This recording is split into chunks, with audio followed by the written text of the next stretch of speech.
Well, the Maryland Terrapins get a third straight win. They're now in fourth place in the 18-team Big Ten after a 76-68 victory against 17th-ranked Wisconsin.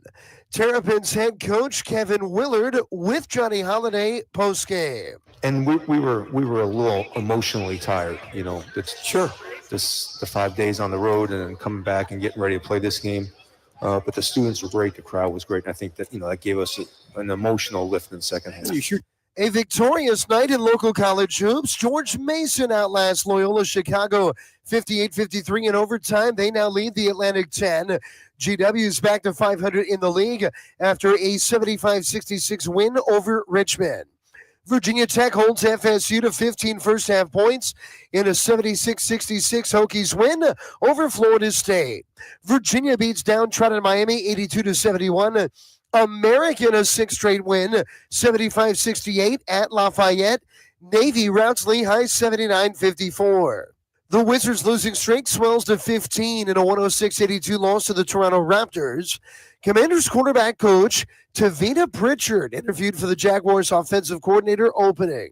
And tragically, several members of the U.S. figure skating community were aboard American Airlines Flight 5342, which collided with a helicopter yesterday evening in Washington, D.C. From the Crop Medcalf 5-Star Sports Desk, this is Adam Pohl on The Fan.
What up, everybody? B. Mitchell Finley, 1067 The Fan. We're going to have a busy show for you today. JP Finley is out, a little under the weather. So we're going to landfill, myself, and White Brian. We're going to take care of this thing for you today. We're going to bring you all different types of news.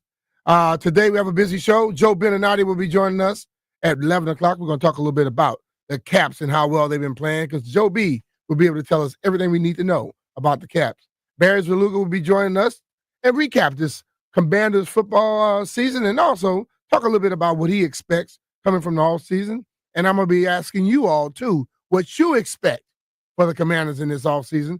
I have a letter that Josh Harris sent out to the fans, and I'll be pleased to read that to you, because you know what? I don't think many other people would have put something out like that. Josh did.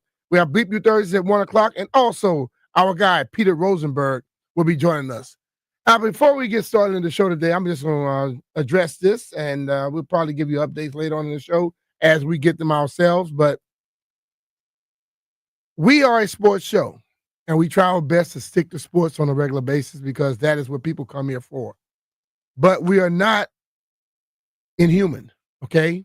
We are human beings, and we are affected, and we see things just like everybody else. And that was a tragic incident that happened last night in our area. And we all know we have two busy airports, or three, to be honest, when you add BWI into it. BWI, DCA, and also IAD.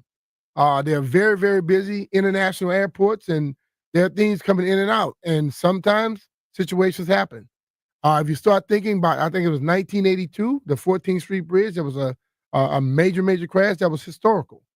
And and I think last night brought a little bit of that back to a lot of people that were around then. Hell, I was in Louisiana in 82, 14 years old, and I can remember that because that was all over the TVs. And when I got to D.C., I immediately went to that bridge to try to see where was the bridge, because you look at how low it is, you think it's impossible.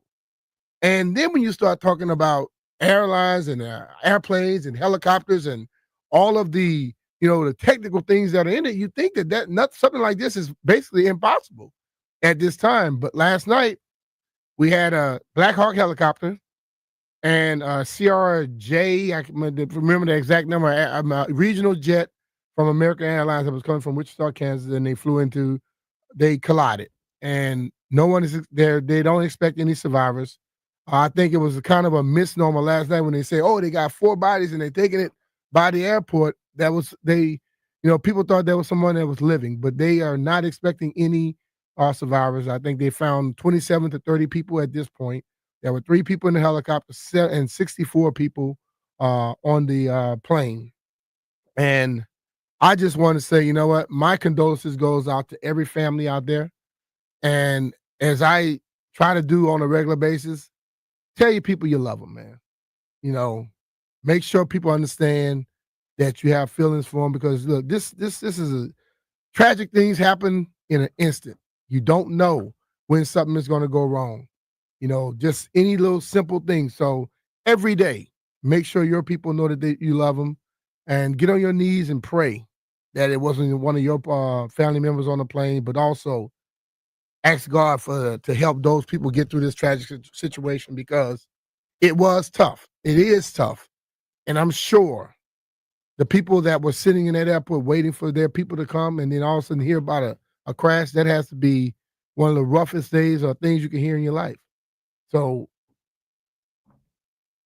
we're going to get through this, and I'm going to try to transition. As I told Landfill, this is going to be a tough-ass transition to go from that, because that's serious. That's real life. Listen, man, we get pissed off about sports. We have our different feelings, and we get mad at other fans for cheering for other teams. But it ain't like that, okay? So whenever you get out there and you're watching your team play, Eagle fans, realize it ain't that damn serious. Life is much more serious than this game of football. And everybody's out here just to release a little bit. Like, sports is about a release. Sports is not about, going out there and wanting to tell somebody they got to cheer for the team you cheer for. They didn't grow up in your area. Hell, they're not going to cheer for that team. But they have the right to cheer for their team as much as you cheer for yours. And I want to thank Josh Harris, because, Josh Harris, since I met him, has been a stand-up person. He cares about the fans. It's not fake. I recall myself and Chick Hernandez at the beginning of this season in, where was it? Cleveland, when we had the first preseason game, right, Andrew? And it was raining outside. And I had heard little tidbits about Josh is going to be sitting out there with the fans. And I'm like, it's drizzling right now. And if he had changed his mind, I can understand that. But then I look out there and he's right there amongst the fans sitting with them. And after the game, I went to him and I said, man, that's going to go a long way. Because you basically put yourself, you basically, like I was told by my coach, you have to lower yourself and people will elevate you. You lower yourself to make people you make them understand that you don't think you're better than them. And I think a lot of people took that situation and they really, really began to look at it in a different light. And then every game, if someone wanted to take a picture, he'll take a picture. He's jumping the high five, I'm not saying he had to jump the high five, but he's jumping up to high five people that are in the stands and things like that. And you can just see he's a real dude. And I'm going to read this letter. And this is a letter he sent out to the fans. Landfill, don't be laughing. I got to put my glasses on. I got to see this. All right. This is from Josh Harris to the Commander fans. He said, "Dear Commander fans, this season marked the beginning of bringing Washington football back to its status as a premier franchise in the NFL and restoring the significance, pride, sense of community that this team has represented for decades. Growing up in Chevy Chase, I remember Sundays when the entire DMV came together in support. Those memories shaped my vision for this franchise, and I will continue to strive tirelessly to build a team that unites and inspires for years to come. When we became stewards of this franchise 2 summers ago, our mission was clear: to win on the football field and in the community by creating a culture of excellence, attracting the best talent, and investing deeply in our team. I could not be proud of our front office and coaching staff led by Adam Peters and Dan Quinn, who have set the tone for this franchise and laid the foundation for success. And starting next week, Mark Klaus will officially join the organization. Mark brings decades of experience as an exceptional business leader and will focus on creating amazing fan experiences and ensuring our team delivers for the communities we are so fortunate to serve. Of course, none of this would be possible without the incredible efforts of our players, whose hard work, grit, and brotherhood define this season. A special thank you to Jaden Daniels, who made history and shattered records. And thank you to our additional postseason captains, Zach Ertz, Terry McLaurin, Jeremy Reeves, and Bobby Wagner, along with the rest of the players. Everyone stepped up and contributed to deliver a 12-5 regular season and a thrilling playoff run. This season was a tremendous reminder that the Commanders can galvanize not just a fan base, but an entire community. I saw that on the road myself. Our mission to build an elite franchise and create unforgettable experiences begins and ends with you, the fans. Your unwavering support has meant everything. Week after week, through highs, lows, and unforgettable moments that Hail Mary in Week 8, you showed up. We're building this for you, and we won't stop until we have a championship. Thank you for being on this journey with us. With sincere gratitude and excitement for what's ahead, Josh Harris.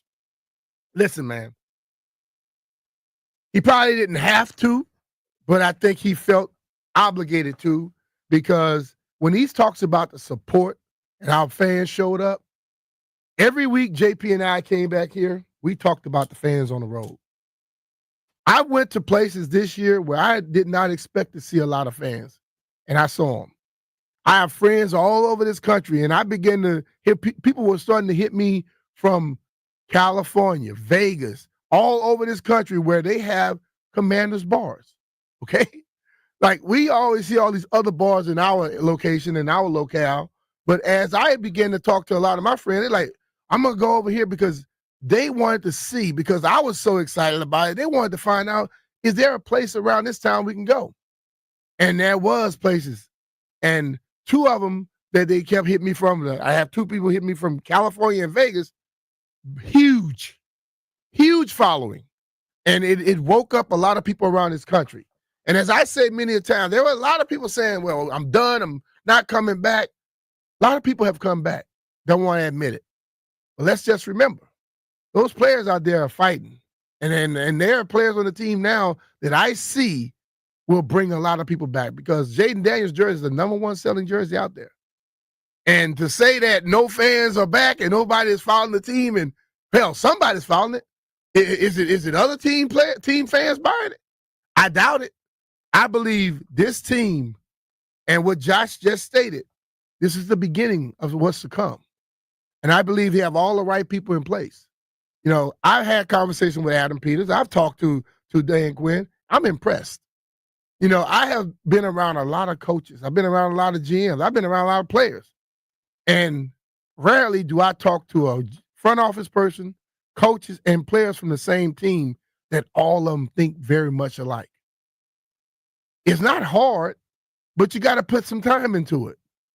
They are bringing people in here that sees the vision of their leadership.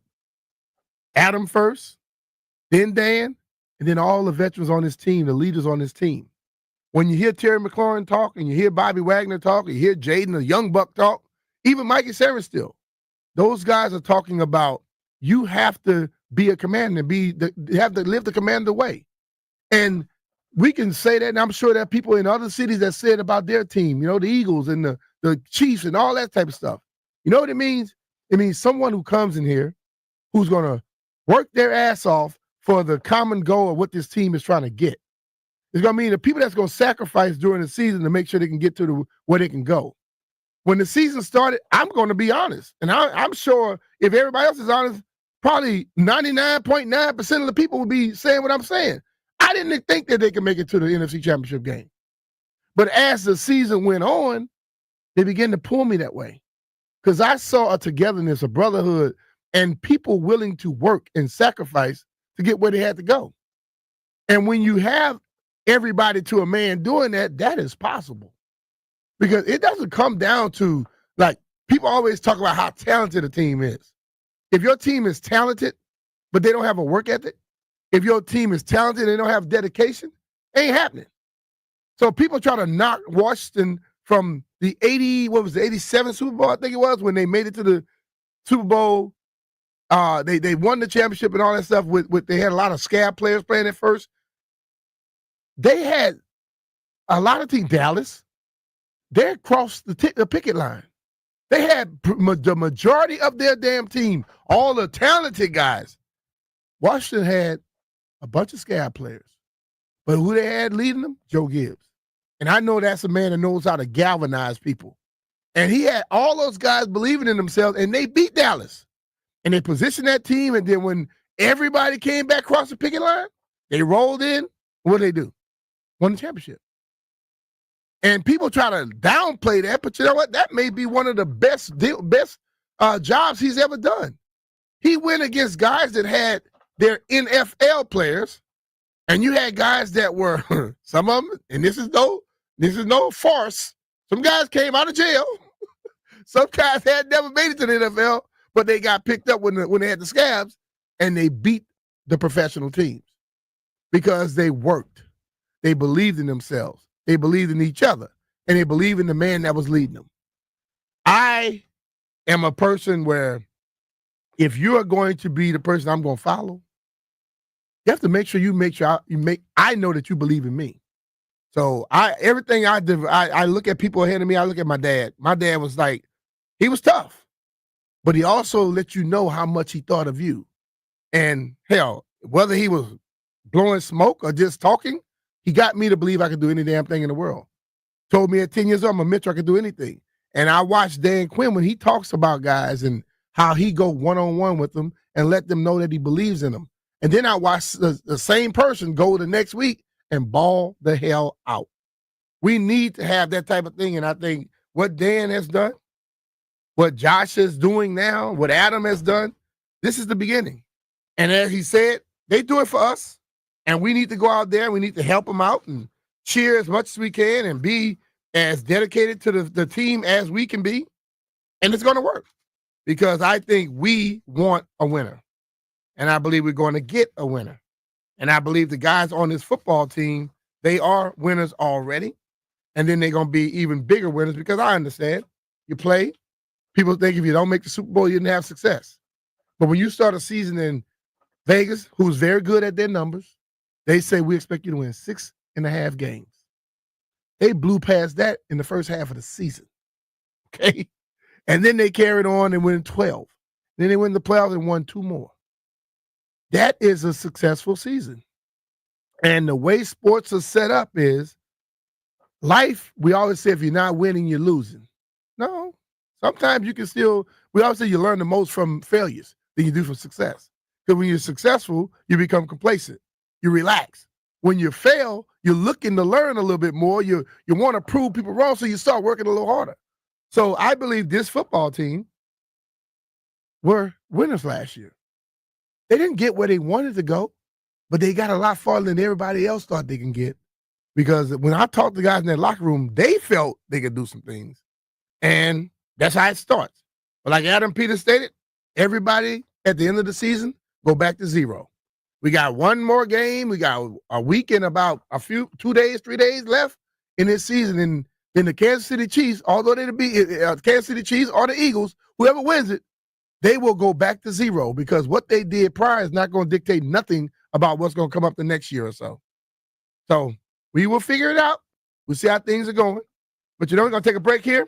But when we get back, I'm going to take some calls for you. I want to know, what do you expect from the Commanders in this offseason? All right. And I'm not just trying to say, I don't need no one to call in here and tell me who we got to go get. No, I'm talking about, do you expect this team to stay status quo? Or do you expect them to spend a lot of money? Or will they be just like they were this year? They came out this year, they were methodical in what they did. Well, last year, they were methodical in what they did, and they got a lot of success and a lot of good from it. 1-800-636-1067. That's 1-800-636-1067. We'll take your calls when we get back. But hey, it's Brian and JP here. I want you to, if you want comfort and convenience, wherever life takes you, you need Rude. With Wi-Fi capability, you have full control of your heating and cooling system right from the phone. Forgot to turn down the heat before vacation? Adjust it in seconds. Plus, you'll get alerts if something's not right. These guys are the best, and they've installed new systems in my house, and I felt a difference instantly. And here's the good part too. Rude's systems are whisper quiet, no more noisy interruptions, just peace of mind.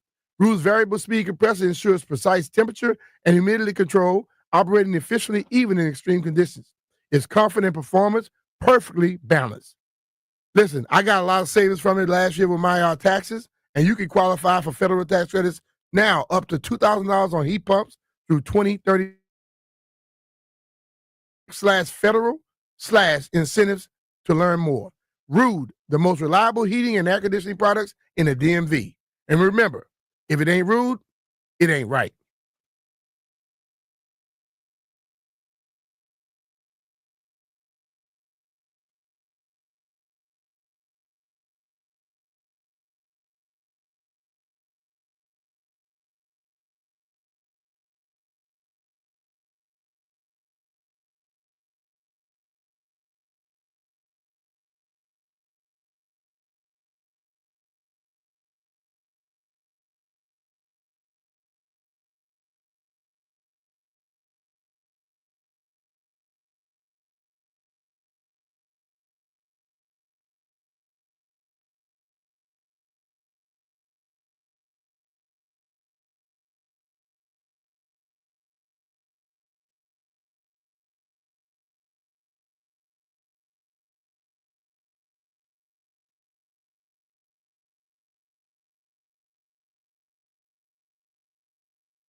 Good morning, everyone. Well, sadly, the eyes of the world are on Washington, D.C. today after a tragic plane crash last night near Reagan Airport that took the lives of many in the U.S. figure skating community. A statement from U.S. Figure Skating. Several members of our skating community were sadly aboard American Airlines Flight 5342, which collided with a helicopter yesterday evening in Washington, D.C. These athletes, coaches, and family members were returning home from the National Development Camp held in conjunction with the U.S. Figure Skating Championships in Wichita, Kansas. We are devastated by this unspeakable tragedy and hold the victims' families closely in our hearts.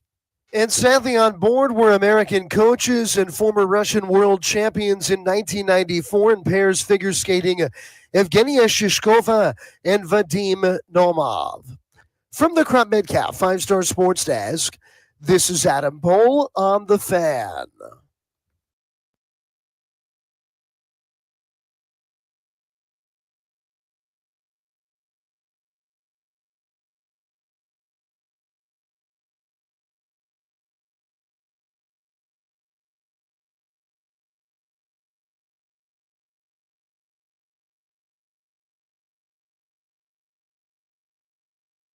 On Blueberry Hill. On Blueberry Hill. Found my thrill. All right. Peter J. Philly, 1067 The Fan. Taking your phone calls. 800-636-1067. Want to find out from you all. What do you expect from the Commanders this offseason?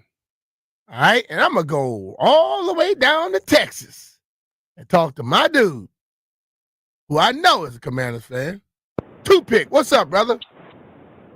Hey, what's good, B-Mitch? Thanks for taking my call. What's happening? I'm going to tell you like this, B. What I think they're going to be super focused because they accomplished something that nobody thought they could accomplish.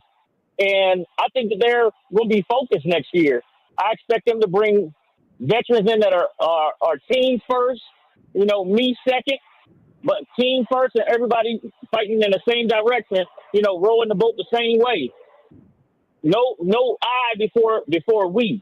Right. So I expect them to be extremely focused next year, and 10 plus games, 10 plus wins next year, and wanting to have the division because going on the road is tough. It's actually this year. It's 2025. This year.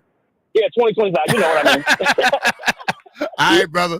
Appreciate your call, man. Thank you, B. All right, no. Yeah, it's like when that year changed, boy. It takes us about 2-3 months before we realize it is not the year that it was before. Because I was still writing 2024 when I was sitting in the invoice, and they were looking at me like I was crazy. 2025, people, we are there. All right, let's go to Cody in Haymarket. What's up, Cody? Hey, what's up, B-Mitch? Good, brother. How you feel?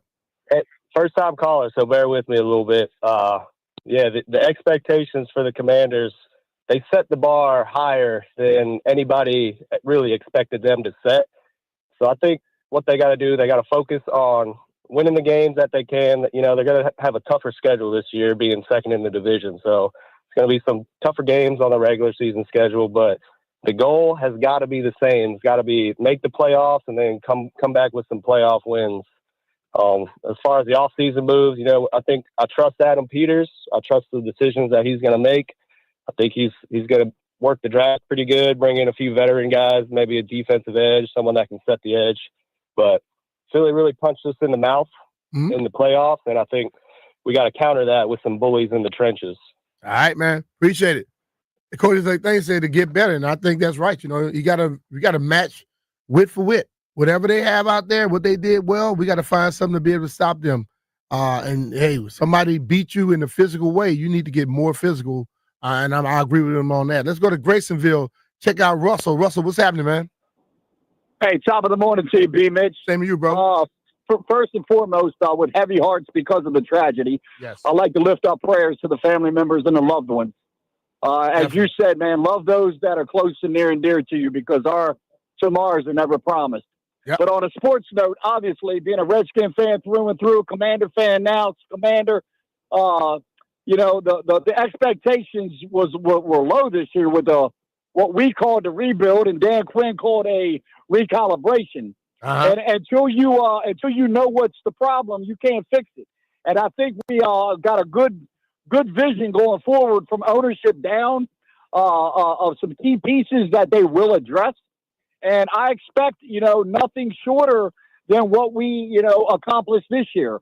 I feel like, although we exceeded what people expected, anything short of a championship victory next year will be another failure, because we have set that bar so high. And with that chess piece, that Jedi 5, the anointed one behind the center, man, the sky's the limit. This brotherhood that they've built, and you yourself know as a former player, it's hard to beat a football family.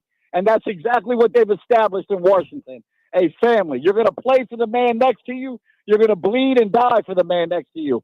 And all I can say is go Washington. B-Mitch, I love you. Thank you for your time, man. All right, Russell, appreciate you, man. And I know somebody might be listening to Russell saying, man, that's a lot. But you know what? When you go out there, and I've said it on these airways many a times, when you show me what you're capable of, that's what I expect.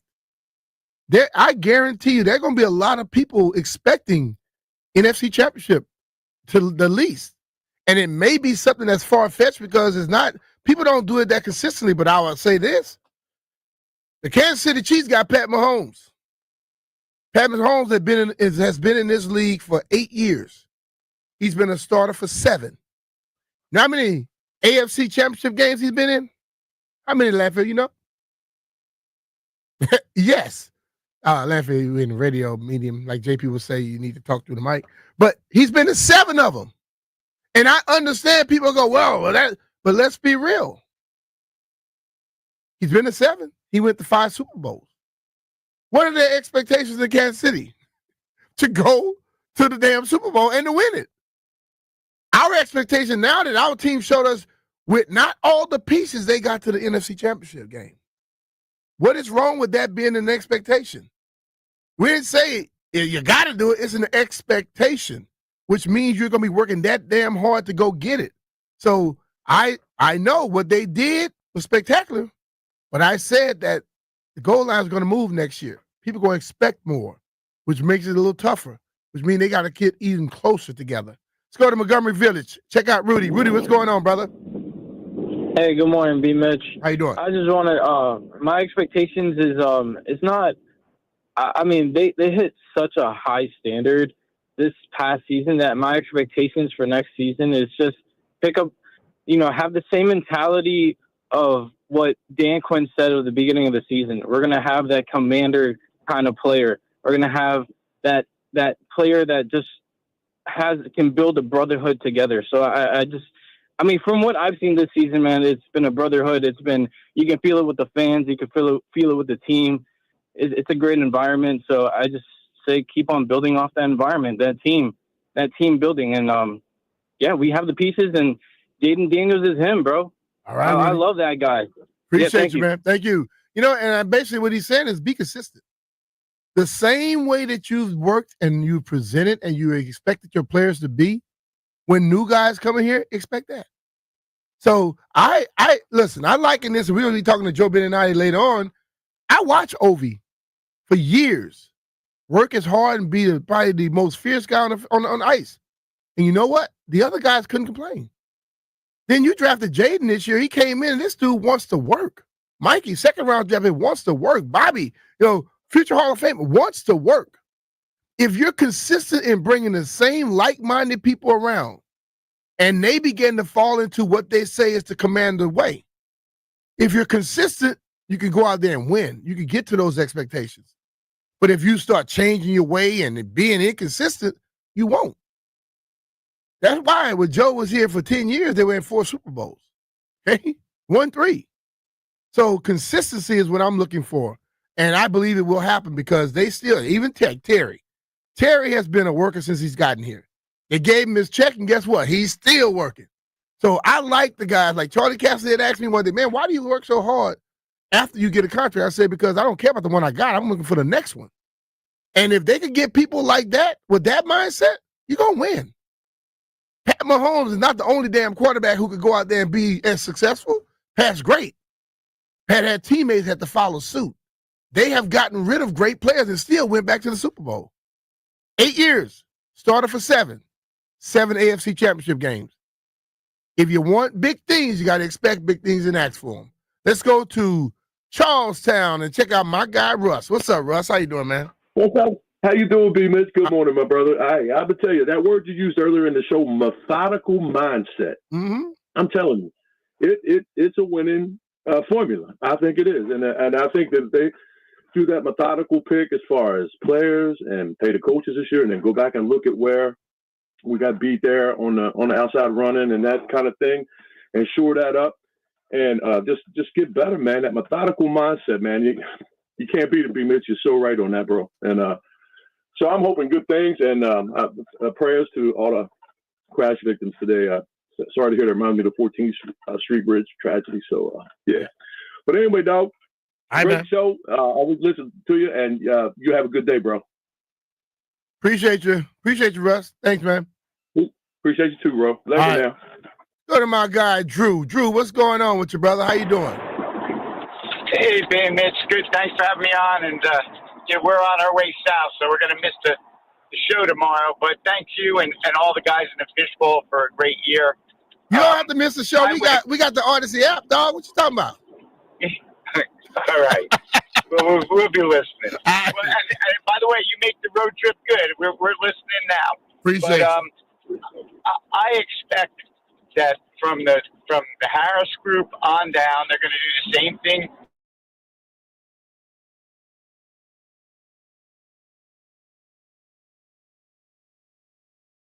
They're going to do.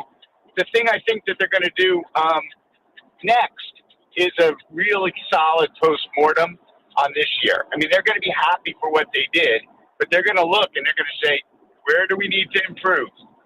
And they're going to go through every little thing. And I think that honesty and that self-reflection, I expect to hear about that over the next couple weeks. I know that everyone needs a break, but I would expect that to be the next thing they do, because you can't get better until you identify where's the opportunity for improvement. But these guys are going to work hard, and it's great to have a team like that where people are honest, hardworking, and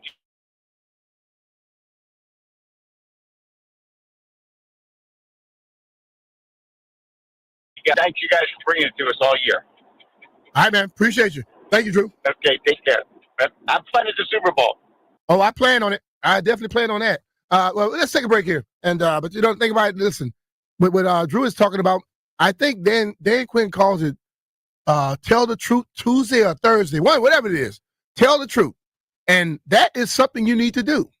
As good as this team was this year, as hysterical as we got as a fan base, there are things that was wrong that they need to correct. And you have to be able to say it to the guys and make sure they understand that, you know what, you got to improve it. But John Thompson always told me, when teams win, when they do well, it's easier to make corrections. So the fact that they were 12-5 and went to the NFC Championship game, they'll be more willing to accept the critique. And then next year, things might be better. We'll continue on the phone calls, 1-800-636-1067, 1-800-636-1067. What is your expectations? And have your expectations change because of this year? I know we talked about, hey, let's go out there and rebuild. He called it a recalibration. They had success. Are you expecting more than you got this year? We'll be right back. Be Mitchell Finley.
Steve and Philly, 106.7 The Fan. I'll just have to tell you all, my expectations changed as the year went on. And because I started to see more and I began to expect more. But I would have to say this year, my expectations are going to start high because I've seen it. And I know, I'm not saying I hope, I know they're going to get better this offseason. They're going to improve. And I think they're going to bring people in that's going to fit to where you don't have to worry about that cancer or those people that kind of take away from your growth. And as they do that, they're going to move forward. So we're going to continue on taking your phone calls on your expectations for this offseason, which means your expectations for the regular season, to be totally honest with you. Let's go to, we're going here. Annandale. Let's go to Coach P. What's up, Coach? How you doing, man? Hey, not too bad. How you doing? I'm doing well. This is what I think. I'm a Steelers fan. Black and gold runs through my veins. Uh-huh. But you guys look like when they drafted Big Ben, Steelers went 15-1, lost to New England. Mm-hmm. The following year, what do? They go to the Super Bowl. Everything is falling in place for you guys. I give you guys tons of credit as an outsider. You guys look exactly like you've got guys who want to play, who want to win, and not accept mediocrity. And you guys have a good offensive line. You'll probably get some guys who come in. You're starting a legacy of a tradition. Yeah. And that tradition goes back to Gibbs and that. And I think what's going to happen is you're going to see a few years of constant winning and always competing for the Super Bowl. All right, man. Appreciate you. We definitely take that. Anytime somebody's going to come in and give us that type of love, we want that. Keep bringing it to us. They say if you don't put it out there in the atmosphere, you never get it. So I'm glad that Coach P put that out there. Let's go to Santo. What's happening, man? How you doing? I'm good, Mitch. How you doing? I'm doing good. Great to hear. Listening to what was said, with these guys, as I was mentioning earlier, just like they have to believe in what they're doing. As I said, we can't rely on just getting by. A wild card can win any given Sunday. Any team can win any given Sunday. But if you look at the Chiefs and you look at the Eagles, they're winning divisions. That's also a major advantage to getting to the Super Bowl. You get a little time for your team to rest. You get to collect yourself. Yeah. We've got some young guys on the team right now, which is important because in the past, even with Gibbs' system, and when you were there, we had veterans who were leading young men to be the better players that we were at. Now, as we get a little bit older and go through the Snyder era, we had so many different moving parts in there. They were veterans, but they weren't always quality leaders, and we didn't have the young players to fit behind them. If this team can rise up together as a unit, they will lead each other and they will continue to get better. But we have to aim for knocking out the division, knocking out Philly and Dallas on any given day, and putting away the Giants without any question, because that's how you make sure you make it to the Super Bowl.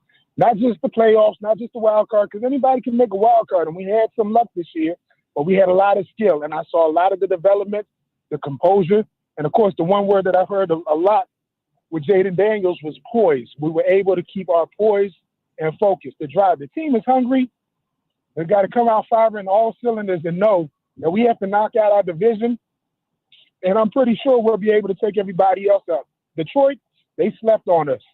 That was a mistake. Yeah. We've got it in us. We just got to be able to drive it in for the future and let our young guys become those, Terry McLaurin, to become those veteran leaders who are level-minded and focused on the game and not all of the accolades that we lose focus on. That's really where it's at, B. All right, bro. Appreciate your call, man. And I think he's right. Hey, listen, winning the NFC East gives you games at home. It gives you time to rest. But I'll also throw this in there. Do not make that goal, we got to win the NFC East. No. We got to win the NFC East to accomplish what we want to get. Because being at home is a lot easier than playing on the road. I have seen people, their whole goal is to get home field advantage. And then once they get it, they didn't have anything beyond that. So you want to win the East as a part of getting to the Super Bowl, not just to just say you're at home. So they keep that going, things that happen. But if you're winning your division, you damn well have a better chance of going to the show. Let's go to Andre in Alexandria. What's up, Dre? How you doing, man? What's up, B. Mitch? I want to thank you for giving the fans more time to talk when you host the radio show, which is good. Had to start off with that. And thank you, Jeff, for putting me through. But also, I got a request for you, B. Mitch. What you got? Can you introduce Jeremy Chin to the weight room so he can stop playing timid and soft? He's 6'3", 6'4", but he hit like he's 5'4", and he shy away his body language. The whole season, not just against Philly. The whole season, he played like he's avoiding contact, and he's scared of getting hurt. But he's too big to be playing that soft. That's just my opinion. So introduce him to the weight room so he can play like. Oh, he lives from what I hear. He's in the weight room. Okay, then I'm thinking about what's I got play for us that was in love with the weight room, but he hit his own players, his own teammates instead of hitting the opposite. He wanted to be a bodybuilder. What's his name? I forgot his name. What, number 30? I don't forget what number he is. No, I can't remember his number. Oh. I would have been embarrassed if he wore number 30. I would have said that. Don't be Mitch. No, which guy wore number 30? He wanted to be a bodybuilder. What was it? LeRon Landry. Yeah, Landry. He was hitting his. He wore number 30. Oh, see, you should sue him for that. Take him for it. Sue him for false representation, false advertisement. That's disrespectful. You can't wear number 30 and be stupid. But anyway, somebody make Jeremy Chin just lift weights and get strong, but don't play football because he got too much size and too much athleticism, but he don't have the desire to hit anyone. So just go into weightlifting. He wouldn't make my team. I wouldn't bring him back for that reason. I don't care how much you lift or how tall you are. If you don't want to hit nobody, then you can go play for somebody else because I need some dogs on my defense. All right, man. Thanks for your call. All right, well, that's a different expectation. But I tell you, they do lift. They lift a lot of weights. We're going to take a break here and we get back. We'll be joined by our guy, Joe Beninati. Get his take on the Caps, how great things are going, and when does he expect the great one, the great 8, to get to this record. B. Mitchell Finley, 106.7 The Fan. We'll be right back.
Good morning, everyone. While the Wizards fell behind 16-2 out of the gate, they just couldn't come back in a 106-82 loss to the Toronto Raptors, a 15th straight defeat for Washington.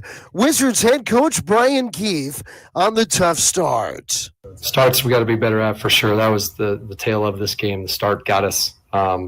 They put their hands on us. They were more physical with us. It affected our game early. It was a victorious evening all around local college hoops. However, Maryland, in front of a packed and raucous Xfinity Center, they best 17th ranked Wisconsin 76-68. Virginia Tech's defense shines early, holding Florida State to 15 first half points in a 76-66 upset win over the Noles in Tallahassee. UVA over Miami 82-71. George Mason now 7-1. They are atop the A-10 after a 58-53 overtime win over Loyola Chicago. GW gets to 4-4. They beat Richmond 75-66. American leads the Patriot League. They get a 6th straight win, 75-68 at Lafayette. Navy bludgeons last place Lehigh 79-54. Interest in the Commanders' coaching staff is quarterbacks coach Tavita Pritchard.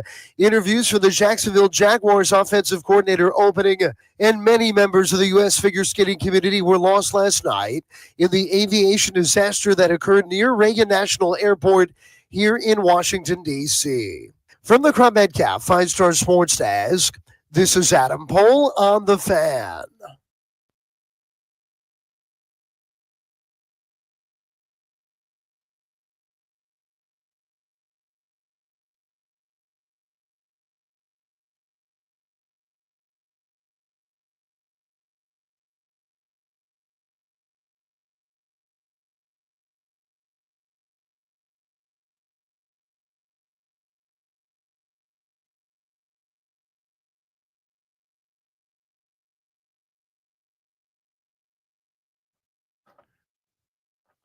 All right, be Mr. Finley, 106.7 The Fan. Whenever we try to get ourselves educated in certain sports, or when we're dealing with certain teams, we call the experts in, and this is definitely an expert for the Washington Capitals. And joining us on the MGM National Harbor listener line on the Rude Guest Hotline, Rude, the most reliable heating and air conditioning products in the DMV. Let's talk to our guy, Joe Beninati. What's up, Joe? How you doing, brother? Hey, B. Mitch, I'm doing great. North of the border, it's day 12 of a 12-day road trip. I think the guys are ready to go home. I know I am ready to come home, and they want to come home with one more win. They've been doing really well on the road all season, and especially so on this trip. Joe, I think I mentioned to you before, I say, like in the past, I would see guys standing around waiting for Ovi to make plays. This team here, right now, they're not waiting around. He has a lot of help with them.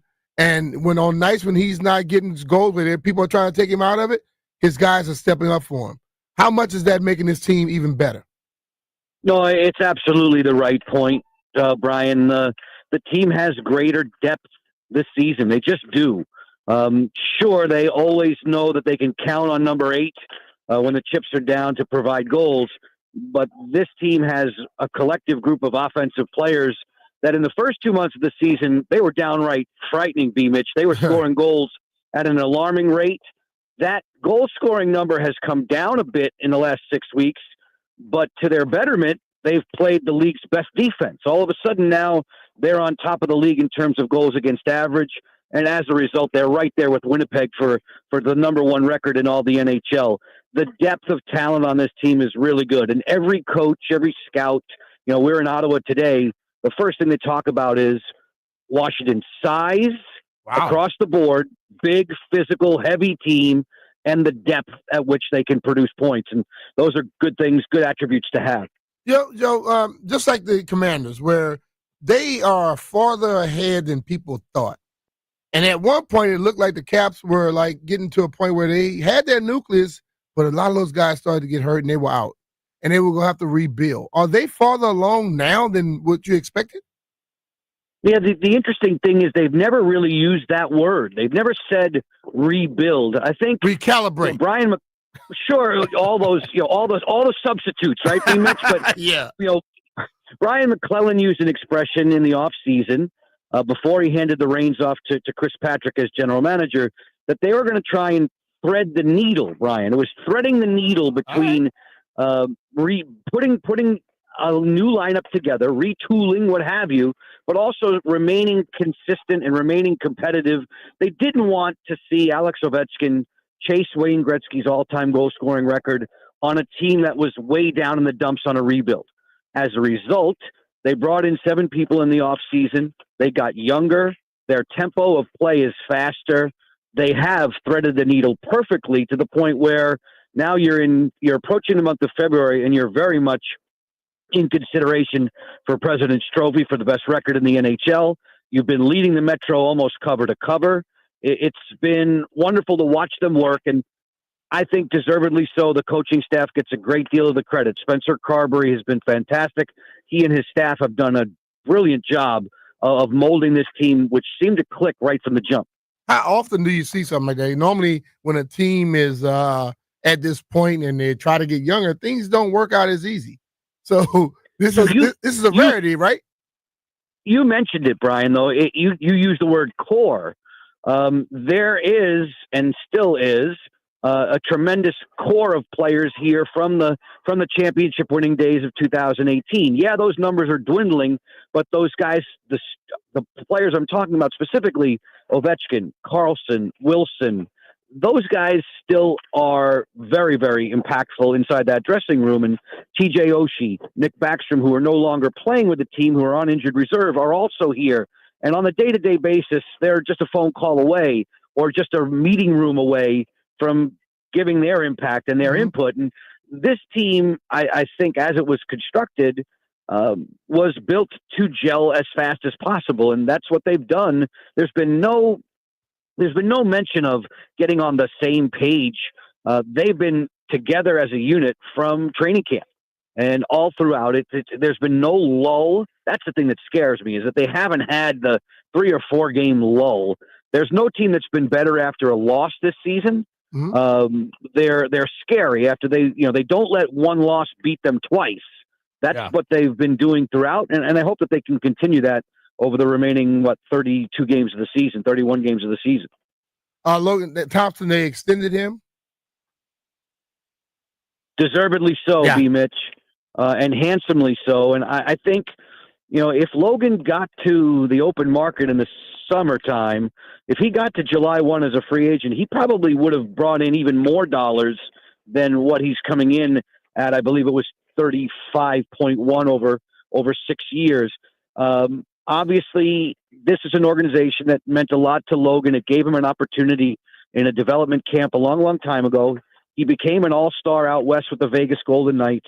He's come to Washington. He's playing barely at the league minimum and has performed like the Vezina Trophy winner. And honestly, I could tell you he's an MVP discussion. Yeah. He's been that good over the last 6 weeks where, if you're the top player on the top team, you deserve to be in the MVP discussion.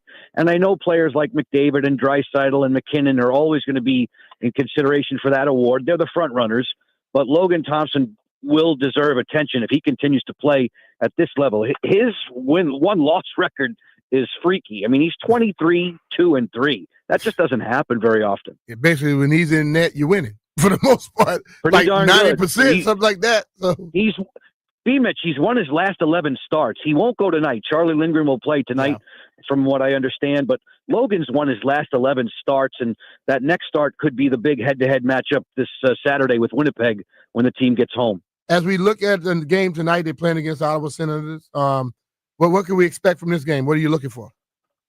The funny thing is, 2 weeks ago it was Logan Thompson. Logan Thompson shut the Senators out here 2 weeks ago. It was a 0-0 game. You don't see that very often through 60 minutes. Alex Ovechkin won the game with an overtime game winner. Alex is so opportunistic, B. Mitch. You don't see this is not 25-year-old Alex Ovechkin anymore. This is 39-year-old Alex Ovechkin coming off of a significant leg injury. So the mobility isn't as electric as it used to be, but he is more opportunistic than ever. He's a very heady, smart player. He knows where to be, and his shot is extraordinary. So if you give him a chance, he buries the game winner. This team is interesting. Ottawa is a very, very fast team. So I think matchup-wise, it'll be an attractive game to watch tonight on Monumental Sports Network. But the thing about Alex, like people look for one thing. He's been around so long now, man. He knows how to change it up on you a little bit. He's like the pitchers from back in the day with the Atlanta Braves. They didn't throw it very hard. He knew where to place it, and Ovi knows where to place it. Like that, the one he scored in overtime, it was the top net, right? Absolutely. Yeah. Down the off wing, high on the blocker side. I'm going to start calling Alex Ovechkin Maddox and Glavin now, thanks to you. Oh man, look, the dude is great. I liked hockey because it was physical, but when I saw him, I really got into it because I loved it at that point. Because you watch a dude that big, that can skate like that, and move like that, you got to be thoroughly impressed with it. But so many times early in his career, people would come up to me. He's what, maybe 5'10", 190 pounds. I say, no. He's a Mack truck. He's like 6'3", 235 with all those moves. Oh, middle linebacker. Brian, he used to hit like a linebacker on skates. Yeah. I think for self-preservation, he doesn't hit nearly as much, but he can still rock you.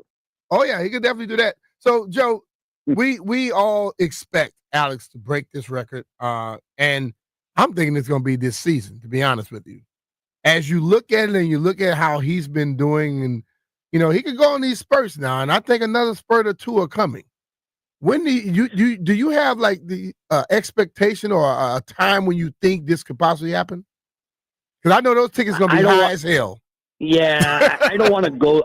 I don't want to go there with you just yet, Brian. I don't want to. I'm trying not to sit on the fence with you here. It's just he would need to get smoking hot in the remaining games of the regular season to get there. Nothing would surprise me though, because he's done absolutely everything you can imagine in the last 20 years to make the eyes pop out of your head. He's just when you say no, it's going to happen next year. Boom, he'll go on a run where he gets 10 goals in a week and brings that target number closer and closer. Right now, as I sit here in Ottawa, I'm more prone to think that it might happen early next season. But again, he's the kind of player who is a streak jump shooter. He's the guy you camp him out behind the 3-point line and he'll hit 12 in a row. And if that happens, then we will be talking about something, late March, early April, where he could be on the precipice of it. From what I see, I expect him to be in the mix, in the neighborhood, but I don't know about this season, Brian. I just don't. That's just me. Like I said, all it takes, though, is 1 6 or 7 goal week, and then we're right back to talking about, where are the projections going to fall? If it's going to happen, I think it's more likely late March, early April. But in my gut thinks it's early fall next season. That fluke injury, man, messed up things. Now, exactly right. If that doesn't happen, he was playing so gosh darn well. If that doesn't happen in Utah in November, then we would be having the conversation. We would definitely be on the watch. That injury was significant. It sidetracked him. His mobility is coming back. He's skating better, but he was moving much better before the injury, and that did curtail some of this. Now, Joe, I know when you're out on the road, you like to go on nice dinners, drink some nice wine. What's been the best dinner and the best wine you've had since you've been on that Canadian tour? We've only been on the road 12 days, so there are a few meals to consider. Brian, I'll go back to just last night. All right. Just last night here in Ottawa, a restaurant called Fratelli, a really, really nice veal marsala dish that was awesome, with a nice glass of ripasso. It hit the spot. Oh, there you go. So right now, I'm getting my wife into it, drinking more wine. So what is because she used to be she liked all the fruity stuff. I told her she liked Kool-Aid, and now she's trying to try out the good stuff. So she's trying the good stuff. So what's a good one that you think she might like? Well, first things first, try both red and white. Experience both of those. Like she tried both of them, but she's stuck to the red. She's stuck to the red. See, it's funny, as I drink more wine, I tend to gravitate more towards white wines. I'm drinking more white burgundies than I've ever done before, and I really love those with seafood. But on the red front, I think when you're first getting acclimated to wine, red wine specifically, I would stay Italian, French, and Napa. And if she likes bigger, bolder wines, she's going to go Cabernet Sauvignon. If she wants to experience something that's a little bit more spicy, peppery, then I would advise for Syrah. And if it's the first course of the day, if it's with salads or maybe charcuterie, deli meats, cheeses, then I would start with Pinot Noir. But that's my favorite right there. Pinot Noir takes the time to get adjusted to learn the nuances of it. It's a very finicky grape. Everybody loves Cabernet right from the start. But for me, if you pin me down, I really like a really good Northern Rhone Syrah. All right, I'm a Pinot Noir guy. I love it. Can't go wrong there. Can't go wrong there. I absolutely love those, man. Look, keeps you light on your feet. Yeah, see, when I was drinking Chateauneuf de Pop, that's a French wine, right? That's a French wine. Yeah. The grape primarily is I didn't know a Grenache. damn thing about it. I just liked the name and I started drinking it. A lot of people like Grenache, so that's Grenache, Syrah, and Mourvedre together, and beautiful. That's more Southern Rhone. I'm partial to Northern Rhone, but when you go Chateauneuf de Pop, now we're going Southern Rhone, and you bring in some of the greatest wines of the world. See, Joe, this is another thing you could do, man. You could have your own little podcast talking about wine, food, and hockey. You, me, and JP. Let's go. JP not gonna talk about wine. He just like one thing, vodka. He likes vodka. Oh, I can't help him there. All right, Joe, man. I appreciate you giving us some time, man. Have a good trip, and I hope the Caps get a win tonight. My pleasure. My pleasure. Thanks for sharing some time this morning. All right, brother. Take care. That's Joe Beninati joining us here on B. Mitchell Finley, 106.7. You can follow Joe at X as at Joe BPXP. Listen, man, Joe has a lot of let's just say talents. The dude dresses his ass off. He can tell you where to go to the best restaurants. He can give you all kind of tips about wine and all those type of things. But when he starts talking about hockey, he is going to educate you. And I have called him on several occasions to ask stuff. And this is what I learned about some of the finicky hockey fans. I'm gonna tell you about yourselves. So when I first started doing some shows over at Comcast, I would like talk to Joe, Alan May, Smoking Al Koken, and get their opinions on stuff. And then I come to the air and I basically regurgitate exactly what the hell they told me. And you know what some of these old snobbish ass hockey fans said? You don't know what you're talking about. I'm like, obviously you the stupidest person in the world. Because one thing about me, I'm not going to the air and discuss something I don't know without talking to somebody that knows it. So if I don't know what I'm talking about, then Alan May don't know what he's talking about. Then Joe Beninati and Al Koken, man, they wouldn't have said, yes, they did say it.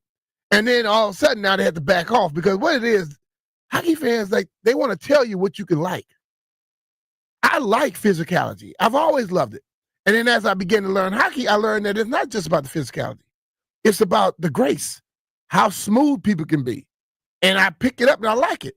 But don't turn people away because your sport can gain a lot more fans if you stop being so damn snobbish and silly. Okay? So, Joe B, thank you. Alan May, Smoking Al Koken, thank y'all too for educating me. And I found out that a lot of people in hockey that really talking about how much they hockey fan, they don't really know what the hell they're talking about. So we're going to take us a quick break here. We get back, and I'm going to see if I could get some hockey fans here because you know what? When you have the greatest player probably in a sport, when he's done, he probably will be that. And I want to find out from y'all, will you try to attend Ovi's game when he gets right there? When Joe B say he thinks it'll be next year, he didn't want to put so much pressure on this year. Are you going to try to get a ticket? Because hell, I'm going to try. You know, I'm in the media. I might use that credential at that time because I would love to be in the arena when he breaks that record. Because you know, I've seen people go from just not liking him because to all of a sudden having to respect him because how damn great he's been. We're going to take us a quick break. We get back. 800-636-1067. Will you try to attend Ovi's record-breaking game? I'm going to ask these guys in the fishbowl as well. I know one guy's going to tell me definitely no, but we're going to see what the other guy's going to say. But hey, it's Brian Mitchell here. Super Bowl 59, one game, two teams, endless possibilities. And there's no better way to make every play more exciting than with FanDuel Sportsbook. Whether you're predicting the first touchdown, who will take home the MVP trophy, or the coin toss, FanDuel makes it easy to place your bets and feel the thrill of every moment. With live betting all game long, you can jump into the action, adjust your bets, and ride the wave of excitement from kickoff to the final whistle.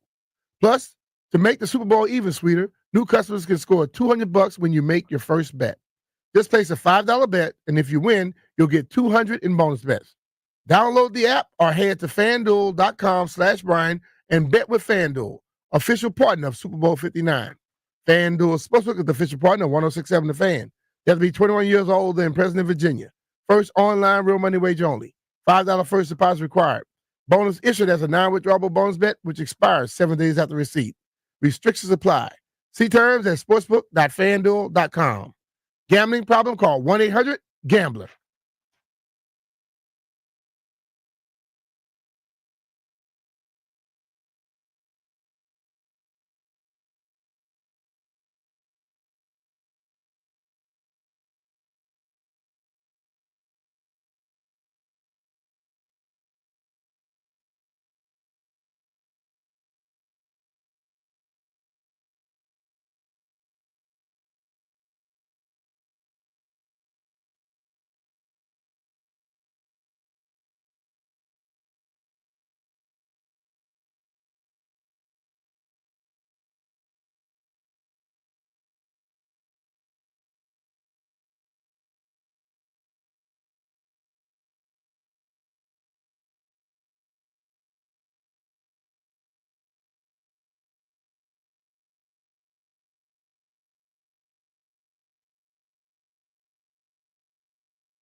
Good morning, everyone. Well, the Hokies, they were double-digit underdogs on the road at Florida State.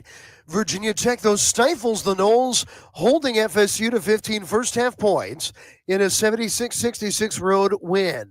Maryland wins at home over 17th-ranked Wisconsin, 76-68. UVA victorious at Miami, 82-71. George Mason outlasts Loyola Chicago, 58-53 in overtime. The Patriots now lead the A-10. George Washington wins over Richmond to get to 4-4 in A-10 play, 75-66. American has a chance to dance this season. The Eagles win a 6th straight over Lafayette, 75-68. Navy wallops Lehigh, 79-54. The Wizards fall at home to Toronto, 106-82. And Commanders quarterbacks coach Tavita Pritchard has interviewed for the open Jacksonville Jaguars offensive coordinator position. From the Crop Midcap 5-Star Sports Desk, this is Adam Pohl on The Fan.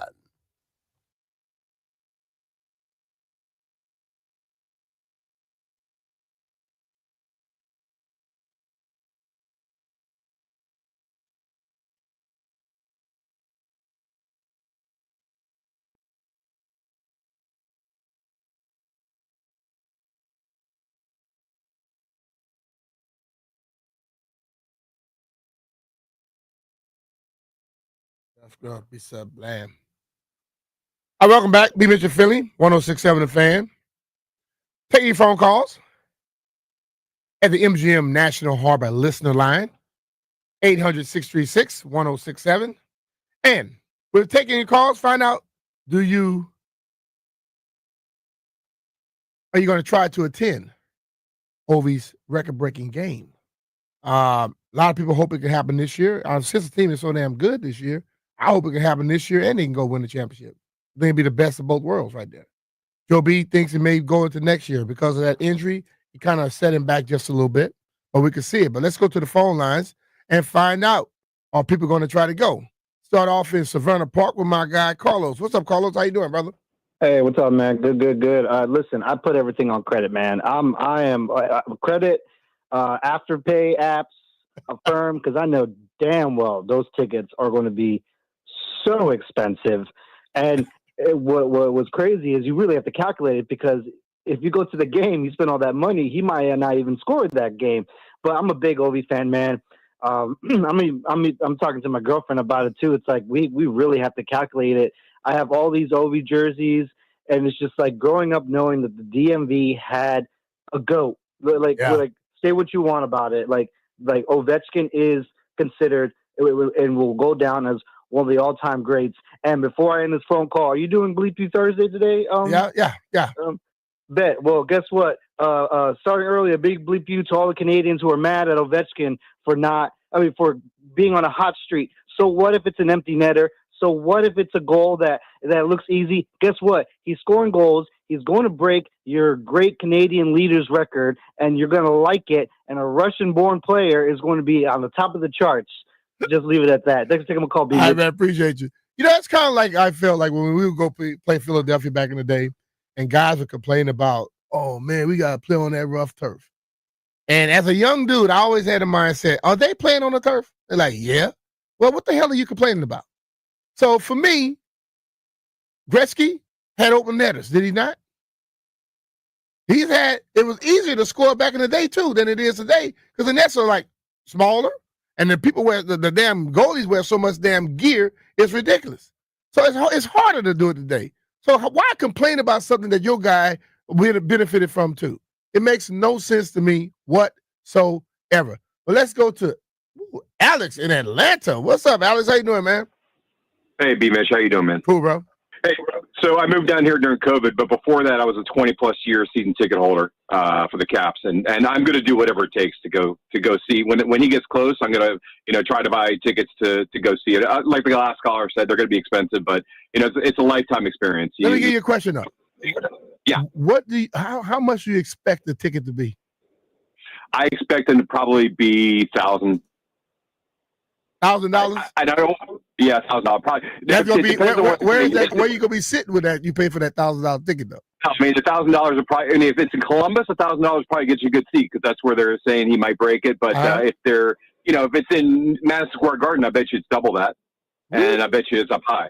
So that's just a guess. I don't know for sure. No, I'm just asking because I always wonder that because listen, man, I have been involved with sports basically my whole damn life. I started playing stuff at 6 years old, and when I hear people try to poo-poo on sports and downgrade sports is a great equalizer. It brings people together, and people will save money to spend on sports before they'll spend on their damn kids. Yeah. Yeah, you're right. So it's that thing. I always wonder how much people will spend because I'll spend some money on some stuff, man. So I'll spend it. Hey, I just want one point about about hockey fans and the point you made earlier about how they were hating on you. Yeah. I've been trying to watch hockey in this town since '78. My dad took me to my first game when I was 8 years old, and we would this is before HTS. We would have to go to Greevances and watch it on satellite if we really wanted to watch it. Yeah, we'd have to go. So I've been a real diehard fan, and the local media honestly did not really pay attention, other than George Michael. Glenn Brenner a little bit did not really pay attention to hockey. So a lot of them had chips on their shoulders, the old-time guys. And so that's where that comes from, and I apologize. But it wasn't the old-time guys. It was the young little fools. Oh, well, then they're idiots. Yeah. But the old-time guys like me, we had a chip on our shoulder because we felt like it was Bullets and Redskins and Orioles, and then you talk about the Caps for 2 seconds. So that's where that comes from. Yeah, see, when I started doing radio, I always tried to do a Cap segment. And I would open up phone calls, and I would never get anybody to call in. And I'm like, how you gonna be mad at me when you're not supporting your own damn your own sport, So I would always try and do it because and then when I started seeing Ovi, I'm like, oh hell yeah, I got it like this. That dude's good, man. Yeah. Appreciate your call, man. Thank you, man. All right, let's go to Reese had called in earlier to say something about football. Reese been holding on, so I need to let Reese talk. Reese, what's going on? How you doing, man? I'm doing great. Wow. Yeah, I'll be there. I got season tickets for the Caps. Oh, okay. You follow all the teams then? Everything. I played football 50 years ago in college, but I watched you be, Mitch. You were a great quarterback for that game. Okay? Appreciate you. We got Logan Thompson, new 6-year deal. We've got Ovechkin, probably break the record this year. He's unbelievable. We got Ethan Frank, the fastest skater in hockey. What's not to like about them? Yes. What do you think about the Commanders possibly going to the Super Bowl next year we got Bobby Wagner and Jeremy Chin being re-signed? Where is the Super Bowl next year? Okay, so what do we do? Anybody will come to Washington to play this year, not with Dan Snyder, Ratface. We got Khalil Mack and Myles Garrett out there as superstars. How about that? Are they free? Are they free agents? Yes, they are. Myles Garrett has said he will not be coming back to Cleveland. Khalil Mack is definitely there right now. These guys know what to do if they're going to go for them. We can get wide receivers in college and pay a little bit and help out with JD. See, I lean towards Myles Garrett more than I do Khalil Mack at this point. Khalil's a little bit older, I think, and also he's had some injuries. Myles Garrett, he's a man child. He's a beast. Yeah. So what about Philadelphia? You know what I got to say about Philadelphia? What's that? EILS.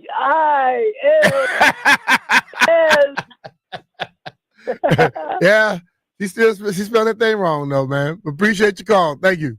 Thank you. All right. Well, the Super Bowl next year is in what do they call that place? It's not in San Francisco. Santa Clara. Clara. It's so 45 minutes outside of San Francisco. Yeah, but I can tell you this. Last time the Super Bowl was in San Fran, I had a hell of a time in San Francisco. I did not think they could put on, but I can tell you one thing. If you go walking around downtown San Francisco, don't wear dress shoes, put on some tennis shoes, and get ready to walk because they got all those damn heels around there. It could be a major, major problem. But listen, I wouldn't care if the Super Bowl was in Iceland. I'm going if the Commanders in it. Okay? It's all that matters. Wherever the stadium can be, I can dislike your city. I will show up if my team is out there doing it. So let's just remember that. And I think everybody else would too. But hey, we have the Commanders took us on a hell of a ride. And now the possibilities of the Caps being able to do exactly the same thing. We saw how it was just a few years back when the Nats went on their run and ended up winning that thing. They started off slow, but they won. Now the Wizards, that's a different ball game. That sport is totally different where you got to have superstars to get things done. And when they start getting that, then we can start really getting up for it. But at this point, they're in that rebuild.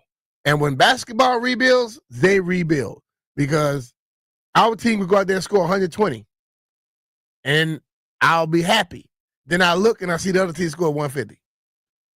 So the basketball rebuild still have me a little bit little reluctant to even must get excited at this point. But I think we know for sure 2 teams have been doing it. And this year, the Caps got the OV watch, and you also have a chance that they're the best in hockey, tied for the best in hockey, and they can get into the playoffs, and then we can see some magnificent things going on. As they talked about Logan Thompson, he is unbelievable. But basically, when he gets on the ice, you're winning. And if he could do that same type of thing in the playoffs, only great things could happen for you. So let's take us a break here. We get back. And Landfill has a question. Wants to know, how long do players take off? And I would say, Landfill, I would explain how it changed over my years. Okay? Because sometimes you realize you think you're doing something right, and then you have a lot of weight to get off.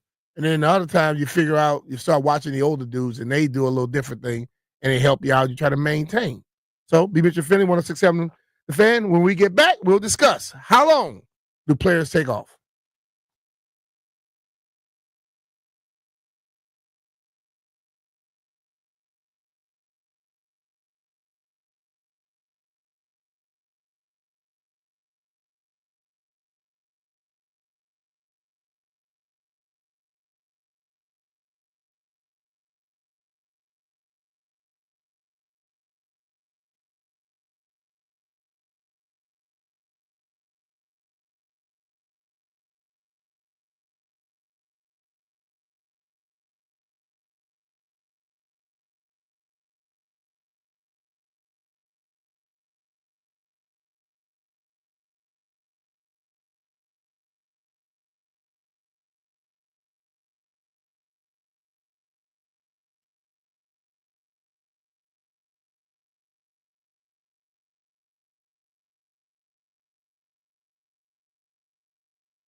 Welcome back. Being at your Philly, 106.7 The Fan. A lot of times in the break, I know all y'all think Landfill funny. Landfill's an ass. Just tell you straight up. Because I mentioned I was at the Super Bowl in San Francisco. That was 2016 that I was there. And he started asking me about being at the Super Bowl in 1985. Dude, I was in high school in 85. So in other words, he called me old ass man is what he tried to call me. I thought 85 was your 5th year in the league. No, dude. No. You tripping. Nah, I didn't get drafted until 90. I mean, if you say so. But so Landfill is asking the question about how long do players take off? And I think it's different for different people. Before I got in the league, I had guys who would tell me how they will leave after the season was over. And if your season was over, back then it was finishing before the end of December. So if your season over before the end of December, you left, and you know when you showed up? For training camp. And training camp back in the day used to be anywhere like sometimes 6, 7, 8 weeks. So guys got in shape when they went to training camp. So like people like Doc, I'm sure Doc left at the end of the season or whenever the playoffs was over, and they showed up close to when training camp was coming. For my first year here, I recall leaving after we lost in the playoff game. And I came back, we had our workout. We started our workout stuff in March. And that's when I came back. And I left like 205 pounds. Came back, I was about 225. And because I go on a cruise and all this stuff, and I'm going to tell you, they say midnight snack. I ate every midnight snack they had on the boat. But then I talked with Darryl Green after my first year, he and Art Morgan. I was like, how long do y'all take off? And they both said, maybe like a week or so, and then we start doing other stuff. Like they didn't come back and just start jumping into, full football things. They just did things to keep them moving around. We played racquetball a lot back in the day, basketball, just jog, ride a bike, whatever. So I started doing that. And I found out when I would leave sometimes 210, 216, when I started to go gain weight in the league, I come back, I'll be the same weight or maybe a pound or two off. So it kept me kept me around my weight. I know guys now where they'll take off a week and then they back into it. I know guys take off a month, they get back to it, But I think it's depending on who you are as an individual to where I hear all the talk about how guys feel during games and this, that, and the other. And I would like to believe that when I played, I was not one that avoided contact a lot. I basically initiated it. And I would hear guys say, man, it take me about 2-3 months for I could feel good again. I don't remember those days. So I will just say, thank you, God, for me not remembering. I had a high threshold for pain or whatever. But I don't remember feeling that bad where I had to wait 3 months. I don't remember, feeling so bad that I couldn't start moving until Thursday. I don't get it. I hear it from people. I hear some people say it. I hear other people not say it. But for the most part, most guys are going to try to stay off somewhere around 3 weeks. For the majority of people, 3 weeks or more. But there are a lot of people who will not take that long. I would go out on a limb and tell you, people like Derrick Henry, he ain't taking 3 weeks off. Derrick Henry might have been working out as soon as this season ended. Soon as they lost to Buffalo, Derrick Henry probably was doing some type of workout or some IV thing or whatever to start getting his body ready for the next year. There are guys that never, ever allow themselves to get out of shape so they don't have to worry about getting in shape. And I think the people that stay closer that way, it helps. I remember when Sean Bay Mitchell was boxing. And hell, Sean Bay basically walked around the same weight that he was boxing at. He didn't have to lose 20 pounds or gain weight. Because he was at that weight most of the time. So it's not a definitive answer where everybody does the same thing. But most guys, teams today, they expect you to be in shape when you come to the off-season program. Not that you have to be in 100% shape. See how JP called it, y'all. They want you to be somewhere near, because the conditioning stuff is not there to see if where you at. They trying to break you, dude. You know, because when we Dan Riley would have us do, this is how the conditioning things changed. So with Dan Riley, we ran 12 minutes. We ran 12 minutes, and you start off at we start off at 5-5 for 2 minutes. Then you kick it up to 6 for 2 minutes, then 6-5 for 2 minutes, and 7 for 2 minutes, and 7-5, 5-6, 7, 5-5, 6, 6-5, 7, 7-5, 8. And you finish running like that on the treadmill. That was hard as hell. Then Narv came and we ran 1440s. I had to run it under 5-something. And I went to Philly. We had to run 16 gases, I think it was. That was tough, but not like that damn 12-minute run. All right, we got our man Jupu. What's up, Jupu? How you doing, brother? I'm doing okay, B. You know, I kind of... That voice sounds a little wicked.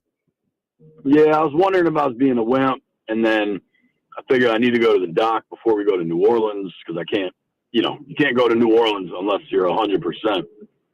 Yeah. And then I was listening to you as I'm driving home from the doc, and I'm waiting on my bronchitis results.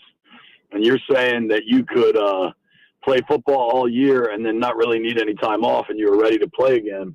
And I really felt like a wimp. I really felt like a wimp. Listen, Jay, the one thing about me, I'm not one that's going to fall on every narrative that somebody else put out there.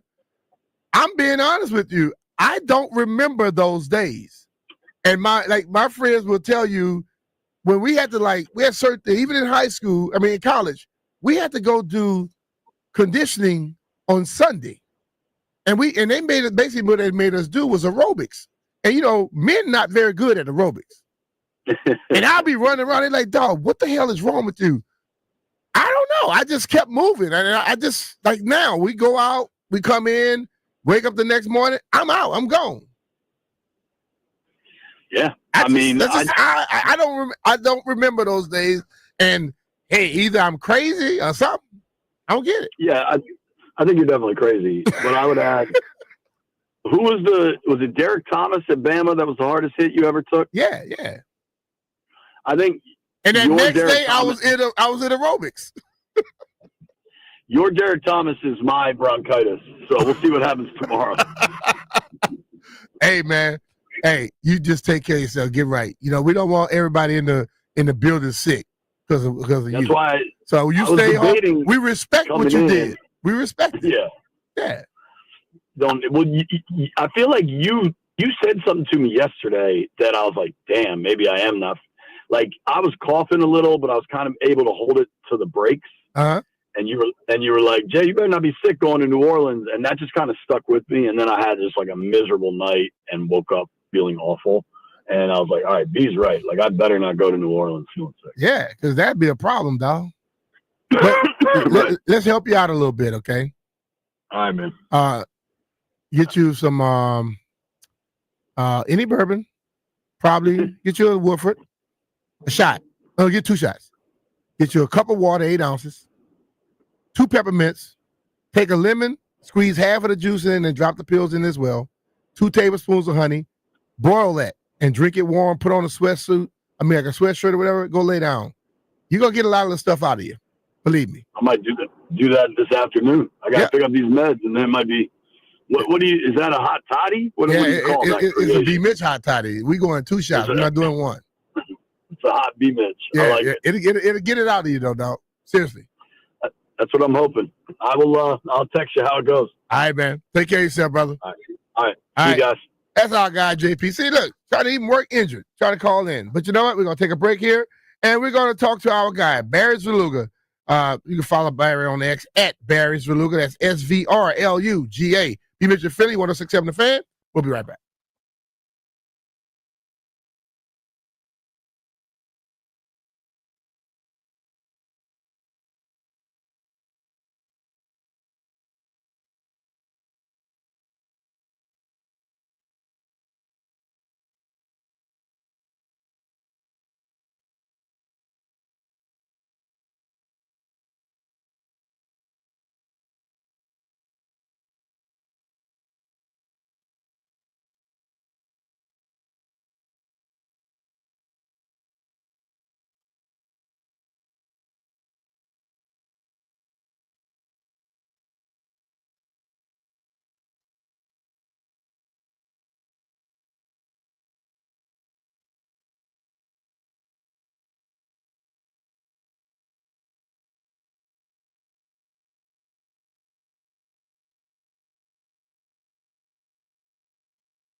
Good afternoon, everyone. While the Wizards fell behind big early, they could never rally.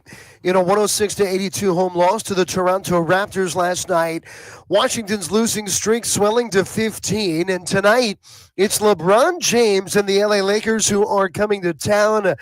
Tip time for the Wizards and Lakers, 7 p.m. from Capital One Arena. Listen to the game on the Team 980. The Capitals are wrapping up a 5-game road trip in Ottawa tonight.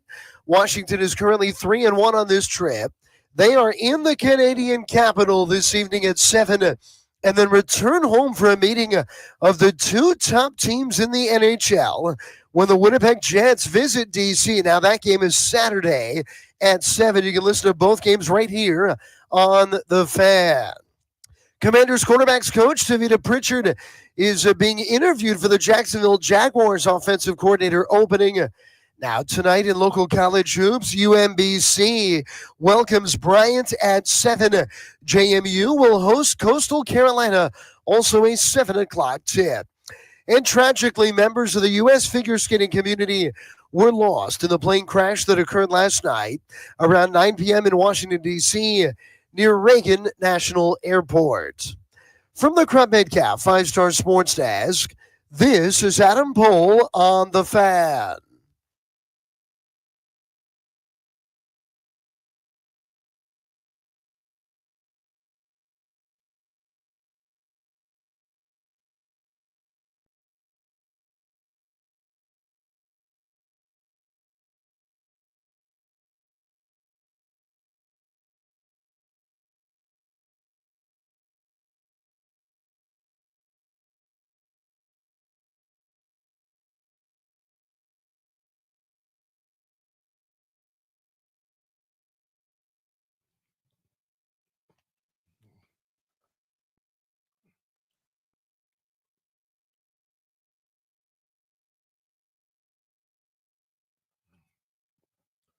All right, be Mr. Finley, 106.7 The Fan.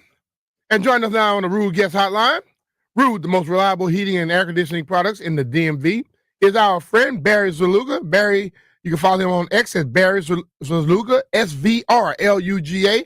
Barry's a columnist for the Washington Post. And Barry, what's going on, man? How you doing? What up, B? How are you, man? I'm good. I just saw that Jake Paul is fighting Logan Paul. You gonna watch it? I am not into that stuff. I am not into it. I wasn't into the Tyson fight. I just let that go. Maybe that's a character flaw. You know who's gonna watch it? Jeff. Jeff believes it's real that. fighting too. I believe that. Hey, man. So your thoughts on this season this year, man? We have covered a lot of football in this town. I don't think we ever had this much fun. And I don't think I'm saying as of late, as of the last 29, 30 years, yeah. I've been here 21 years, and there's not a season that's close to this fun. And that, the closest was either the first Gibbs playoff year, the Todd Collins run, or the RG3 rookie year. But those had different flows to them. I remember we did a little kind of press box beat writer columnist kind of pool before the season, and picked a bunch of essentially prop bets, who would be the second leading receiver and stuff that you could kind of guess about the team. And one of them was just straight up win total. And I think it was Ben Standing from The Athletic who did it. And the choices were over 7 wins, exactly 7 wins, or under 7 wins. And I chose exactly 7 wins because I thought it was possible that with a new coach and a new quarterback that, you'd see an improvement from 4-13. That was really, really a miserable 4-13 because I think they lost their last 7 and it just felt like everything needed to be a fresh start. But I think in August, saying 7 wins and being okay, you feel like this is the quarterback for the future. That was a reasonably positive expectation. Yeah. And the positiveness just got blown out of the water because now you're done with the season that, yes, had a disappointing finish, but it was the house money season where as long as you felt like you found your quarterback and he came out of it healthy, you were going to be happy about the future. And they laid on top of that a run to the NFC Championship game. I'm not trying to say future seasons won't be fun, but they won't be exactly this kind of fun because now we do have expectations, and now the disappointments won't be like, oh shoot, okay, Philly was better this year. Our future is brighter. The future is going to come really, really rapidly, and you're going to start to remember that it's not just guaranteed that you get to the NFC Championship game every year. Ask the Detroit Lions that. It's going to be a different shape to thing, a different vibe to things going forward. I think when people look at it, and I said earlier, Pat Mahomes has been in the league 8 years, and he's been a starter for 7. They've been in the AFC Championship game for 7 years. I mean, that is outrageous. It's insane and it's silly. And considering that, he's beating Josh Allen and Lamar Jackson and these really good teams with really good quarterbacks to get there, it's not reasonable to expect. And I guess that's, is Jaden going to be 7 years into his career and be 7 times to the NFC Championship game? I just think the answer just logically has to be no, even though it's being done on the AFC side. So that's kind of what I'm saying is like, there's going to be a situation where Washington is, say they're the Lions of this year and they were the kind of the best team all year, but they arrive in the playoffs and they're beat up and their defense is beat up and they turn the ball over. Like there's going to be future playoff disappointments that will be harder to take than this one because, people can't wait for training camp to start right now because there's so much anticipation about the next year. Barry, we were talking earlier. We had had people call in and tell us what their expectations for the team would be, knowing that they would change. And as my belief has always been, when you show me what you're capable of, I start expecting it. So they showed me this. Now, my expectation is not for them to be in the NFC Championship game. My expectation is for them to be in the playoffs for sure. And I would hope that they can win the division by doing it because that gives you a better chance. But I know there are going to be some people now that if they're not, like we had one guy already say, if they're not in the Super Bowl, it's not a successful season. You can't think that way. Well, first of all, Brian, like just practically, like, we don't know. There's tons of free agents on this team and we don't know who's coming back. And obviously they'll be augmented by another draft and maybe more prominent, talented free agents that aren't here yet. So, we can sit here on January 30th and guess a win total, not even knowing the team. That's a little hard to do.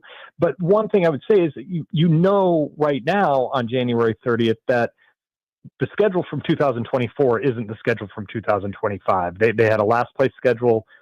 This year they had Carolina and Tennessee and Cleveland, all at home. They killed those teams. Like, I'm not saying they falsely built a 12-5 record because they earned every bit of it. Yeah. But think of their next year's schedule. I'm looking at it right now. We don't know the dates yet, but you're playing at Green Bay. That's a playoff team. You're playing at Kansas City. That's a Super Bowl team. You're playing at the LA Chargers.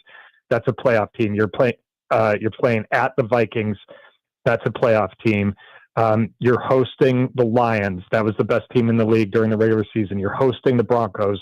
That was a playoff team. You're hosting Seattle, which almost made the playoffs. Like there's very few gimmies next year. And don't get me wrong. They should be built to be able to beat, as they say, anyone, anytime, anywhere. But just the practicality of they won a bunch of 1-score games this year and they've got a much different, schedule next year. They could be better as a roster and better with talent and not go 12-5 just because of logistics. Basically. With that being said, what do you think what do you think they need to go after more? Because for me, I look at the O-line of Philly and the D-line of Philly, and I think you need to be able to combat that. It's a great point, and I think because I am debating this in my head and I've thought about what to say with this question, what to write about.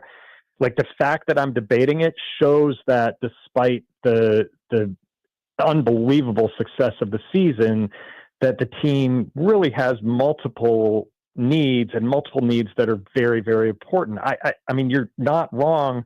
Jalen Carter is a force to be dealt with, and Saquon Barkley and that offensive line are a force to be dealt with. Like this team couldn't stop the run, and at times it couldn't run the ball either. So I don't think that offensive and defensive line are crazy thoughts. My thought though on the defensive line is they didn't really have any crazy edge rushers that disrupted games either. I mean, I think Dante Fowler Jr. had kind of a spurt in the middle of the season where he was pretty disruptive. Yeah. But I think, a real Khalil Mack style edge rusher is something this team needs. And then I can't get away. I mean, there's no one on that team I respect more than Terry McLaurin, but I also get the feeling that, like, what would he look like with another Terry McLaurin or a faster Terry McLaurin on the other side, and how difficult would that make Jaden Daniels to defend if he had another deep threat? Like, that is the offensive present I want to find under the tree at some point during free agency or in the draft, because he had an 1,100-yard season and 13 touchdown receptions with no real consistent contribution from a single other wideout. They did a good job by committee, and De'Ami Brown came on in the playoffs, but I think you want something more there. So I've got almost like a shopping list, which again, I think reflects on, even though this was a great season with great results, the roster needs some tending to, for sure. We're talking to Barry Zaluga from the Washington Post, columnist over there, our friend. And Barry, when you look at the overall, like when team has this much success, they lose coaches, which seems like people now want to talk to the coaches on the staff. Kavita, we had Blau has been. Do you feel that they're constructed well enough? Because I look at all the people that they have that has call plays on offense. I think offensively they're set. Do you think that if they start getting other people, because I think Ken Norton will be interviewed by Pete Carroll to do something over at the Raiders. Right. Right. Are they constructed well enough as a coaching staff to continue moving forward? I loved Dan Quinn's answer when he was asked about that at the last press conference, which is, we're not just developing players here, we're developing coaches. And part of his job is to make sure that when you have attrition, that there are capable candidates right in front of you to fill in. So one thing that happened for me over the course of the year, Brian, is I really didn't know what to expect from Dan Quinn. And I was not, I really thought they should have hired an offensive coach to pair up with the rookie quarterback and have them be in lockstep. But now that Cliff Kingsbury is staying, I've really come to believe that Dan Quinn knows what he's doing in terms of development and growth and team building and organizational motivation. And so I'm willing to take him. Like, I think he probably knows something about coaching up coaches. So I think that they're, because Kingsbury is staying, and I think that was the most important one because he wanted another year at least with him and Jaden. Mm-hmm. I think they're pretty well equipped to handle some attrition on the staff. And so we talked about the O-line, D-line. I look at that. What is the one skill position that you think, other than receiver, because I know you touched on that a little bit, needs to be addressed? I think quarterback, man. Like, I know some people are like running back, and I have no problem using a down the board draft pick for a running back that you believe in. But and I'm not even like out on Marshawn Latimore. I think what Adam Peters said about, like, look, we have him healthy for a whole off season and get him integrated into our program. Like, he's shown he can do it. I don't think he completely lost the ability to do it when he got here. But I think they need more depth at that position. I mean, if you get a situation where Mikey Sanderstill can move back inside and do what he was supposed to do, cover slot guys, and he's shown he's a baller, like he can play, and if he does it, at a position he's more naturally suited for, and you have somebody else who can play the outside, like that would be a great spot for them to end up. So I'd go. I mean, if you consider cornerback a skill position, which I do, I'd go right there. When this all season begins to kick off and they start making moves, do you think that they're a big player in the free agency this year? I know last year they went in late. They got a lot of one-year deals. They signed some people, and those people, it worked for them. But this year, if they're going to take a step, I think they can't be like they were this year. Yeah, last no, year.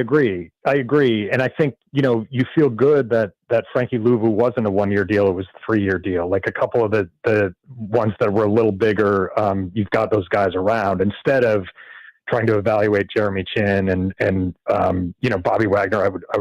I think they really would want to bring him back, but that leaves you in a kind of build mode every year. I think the answer, because they're going to have north of $90 million of space is, I'd expect them to be players. But I also think what last offseason showed us is I think you can trust Adam Peters and his staff as evaluators. There is not a single deal that they made that didn't work out well. If you take away the kicker that they signed, who had the legal issue and that they let go, that was the only blip in their free agency pursuit. So you would hope that once they, swing bigger, that they're applying the same sort of evaluation skills and are saying, no, T. Higgins is worth this much to be another receiver, or whoever, or they want to bring in Ronnie Stanley, the tackle from Baltimore, to shore up the offensive line. That they are equipped to know that these people are skilled enough, talented enough, work hard enough, and kind of fit the mold that they're looking for. Because you could have thought it was mumbo jumbo at the time, but they're saying they want to find people that are commanders. Yeah. That now means something that it didn't mean last year, because you know what the mold looks like. Dude, I believe that people bring in players all the time, but do the players stick and do they work? And what you're saying is exactly what I mentioned to JP yesterday. They seem to hit when they bring somebody in. They don't miss. And if they could keep doing that, then maybe if you I think it was one guy who, the two guys that Minnesota either got, or either was it Detroit, where they lost somebody that made $39 million, but they ended up signing $25 million, but they ended up signing two guys at $29, and both of them ended up being outstanding. So if you could do something like that, then you're moving forward. Because I still look at it like Mikey and running backs and receivers. The big guy is going to help all those guys produce. If you're getting pressure on the quarterback, Micah Sanders is the guy you want, because the dude's smart and he's around the receiver all the time. If you're not getting pressure on the quarterback, then you got to think about other things. But they got to get that transmission engine fixed. And that's what I call offensive line, defensive line. They got to get that fixed. Yeah.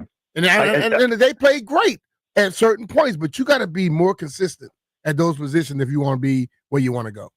Well, and one difference in bringing people in this year, Brian, and you'll agree with this, is that, that was a bunch of people that didn't really know each other, that were kind of creating a workplace environment and a culture and how they work together. And now, and Terry McLaurin mentioned this in the week leading up to the NFC Championship game, they now have a blueprint for how they do things. And so anybody coming into that building is not going to be setting the tone, because the tone is already set. And I think that's a big, big step forward.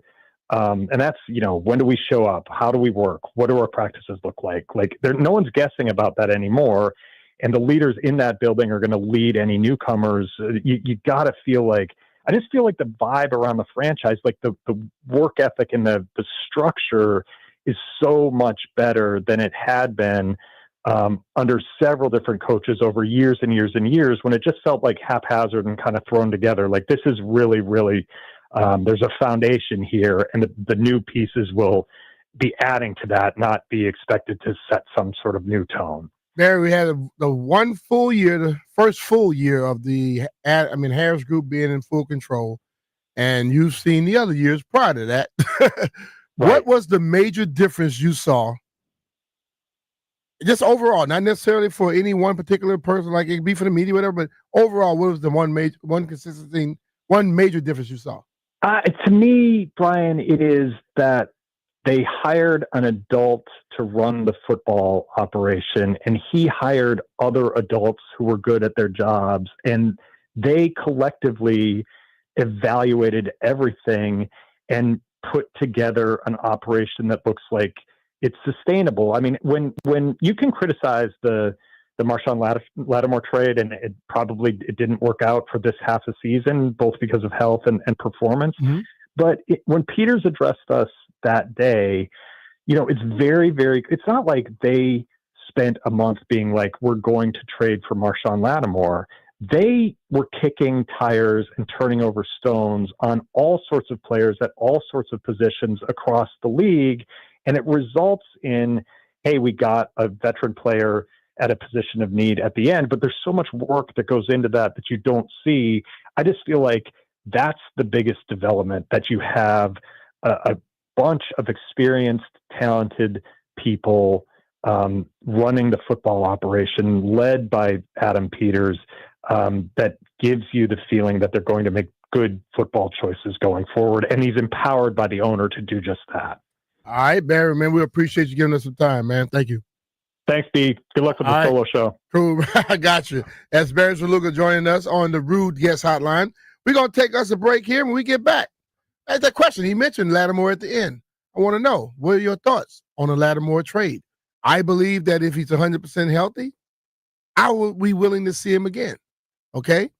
If he's not 100% healthy, I don't want to see anybody when they're not 100% healthy. But if he's healthy, I want to see him. We want to find out your thoughts as well.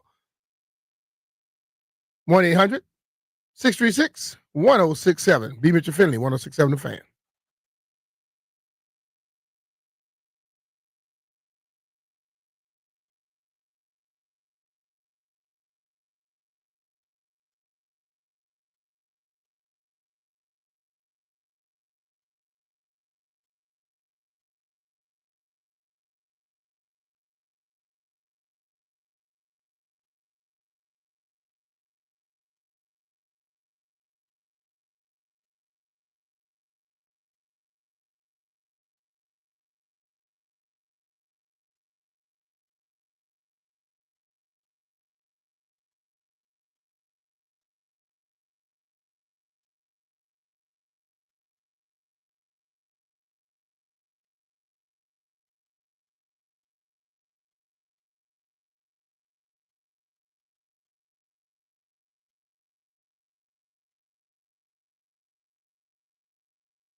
This update brought to you by Main Street Bank. Cheer local, bank local. The Wizards continue at home tonight, welcoming in LeBron James and the Los Angeles Lakers after losing to the Raptors 106-82. Tonight it's the Lakers and the Wizards 6:45 on Team 980. Capitals continue on the road against the Ottawa Senators. That's a 6:45 pregame on the Fan. 14 members of the figure skating community were passengers on the American Airlines jet that collided with an Army helicopter near Ronald Reagan National Airport last night, according to Skating Club of Boston Executive Director Doug Zagib. ESPN has agreed to pick up its option and broadcast ACC sports through 2036, and Denver was officially announced as the NWSL's 16th team today. They'll begin play in 2026. Hey, Caps fans, the Law Tigers and Harley Davidson of D.C. are giving away a one-of-a-kind 50th anniversary Washington Capitals Harley Davidson. Check it out in person at the D.C. Auto Show or enter now at capsfansbike.com. Byron Kerr on the Fan.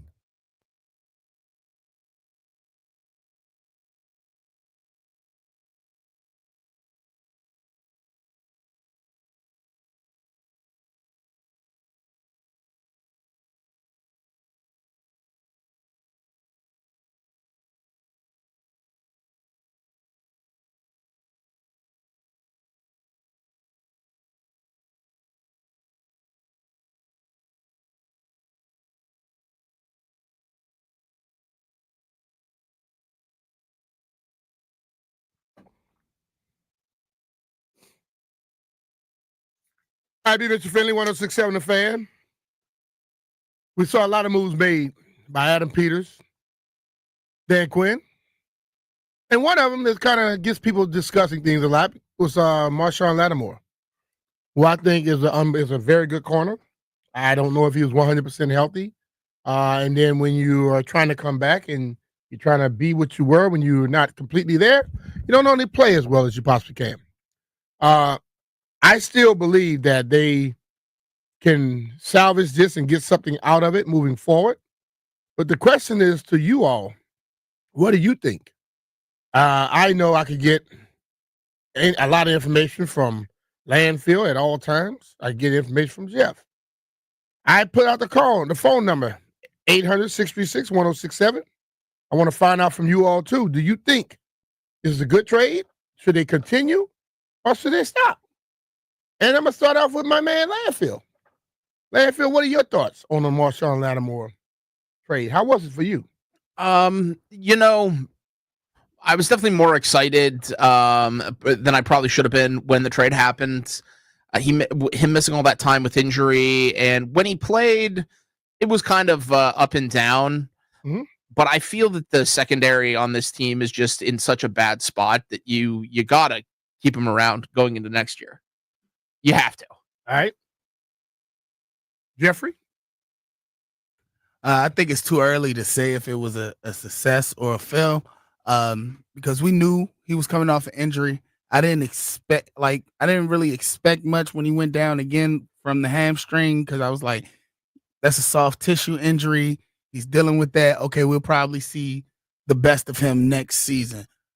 Because when when we played Detroit, mm-hmm. you know, everybody was like, "Oh, he shut that side of the field down." So like when we see him fully healthy, if he can play a complete year next year, like all of that will be able to tell if it was a success or not. But also I think I'm gonna do it. It's a comparison. I'm gonna have to use basketball though to complete this. Hear me out. You know when James Harden, he used to get to the free throw line all the time, right? Yeah. But then that rule came in, so now every time he get the ball, he's watched closely. I think Marshawn Latimore has that stigma on his back, and I say that because we seen in the last game with Philly, we seen the incident with AJ Brown, but only Latimore was flagged. Mm-hmm.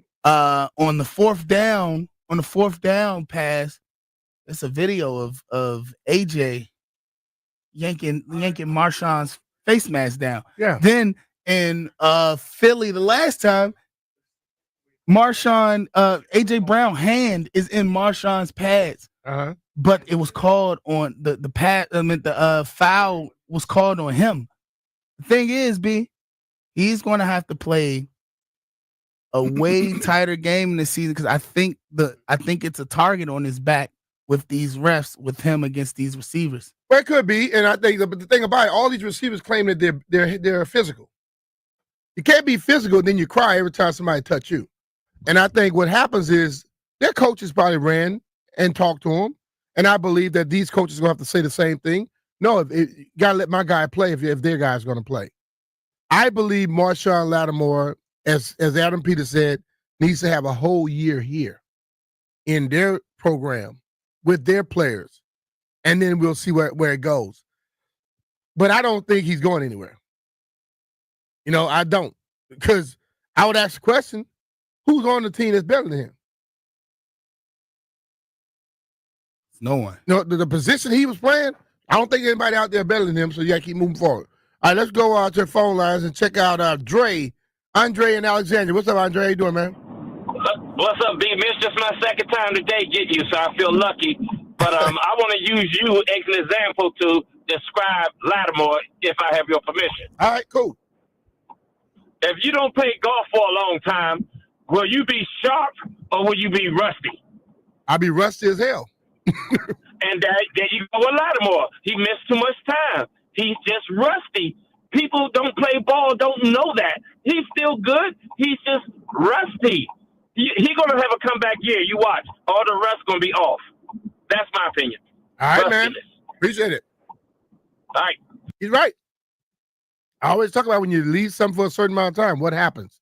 All right, let's go to Trucker Dan. What's up, Trucker Dan? How you doing? What it do? Tell him, man. Tell my boy JB get better. Yeah, I gave him a little remedy. If he take that remedy, he's gonna be all right. All right, what you got? I'm not mad with Latimore. I just think we gave up too much for him. I think it may be a fourth and a sixth would do, but little too late, too little. Fourth and a sixth is basically a 3. They gave up a 3. Yeah, I thought we gave up a 3, 4, and a 6. I don't think they gave up all that. I think they did. Man, if they gave up 3 pieces for him, I don't remember that. Don't you Ridgeway? He was our 6th. We gave them that in the 3rd and the 4th. But look, I'm 100% on you with this one though. That O-line, man, B-Rob is not the problem. We need to kick Coleman on the inside and find him a left tackle. Wiley is good, but I don't know. I think he's a backup. And that D-line, we need help, man. We need help in the trenches. You give us help in the trenches, we're going to do numbers. That's all I can say, man. All right, man. Appreciate it. And Trucker Dan was right. Don was right. They gave a 3, 4, and a 6. But you know what? Hey, we'll see what happens this year, and then we'll know if it's a success or not. Let's go to Gary in Woodbridge. What's up, Gary? Hey, Brian. How you doing? I'm disappointed in his play. However, I understand he was injured and he was coming back, and he might have come back a little too soon. I would like to see him go through training camp with the regime that's in now, and maybe he will learn that ball is life, and I think he'll do better next year. All right, man. Cool. Good call. I think I'm with you. I think let's take him through this whole thing with all of these guys for a year, and let's see what happens. Because he has that mindset of being this brawler on the field, and he came in here trying to be that. And sometimes when you're lacking just a little bit of your health, being a brawler becomes negative, and the referees start throwing the flags on you. If you can't move how you normally move, you grab. But I still say when he and Latimore bumped chest, he and A.J. Brown bumped chest, A.J. Brown ripped his helmet off by his face mask, and they threw a flag on him. That was a bunch of BS. Sean Hockley and his crew. I say that. Let's go to Doug in Stafford. What's up, Doug? Hey, what's going on? What's up, man? Yeah, I think this is a good trade overall for now. Obviously hard to tell after coming off of an injury, but I think people forget we made it to the NFC Championship game. Our secondary was one of our biggest weaknesses. I think he certainly had better moments, but overall, I think he did what he needed to do to kind of get us where we got to. Yeah, I think his way of playing, thank you for your call. His way of playing did something to the secondary down the stretch. You saw those guys playing with a lot more confidence, a lot looser, and that says something to me. So if he comes back next year healthy and he plays and gets back to what he was, can you imagine the step that Sam still would take and maybe some other guys would take as well? So I think it's like Jeff said, you put a pause on whether it was a success or not, So but we'll get to that next year because right now I think we're still even. You're not losing. We're still even because we went farther than the people that we. Where did the Saints go? They ain't going nowhere, right? They ain't going nowhere at all. Let's go to Duck in Waldorf. What's up, Duck? What's going on, B Mitch? Chilling, brother. How you doing? I'm good, man. Hey, so like I was telling Jeff, man, I think it was a decent trade. We need to give him some time, but I'm not sure how much of a team guy Marshawn Latimore is. He don't all of his interviews, his press conference, he always talking about I, me, and I'm not. That's not a camaraderie that we got. When I hear all the other players speak, it's always we, the brotherhood, this, that. I never heard him say that on his Instagram. He don't got no Commanders things or none of that. That might be looking into it too much. But you know what, Doug? I don't care about what they put on their social media. I'm not a social media guy to think that your life has to be on social media. But a lot of guys say how cool he is, But some dudes just have that bravado and that persona. That's what they want to present, but they're somebody different. Gotcha. Yeah. Thanks, man. Appreciate you. Like that, the social media thing, I can care less. All right, let's close out with our guy, Rev T. What's up, Rev? How you doing, brother? What's going on, B-Mitch? I'm chilling, bro. You sound like you let down in the dumps? Yeah, man, I'm fighting a little cold here and there. I think you and JP hung out together? One of the Bammers in Philly probably got me sick. That's what it was. I don't know. I'll be all right, though. I'm pushing through. But I'm just saying that thing with Latimore, though, if he was healthy, then, yeah, it was a good move. But he never got right. They picked him up injured, and he was trying to fight through the injury, and you can't knock a man for doing that. But at the end of the day, it didn't work out. In my opinion, I would move on. I mean, to be honest with you, I don't care what you gave up for, cut the loss and keep on moving.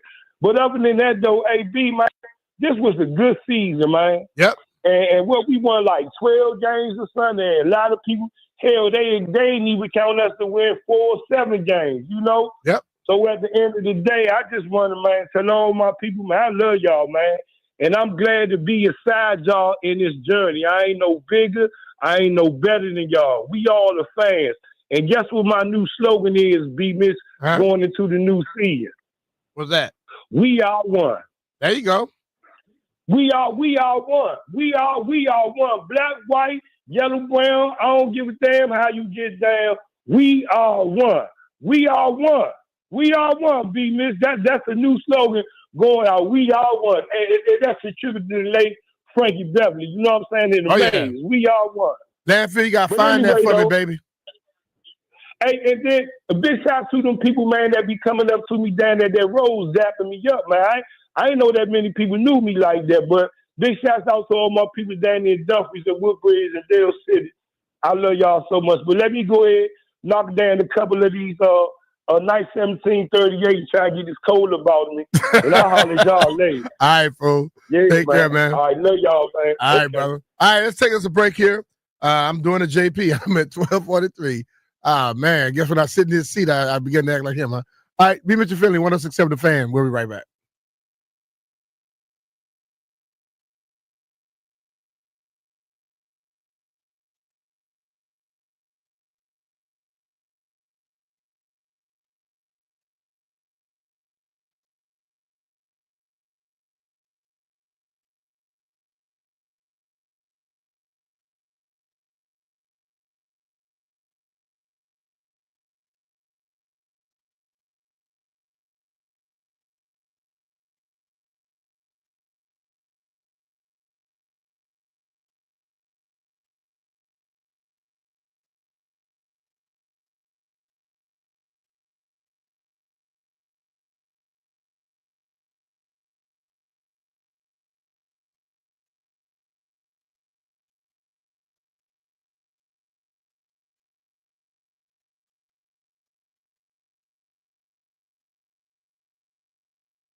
Sometimes in our life, we all have faith. We all have sorrow.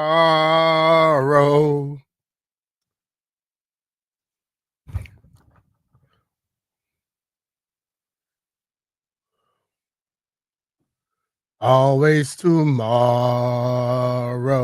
Lean on me when you're not strong. Be Mr. Philly, 1067 The Fan. You could win an ultimate tournament trip to Las Vegas just by listening to 1067 The Fan. Win a trip for you and 3 friends during the first 2 rounds of the College Basketball Championship. Flights, hotel, and $20,000 in spending money. Just download the free Odyssey app. Listen to The Fan for at least 1 hour. Listen tomorrow for at least an hour for another entry. It's Odyssey Slam Dunk in Vegas National Contest. For more, go to odyssey.com/slam dunk. Remember, flights, hotel, and $20,000 for you and 4 of your friends. 3 of your friends. I don't want to get no extra person in there. That's a nice one. I wish we could win that, Landfill. What you think? All right, so after talking about that, that's a tournament. It's a basketball tournament. Basketball is on my mind today because right now, Adam Silver is talking about let's try to make them play just 10 minutes now. Basketball has gotten to a point where I know young people hate to hear older people say that they're softer now, they're not as tough. But let's think about this. Technology was non-existent for some of the great ones back in the day. Basketball shoes were garbage. They played every damn game, sick, hurt, or what. They didn't fly around in corporate jets that were plush. They didn't complain. Today, guys are making, the top dudes making anywhere 40, 50, 60, almost $70 damn million a year. They don't want to play every game. Now they want them to be shorter. And Adam Silver seems to be falling into it where the sport that's destroying it, they add more. They added 17. They trying to add 18 game, but they claim they worry about the fans, about the players' health. That's a bunch of BS. But are you all cool with this? You want 10-minute quarters now? They want to limit 8 minutes out of the game. My question: what is it in basketball in college, high school? Is it less or more? It's 2 20-minute halves in college. College is 2 20-minute halves. Okay, so you're NBA and you say you're getting paid. So shouldn't it be a little longer? What is high school? I think 10. So they want to do exactly what the high school students are doing. Yeah, I think the idea is overseas they play 10, so they want to make it. So in other words, now you're following what overseas does. I think with all sports, they're trying to reduce the longevity of the game. Like their mind spans, they can only pay attention for so long. Just like with the baseball clock thing, I think they're just trying to speed up the game. No, baseball should have been sped up. Baseball is the one sleeping pill of all sports. Not much action, and you're standing around, you're gonna fall asleep.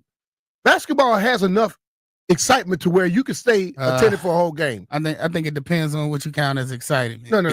No. See, this is the problem with basketball. They always have had something to fall on. Well, they didn't play well during the middle of the season. They played better when the playoffs came around. They don't play the All-Star game at all now. They just shoot up threes all damn day, no defense. So now let's change it. I guarantee if they go to 10, somebody going to try to get to 8. Life is about this. When you are given multiple choices, we have learned that this generation chooses the easiest one. Don't give them a choice. This is what the sport is. You play or you don't play. Where the hell are they going to go? Play somewhere else? Listen, man, 12 minutes in basketball, it's cool. I think it's cool. Football, listen, I hear people complain about football today, and I'm going to be honest. They have everything better than what we had. And I didn't worry about listen, I wanted to play. I wanted to compete. So why is it that the more technology we get, We claim the athletes are in better shape. They're better athletic. They're more talented. But all they do is complain about every damn thing. I'm not cool with it. No. Play. If they change it to 10 minutes, they're going to try to take some money from them. I guarantee if they say we're going to lower your salary, they'll say, oh, no. We'll play the 10 minutes. We'll play 12 minutes now. I don't think listen, man, overseas, when did we start copying over what they're doing? The NBA is the end-all, be-all. Why don't you make them bastards follow what you're doing instead of you trying to follow what they're doing? It makes no sense. But, hey, it is what it is. Getting soft. I said it. Getting softer. They're already soft. Be Mitchell feeling 106.7 The Fan. We'll be back.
This update brought to you by Reynolds Empower Home Team, Keller Williams Realty. Rodney Rice and Jacoby Gillespie each 16 as Maryland won its fourth in a row, 76-68 over number 17 Wisconsin. Head coach Kevin Willard, they figured it out against the Badgers offense. We only had two guys that played against that offense. It takes a while to kind of figure out how to cheat it, where to go. And I thought in the first half, we looked like a team that's never played against a Wisconsin team. And I think in the second half, those guys, we really figured out what we were doing with our switches, what we were doing with our pick and rolls, and I thought we were just much more settled in how to play against that offense. Maryland has won 6 of their last 7. LeBron James and the Lakers against the Wizards tonight. Washington looking to snap a 15-game losing streak after falling to Toronto 106-82. Tonight, the Lakers in town at 6:45 on Team 980. Capitals take to the ice in Ottawa, 3-1 so far on the road trip, 6:45 on the Fan. 14 members of the figure skating community were passengers on the American Airlines jet that collided with an Army helicopter near Ronald Reagan National Airport last night. That's according to Skating Club of Boston Executive Director Doug Zagib. ESPN has agreed to pick up its option and will continue to broadcast ACC sports through 2036. Want to hear the fastest way to know what your home would sell for? Reach out to Empower Home Team. Simply text your address to 800-763-3000. No phone call. Just text your address to 800-763-3000. That's 800-763-3000. Byron Kerr on the Fan.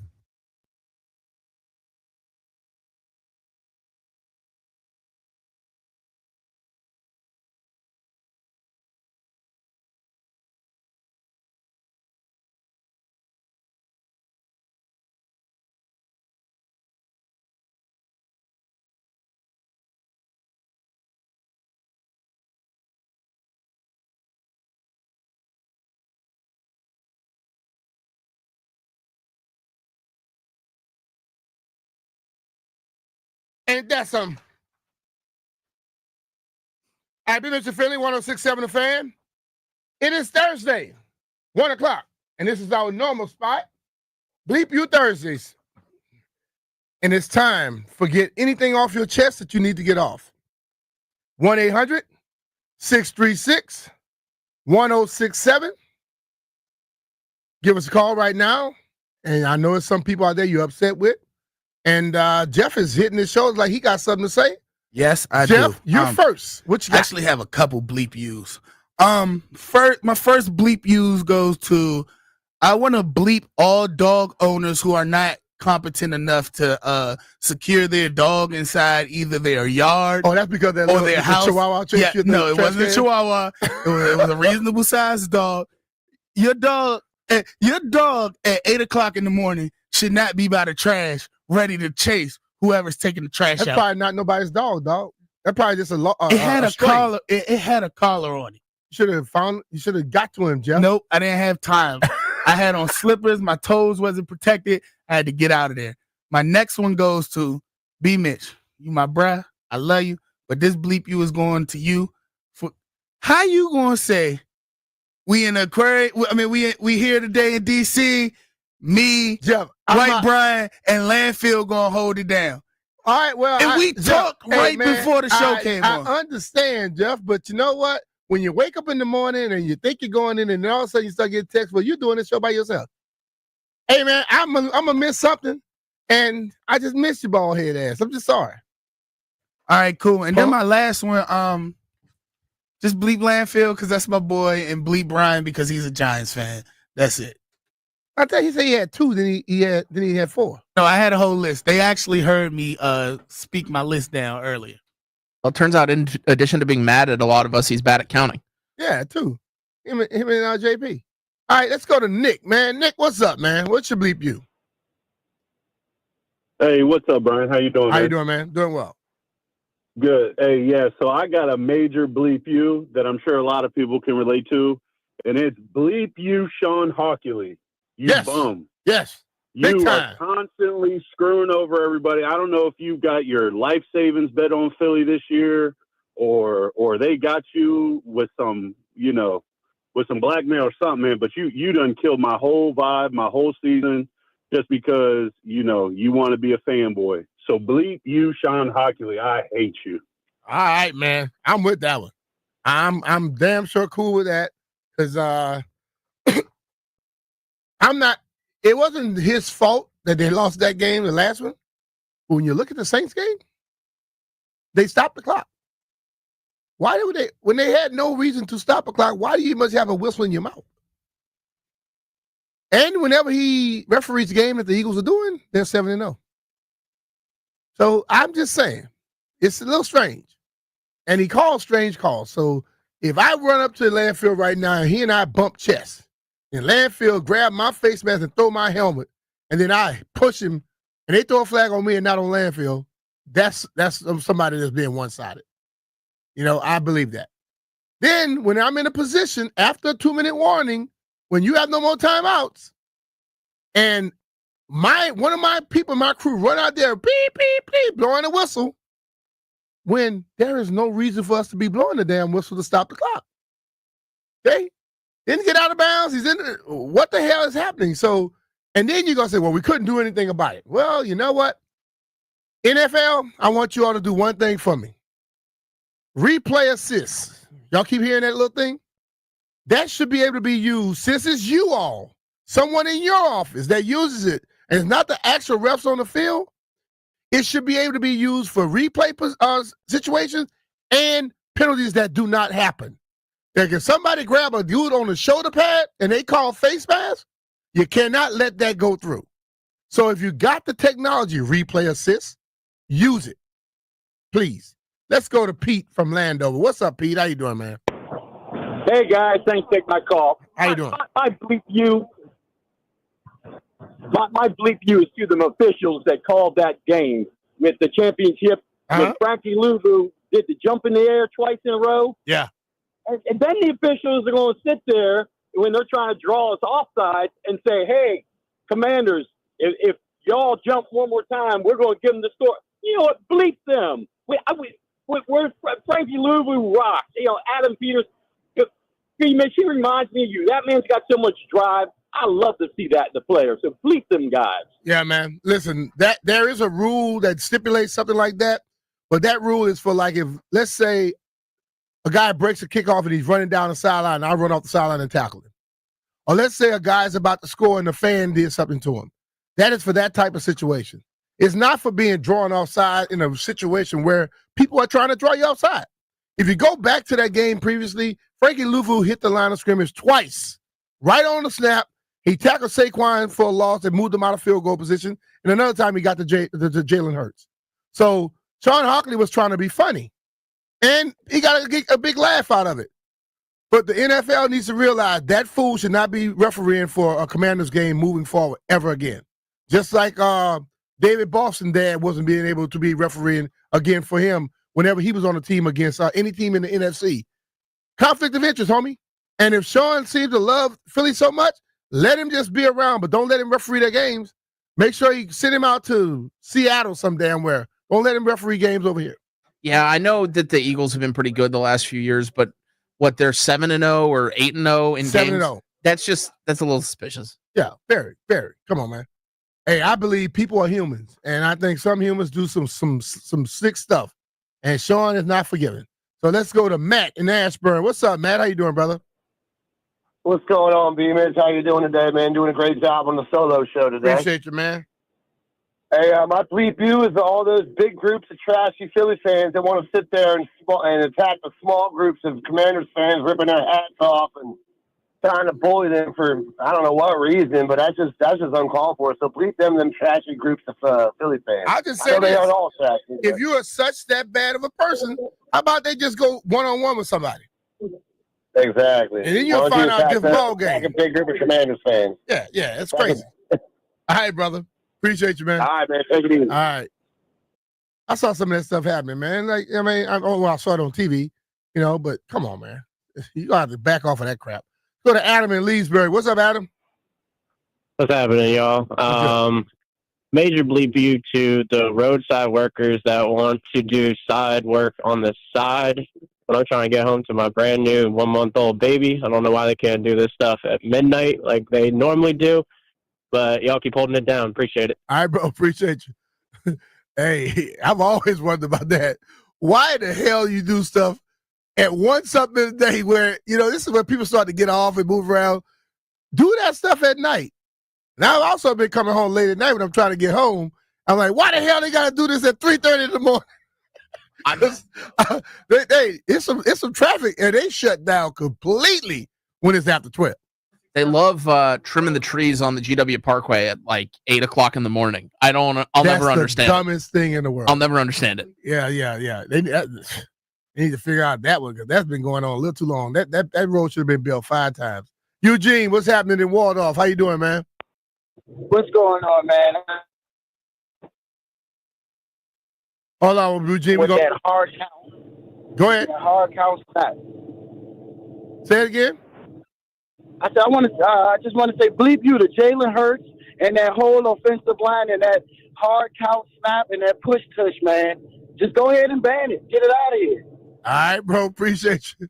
Listen, I thought they were discussing getting rid of it, and then that went away. So, but this is what I want to know, and I watch every play every time they do it. They call offsides on all the other on a defensive plays. Do you ever see how far the head is over the ball and how the other guy's hands are damn near past the ball? You know, so what the hell do you expect the defense to do? They're already at a disadvantage. You want them to just not do anything? I got an idea. They offside too. I got an idea. What's that? We should get fans from all 31 teams except Philly. We got to boycott the tush push. Because it's illegal and it's cheating. Well, only thing cheating is they offside and the referees don't call it. Yeah, so it needs to be boycotted. I don't think I got the moxie to go out there and be going around the country doing that. I mean, I got it. You handle that. That's all on you. All right, let's go to Silver Spring. Check out my dude, Nate. What's up, Nate? What's up, B. Mitch, man? I got 2 real quick, man. First, all the people that's been hanging out in these bathrooms in Silver Spring and all these fast food places that made them lock every bathroom at every fast food place, bleep you. If y'all ain't in there messing around the bathroom, they wouldn't be locking these doors so regular people can't go in there and use the daggone bathroom, man. So that's my first joke. And then me and Jeff was talking. We going up to Philly for every game from here on out. Bleep you to all them Philly fans that, first of all, they look like they stink. They look like they ain't even shower for 3 days. And they act like they was going to the bathroom on themselves. They out there picking on old ladies and all this stuff. Hey, B. Mitch, I'm going to wear a jacket that got 3 rings on it. Because we still got 3 rings. They still got 1. So they ain't got nothing up on us. They picking on people they know they can get away with. And we going up there from here on out, man. I'm out. All right, man. Appreciate you. All right, B. All right, babe. All right, that's where we're going now. I'm going to Seat Pleasant. Vinny, what's happening with you, brother? What's your bleep you? My man, what's up, B? How you feeling, man? I'm chilling, what's going bro. on with you? I'm good. Hey, man, I got to bleep you, man. I don't know if you've seen this, but AJ Brown was on live with somebody on Instagram, trying to give kudos to Jade and also trying to give us tips on what we can use and how to improve. So bleep you, AJ Brown. We don't care about your thoughts. We don't care about what you feel about how we can improve. Go to the Super Bowl and lose. That's all I care about. Bleep you, AJ Brown. Bleep you, Philly. Get up out of here. All Hey, right, man. And somebody say we're going to be living rent-free in their head the rest of the year, and that seems to be going on because why the hell you talking about D.C.? You talking about Washington, Commanders. You should be worried about Kansas City and Pat Mahomes and Andy Reid, who probably got a bone to pick with you. Hopefully we'll get him on one day. Probably get him on next week, Landfill. I reached out to him already. Let's go to Steve and Olney. What's up, Steve? How you doing, man? How are you doing, guys? Thank you very much for taking my phone call. Doing well. And I want to go and bleep the referees, though, that stand over the ball when we're about to go and hike the ball and wait for the clock to get down to 3 seconds, where then we don't even get the opportunity to really run our play. That screws things on up, and forget them. All right, man. Appreciate it. I think there's a rule where the NFL has a ref stand over the ball until the other team can substitute their players. But you know what teams do? They move slow because they know the ref going to stand there until they are given the opportunity to substitute. Well, the NFL should let them know at 10 seconds, we are going to move and let them snap the ball. If you hanging around taking your time, then it's going to be on you. They try to make this game a fair game, and I think some of the rules make it unfair to the team that's moving the ball. That is unfair because if the ref going to stand there and dudes coming on the field slowly, that's on them. Hey, let them snap the ball. They can have 10 people. You can play with 10, just can't play with 12. Let's go to Rowdy in Alabama. What's up, Rowdy? Hey, what's up, B Mitch? Good, brother. How you doing?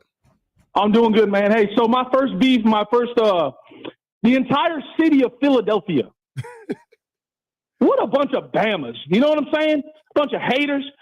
Their hockey team sucks. Their baseball team sucks, and we hate their football team. Yeah, we like their basketball team. That's right. Yeah. Josh. Yeah, just because of the owner. Other than that, bump them too, you know? Yeah. I'm with you. I got you. Come on now. Hail to the Redskins. Raise hail. Let's go. All right, brother. Appreciate you. All righty. Where am I going now? I'm going right into D.C., and I'm going to talk to my dude, Rod. What's up, Rod? How you doing, brother? Hey, what's up? What's happening? I told Jeff one thing, but I'm flipping the script. Bleep Jeff. Getting on here crying still about running from a dog. You running from a chihuahua. You running from a chihuahua. I see why. That is crazy. Why you don't get no equipment when you play football. That is Running from a crazy. chihuahua. Oh, the dog is chasing me. Oh, the dog is chasing me. You're out of pocket. Can we hang up on him? Rod, I want to hear some more. Keep talking, Rod. Hey, I'm the one who's going to come up there. We're going to have a foot race. Me and you, I'm 56 years old, 230 pounds, and I'll beat you in a foot race. Let's do it. Hey, where you want? Where? Hey, hold on, Rob. Bleep you, because how you gonna get on the phone faking like you my friend, and now you just turn on me like that? Oh yeah, I'm beating you by a mile. Can't run a mile. Hey, Brian, I set him up real good. I said, yeah, I want to talk about the Philadelphia 76ers. Yeah, that's a good one. That's a good one. He didn't even see it coming. Hey, that's how you get him. The okie doke. Young folks don't even know. He thought he knew everything, right? 56, you got him. See all, be all, know all. All right, brother. Appreciate you. All right. Let's go to what? Brian, you up? Yeah, I just have a quick bleep you to Scott Boras as we transition to baseball season. He is still holding my guy Pete Alonso hostage. So I would like to say bleep you to Scott Boras. Just let your players sign places. All right. Well, Landfill, I'm gonna do a what you doing? Are you adding somebody to me? Okay, well, I'm gonna do the opposite of JP. I'm gonna take a break. B. Mitchell Finley, 106.7 The Fan. We'll be right back.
This update is brought to you by Main Street Bank. Cheer local, bank local. Got to watch the Maryland Terrapins now. They beat number 17 Wisconsin 76-68 at home behind Rodney Rice and Jacoby Gillespie, each scoring 16. They've won 6 of 7. LeBron James is in town. The Lakers taking on the Wizards tonight. Wizards looking to snap a 15-game skid. 6:45 on Team 980. Capitals and Ottawa Senators tonight at 6:45 on The Fan. 14 members of the figure skating community were passengers on the American Airlines jet that collided with an Army helicopter near DCA last night. That's according to the Skating Club of Boston Executive Director Doug Zagieb. Denver was officially announced as the NWSL's 16th team and will begin play in 2026. Main Street Bank is a business-focused community bank proudly serving the DMV since 2004. Visit mstreetbank.com to learn how to put our team in your office. Main Street Bank, member FDIC, equal housing opportunity lender. Byron Curp on The Fan.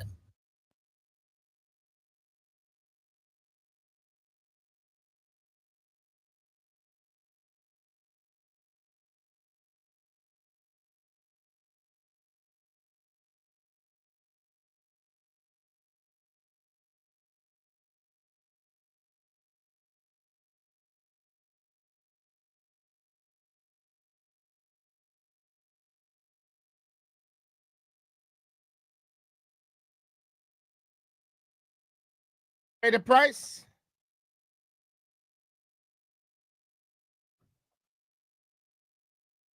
All right, be Richard Family, 106.7 The Fan. When you hear that song, you know what that means. That means that we're going to be joined by our guy, and he's going to be joining us on the Rude guest hotline. Rude, the most reliable heating and cooling and air conditioning products in the DMV. And that means our guy, Peter Rosenberg, King of New York, joining us. Rosenberg Radio. You can follow him on X. What's up, Peter? How you doing, brother? How you doing, B. Mitch? I'm hanging, I'm recovering, bouncing back. We're doing all right, man. It sounds like you losing a little sleep at night. What's going on? No. Honestly, I'm telling you the truth. I got to be honest. My sleep is okay because I don't want to shortchange anybody who's unable to get help. So we've had help, and it has been money well spent to get some help at night because keeping me fresh during the day so I can at least do my jobs. And we've been pretty good, man. Obviously, we were up late last night watching the horrible news from Reagan National Airport. Tough, super tough night. We were thinking about the DMV and everybody in Wichita and the U.S. The ice skating team as well. Yeah. So yeah, just a terrible thing, man. But yeah, no, in general, we are doing okay with regard to the rest. You know, maybe that's a silver lining to the football season ending was I can stop having to worry and put all that emotion towards football. So maybe that'll help me. That's how it was. Like when I remember my kids were born. Well, Bria during football season. Maya was born during football season, but she was born premature, which was talk about some damn worries and nerves and stuff there. She was born at what? 29 and a half weeks, 1 pound, 4.5 ounces, 11 inches long. Oh, good God. It was tough. Oh, my God. Then my baby girl came my last year, but you know, I'm going to work. My mom was like, I got it.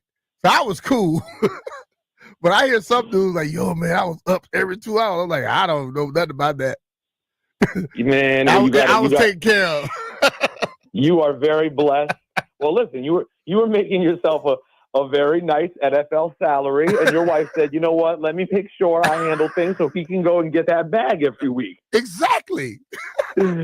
Teamwork. That's how it works. Oh, yeah. Teamwork, make the dream work.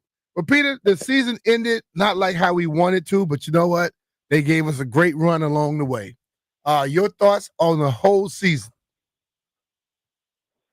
Listen, let me just start by saying, with regard to the loss, it was not a shocking defeat. There was a reason that when we talked, I kept wanting to avoid the Eagles. And it's not because we could not have won that football game. I'm sure you guys have now talked about it ad nauseum. You know, like you don't put the ball on the ground 3 times. We're having a much different conversation in that fourth quarter. Yeah. So it's very frustrating.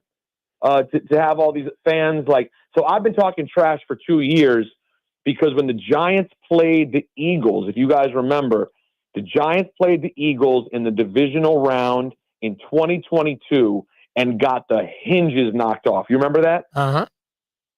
And so I've had, Giants fans and Eagles fans try to say, oh, look, you talked about that.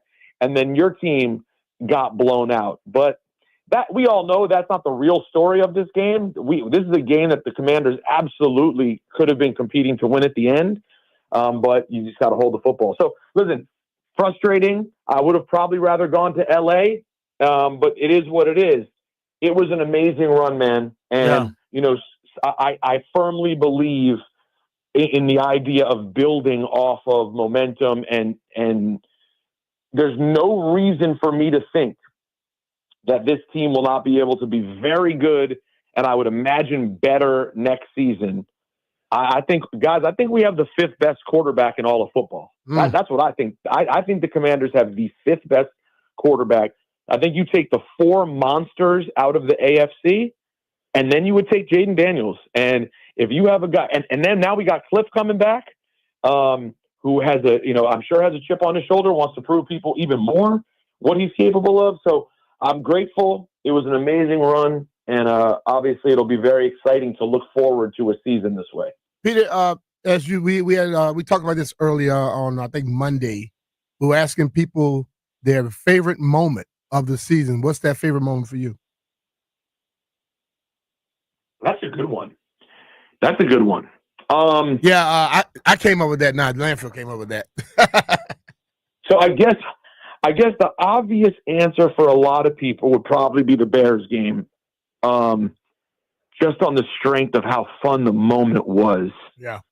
And that was, I watched that one 50 times. I mean, who didn't continue to go back and watch that over and over again? In a lot of ways, though, the Cincinnati game was fantastic, and that was sort of the moment that you knew. But I think it's got to be the Detroit playoff game, man. It has to be for me because, number one, my daughter had just gotten here, and I got to watch it with her. And number two, this is the team that I all year thought was the best team in the conference, if not competing to be the best team in the league. And to go win that playoff game and shock the world, and to do it in the fashion that we did, which was, Jaden being Jaden, pick sixes. I mean, we were doing things in that game I've never, getting to see a pick six by your team in a divisional playoff game. Nah, I've never gotten to experience anything like that as an adult. So I'll go with the Detroit win as my favorite moment. I'll tell you this, that game, Peter, being there in person, where I think they give out these like wristbands or whatever, these little bands to people when they come in. And those bands are connected to the system, the audio-visual system and all that. And when music is playing, the bands are beating with the music, and like certain parts will be blue, certain parts will be silver. It was one of the most amazing performances I've seen with like the light show or say it like that. But to watch us never get fazed by none of it and just take their fans out of it, that was amazing to me as well. Sitting in there, I'm telling you, you couldn't hear yourself in the press box. And their press box, they don't have any windows on their press box. They leave it open. So you're getting the same noise as the rest of the stadium getting. And that stuff was one of those type of stadiums that could intimidate you, but Washington wasn't intimidated one bit at all. And I loved it. Yeah, no, that it's so true, man. That building, no one really gave us a chance going into the Detroit game. I mean, we may have gotten a little too gassed going into Philly, but nobody was giving us a chance going into Detroit. So yeah, that was a special moment. Yep. So at this season coming up, and we watched the season, we know the team played great. They gave us a lot of great moments, but they're going to have to make some changes on this team. What do you think some of those changes should be or will be? Oh man, you're just bringing the heat today, B. Hey man, I'm trying to go in the bag, dog. Got to go in the bag to get the bag. Well, listen, we got a lot of cap room to play with, right? Yep. They got to beef up the secondary, man. They just do. We have how many different games were we just getting knifed up? And I talked about last week when we talked about how this team was great at getting opportune stops, and I stand by that. But the truth is, it's just not a strong enough defense all the way through. And I really think that I would start probably in the secondary with this team. I will say I think the idea of adding another really solid weapon for Jaden would be tremendous. I mean, obviously De'Ami Brown had turned into a guy, and it's a shame that he put that one on the ground, because he had really had a great second half of the season in playoffs. Yeah. But the truth is, they still probably need another piece. Obviously we don't know what Zach Ertz's future is going to be. If we don't have him, there's going to be someone else who we really need to step up, because he catches a lot of balls for Jaden Daniels. Yes, he does. So I would say the two places I'd say are the secondary and the weapons for JD5. Like me, when I look at any aspect of football, and I play skill positions all my life, I look at the people in front, the lines. I think if you got more pass rush, you got better secondary play. If you have more blocking up front, you have more big plays. So I think O-line, D-line has to be enhanced. And if they enhance that, then you don't necessarily have to spend super top dollar on those other positions. It's a great point, too. It's just weird for us to say, because we're a year removed from having such an embarrassment of riches up front on the D-line that they literally like, oh, let's get rid of some of these. We got too much. Yeah. And now you're sitting there, and after Payne and Allen, you're like, oh, wait, we kind of do need some help up front, too. Also, we got to answer can Marshawn Latimore do it or not? I mean, there's the physical availability part of Latimore that is frustrating. And then, of course, there are just some moments that he had where, listen, I think people are always quick to kill corners because it is the most thankless position in sports. Totally. And we as fans don't understand what happens on a given play, and the last man you see get beat is the corner. So I think Latimore in a couple of games really saved our you-know-what. Uh-huh. But the fact is, for him to be a valuable contributor to this team, he's got to be healthy next year, or he's not there. And I think that's what Peters is saying. Like, we need to have him for an off season with all the guys, and then we'll see how that goes. I believe it'll be better for him, to really see how people do it. To get the strength coach and the program to get him going in that, and I think he'll show what he's capable of. So we'll see. And then I know obviously a lot of people have issues with St. Juice. Quan Martin obviously had a big moment there in the playoffs that people are super excited about. Yeah. I like Jeremy Chin. So they got people who can play. The question is, that defense just needs to get better, whether it's getting bigger up front and better up front to save the secondary a bit, or beefing up the secondary, or both. But hopefully they have enough money to address all of these things. The beauty of it all is that I feel like they have a quarterback who is going to be able to get it done kind of regardless of what they have. But I really hope we're able to continue. Listen, I'd love to see more Zach Ertz. I thought Ertz really surprised me this year. Yeah, I did not expect that level of performance from him. And obviously you saw in the game against Philly, once Terry was kind of taken out of that game and we were not able to find him, he was the only real reliable weapon all day long for Daniels. So him and Austin Eckler really turned out to be great pieces from Adam Peters. Yeah, listen, they knew what they needed to go do, what they needed to get, and they got it. And I think they need to just keep going. Because, see, what they showed last year to me is you don't need top dollar in every position to win. But if you have them in certain positions, you can win. So as we look towards this season with almost $100 million in salary cap, I don't think they have to spend all the money. You got to get the right people that hit. See, we had when all those first rounders, they all weren't hitting.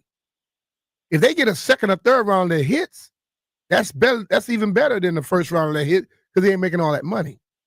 So, exactly. And think about like a Noah Brown, for example. Yes. That before his unfortunate and untimely injury, That's a guy who was an impact player that didn't cost you anything and nobody was thinking about. So it's not always about, as we know firsthand being fans of this team, it ain't always about the big sexy splash. Nope. Make the right decisions. But listen, I will be flabbergasted if we're not competing in a real way next year. All right, I'm with you on that. I think we will be competing in a nice way. I think things are going to be great for us. So, and the schedule's going to be tougher. The expectations will be higher, but I think they got the people inside the building that are willing to deal with all that stuff so it'll work out perfect for them. Absolutely. And listen, and you probably won't get every bounce that you got this year. I mean, winning the games the way that we did over and over again, that is very rare. But my hope is there are a few more games where we're not put in those situations. Yeah. And I really think that this team is, listen, you never know if you're going to get back. That's why at the end, even though I wasn't heartbroken after this loss because it was all bonus, the part that made it tough is, hey, as we know, championship games don't grow on trees. Nope. And you don't know if you're going to get one again. But I do firmly believe that this team will be back. I also believe this, Peter, that the games that we won on the last play, how about already be winning the games going into the last 10 minutes? You know? Exactly. Exactly. Hey, that's bro, where you need to grow. I had heart palpitations this year. Woo. Exactly. Yeah. By the way, I don't want to be the cardiac commanders. I Hell want to no. be the low heart rate chilling commanders. That's beat them now. Don't wait till late. Beat them now. Exactly. All right, brother. We appreciate you giving us some time, man. Hey, man, I hope JP shows up at the live show tomorrow. Yeah, I hope he shows up in New Orleans. All right, later, guys. All right, bro. That's Peter Rosenberg joining us here on the B. Mitchell Finley Show. Take us a quick break. We get back. We're going to find out how did the bets go last night. Jeff, you're losing now. We'll be right back.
Be Mitchell Finley, 106.7 The Fan. All right, be caller number 10 to 800-636-1067 to win 2 tickets to 106.7 The Fan live Friday, January 31st at the Tally Ho Theater. The Sports Junkies, B. Mitchell Finley and Grant Denny, shared their FCC restrictions for a totally uncensored discussion of DC sports. Really? Huh. You don't want mine to be completely shared. Behind-the-scenes stories of working in the radio and a preview of the Super Bowl matchup. Landfill, you heard them. They said it, huh? Don't ask me no dumb questions if you don't want a smart-ass answer, because I will be giving you one. Hey, Wendy, how you doing? What are you looking at? Y'all said we shedding our FCC restrictions because we're not on air.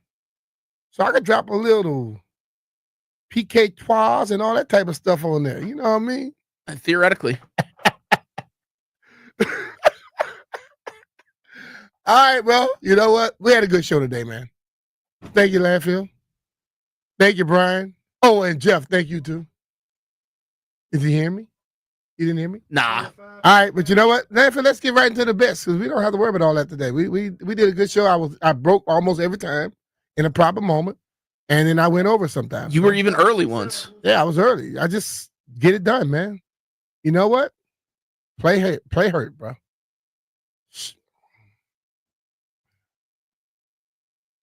Oh, holla. Gather around, gather around. All right. Brian? Everybody won except for me. Well, damn, Brian. What we realizing is you're awful with betting, bro. Yeah. I mean, you. We thought you were gonna fit right in, but you're just terrible, man. You might need to go to another show. You can't bet. Yeah, it's really bad. I got to figure out a new Why strategy. you bet on all these obscure ass college basketball programs? Stop doing that. Maybe that's vote on somebody that you really know. That everybody, like half the time, I'm sure you got people about the wreck trying to find out who the hell you're talking about. Those are the games I watch, so I want to bet on them. Just don't turn out the way I want to. Don't bet on the games you watch, because that makes you stressful. Don't do that. Bet on the games you don't watch. Just bet, and then you find out tomorrow if you won or not. That's what I do. Yeah, maybe that's what I got to start I didn't know the Warriors won or not. Yeah, they won outright, and you had them plus 10. They killed them. All right, so what y'all have tonight, Jeff? Lakers. You going with the Lakers tonight? Who they playing against? They playing against the Wizards? Yes. How much they favored by? I think 8 points. 8 points? That's it? Hey, you know LeBron not gonna play tonight. You gonna chill. Well, Anthony Davis not playing. Lakers by 8.5. He always hurt. That dude right there. Listen, say what you want. Unibrow is soft. Give me Penn State over Ohio State tonight. Brian? Ohio State over Penn State. Oh, wow. Wait. Y'all going with just straight money lines? Yeah. I need to know this, man. It's like, y'all be throwing it out there, and then tomorrow, when you lost because of, then you're going to try to say, oh, no, I took the points. Not giving you no points tomorrow. I'll take the money line, too. Oh, okay, then. So y'all going face off. Y'all may well just put $100. For the week. You put $100, let me hold $100, I give it to the winner tomorrow. Nah. I mean, come if on, this dog. was Bowie State, I'll put my money on it. Man, please.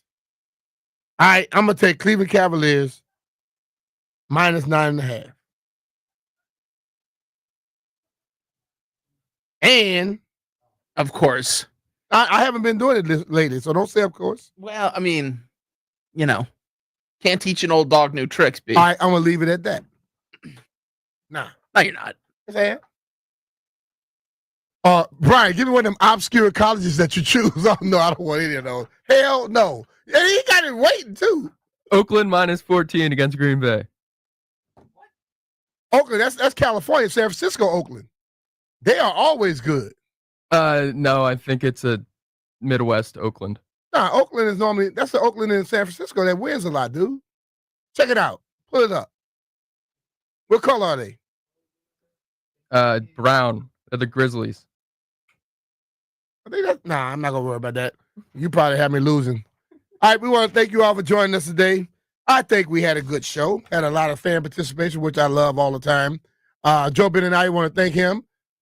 also Barris Valuga, and Peter Rosenberg. But the fans, I want to thank you all more. Just like Josh Harris, thank you all. I want to thank you all for calling in and helping us have a great show today. Like I said, make sure you kiss and let the people that you love know that you love them. And our condolences go to all of the families affected by that crash last night. You never know. Life can end in a quick moment. So live life to the fullest, and always share your true feelings to people. You love them, let them know. God bless you, and we'll see you all tomorrow. Peace.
This update is brought to you by Ted Britt Automotive Group, home of Ted Britt for life. Maryland Terrapins defeat number 17 Wisconsin 76-68. Julian Reese scored 14. Derek Queen had 12. Head coach Kevin Willard liked what he saw from Tafara Gapari. I didn't go to the bench against Indiana. It was one of those situations like, we were just riding with it, and there's a lot of timeouts around the 11-minute mark. But Tafar's been great all year. He's given us, he spaces the floor. He's able to shoot the basketball, and defensively, we're able to switch with him. Maryland has won 6 of their last 7. LeBron James in town. The Lakers and the Wizards tonight at 6:45 on Team 980. Washington lost to Toronto 106-82, and they've lost 15 in a row. Capitals riding high at Ottawa Senators tonight at 6:45 on the Fan. Caps have points in 13 of their last 14 games. 14 members of the figure skating community were passengers on the American Airlines jet that collided with an Army helicopter on approach to DCA last night, according to Skating Club of Boston Executive Director Doug Zagid.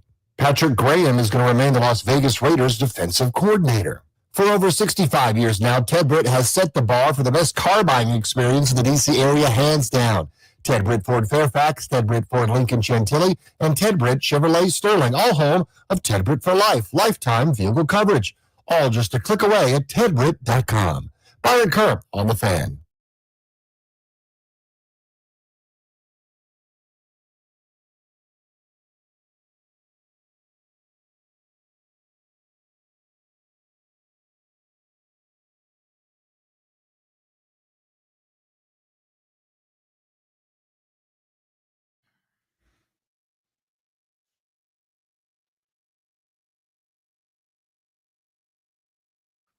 Good Thursday afternoon.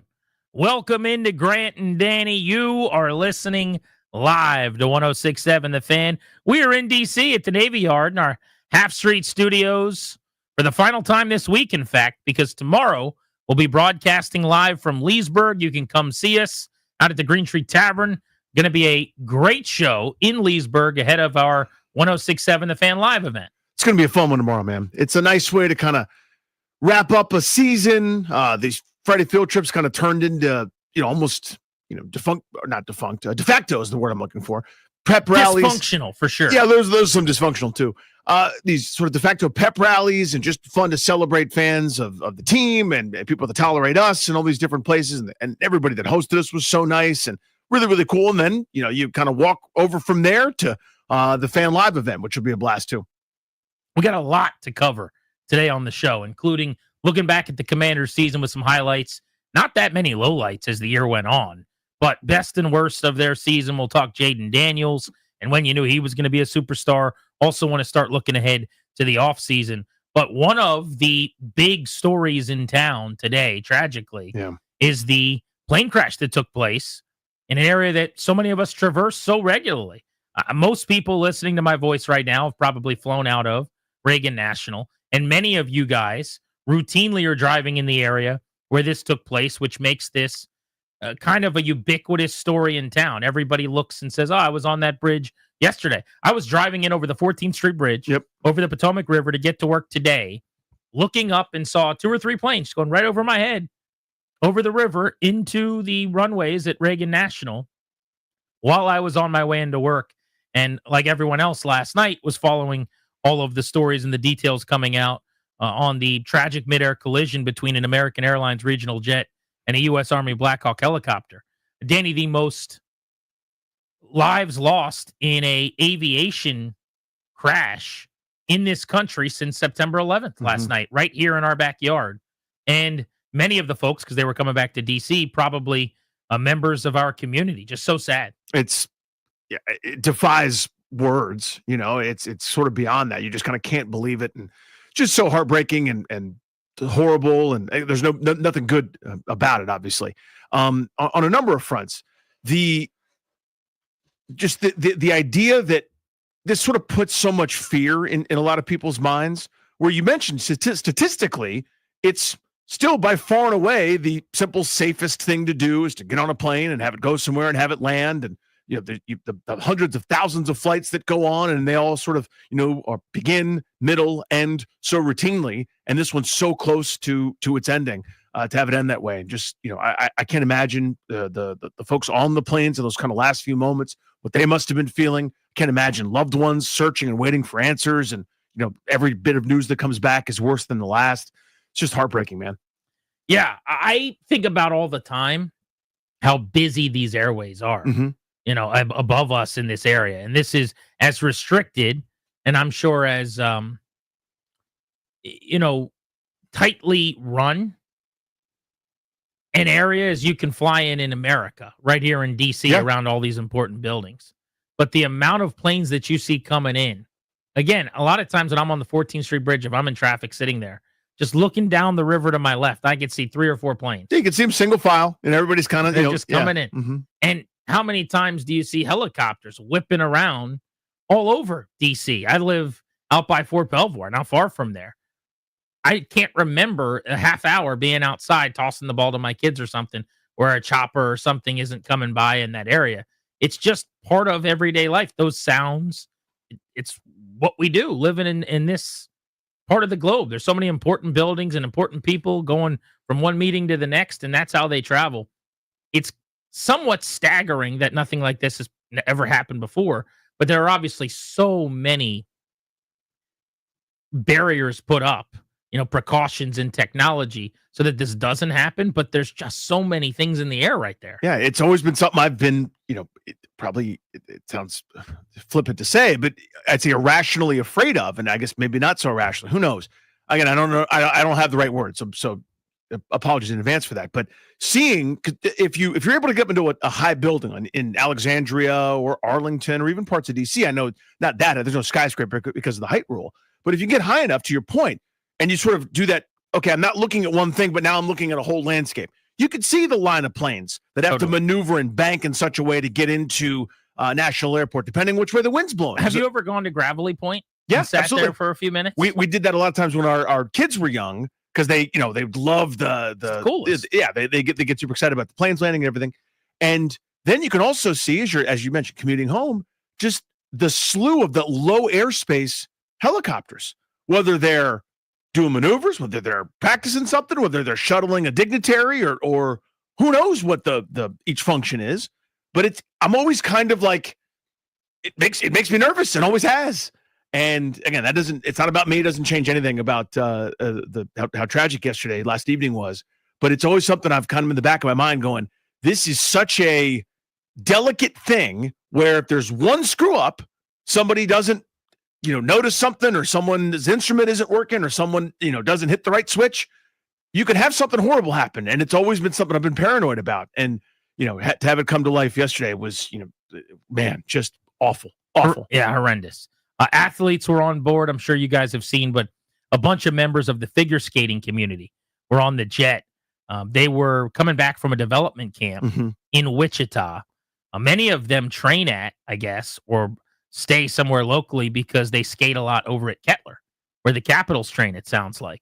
But it's the Skating Club of Boston, and they had 6 victims, including 2 skaters who were world champions in pairs back in 1994, who were on the plane.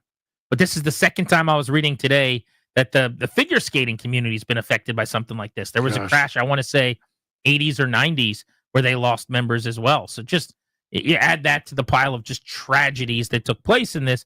It's awful. And, again, we're a steakhouse. We serve steak. We talk sports.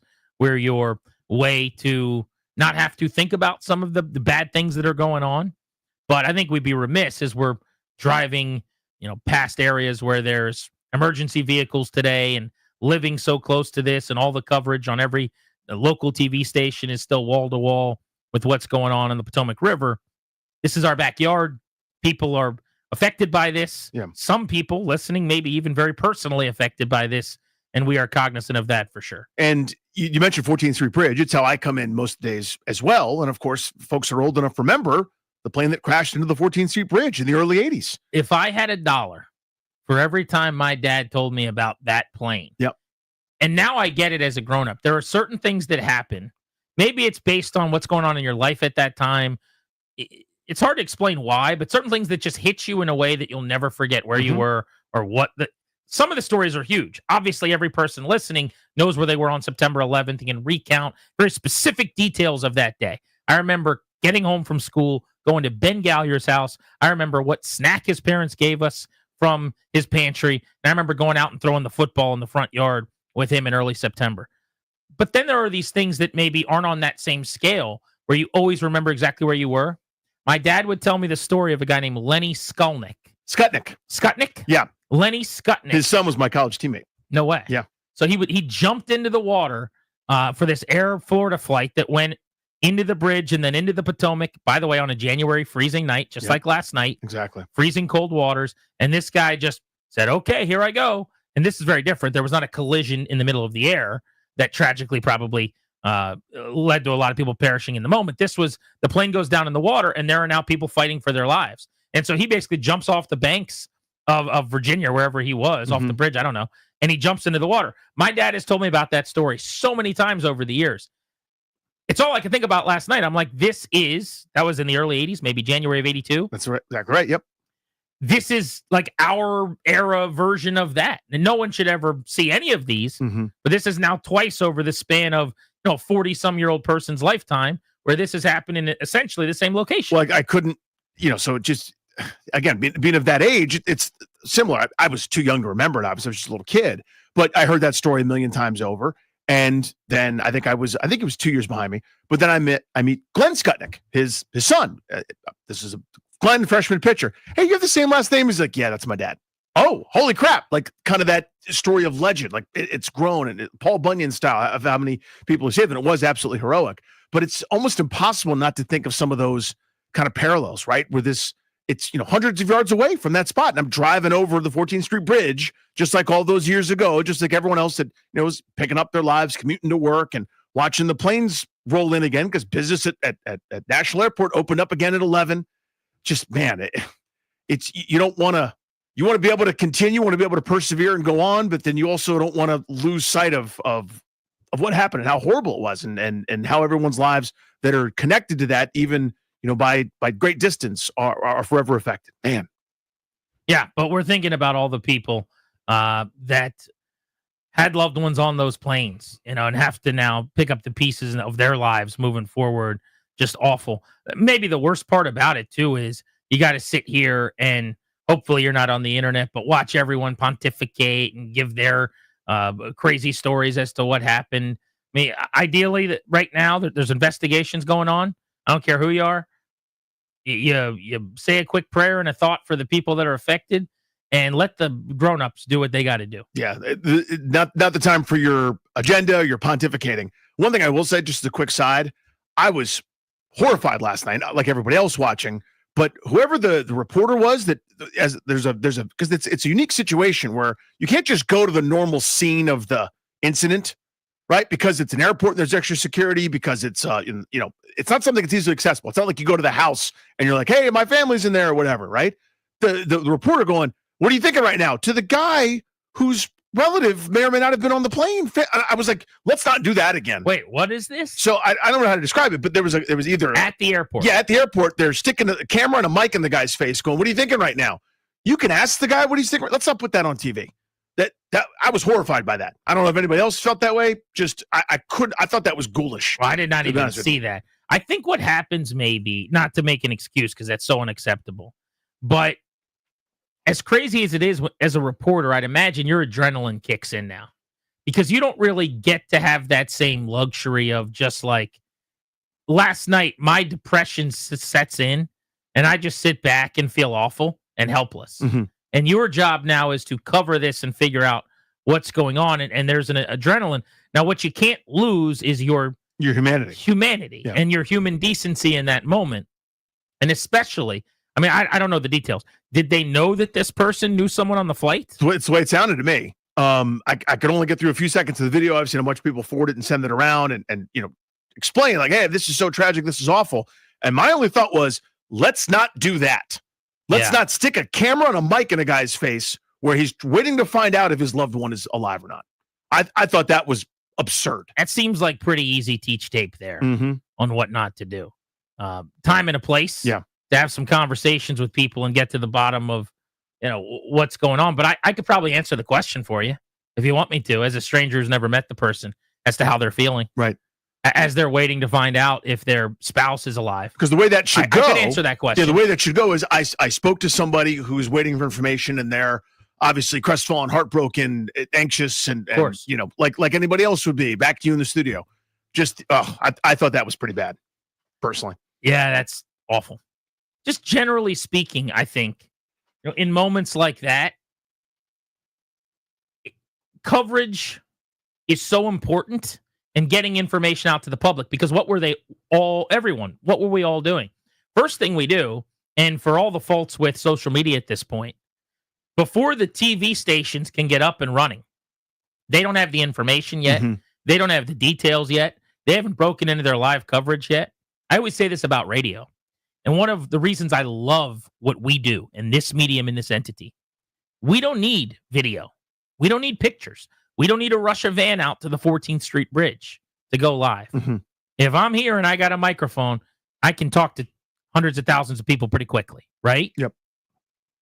Television, you got to do a bunch of stuff just before you can get on the air with this story.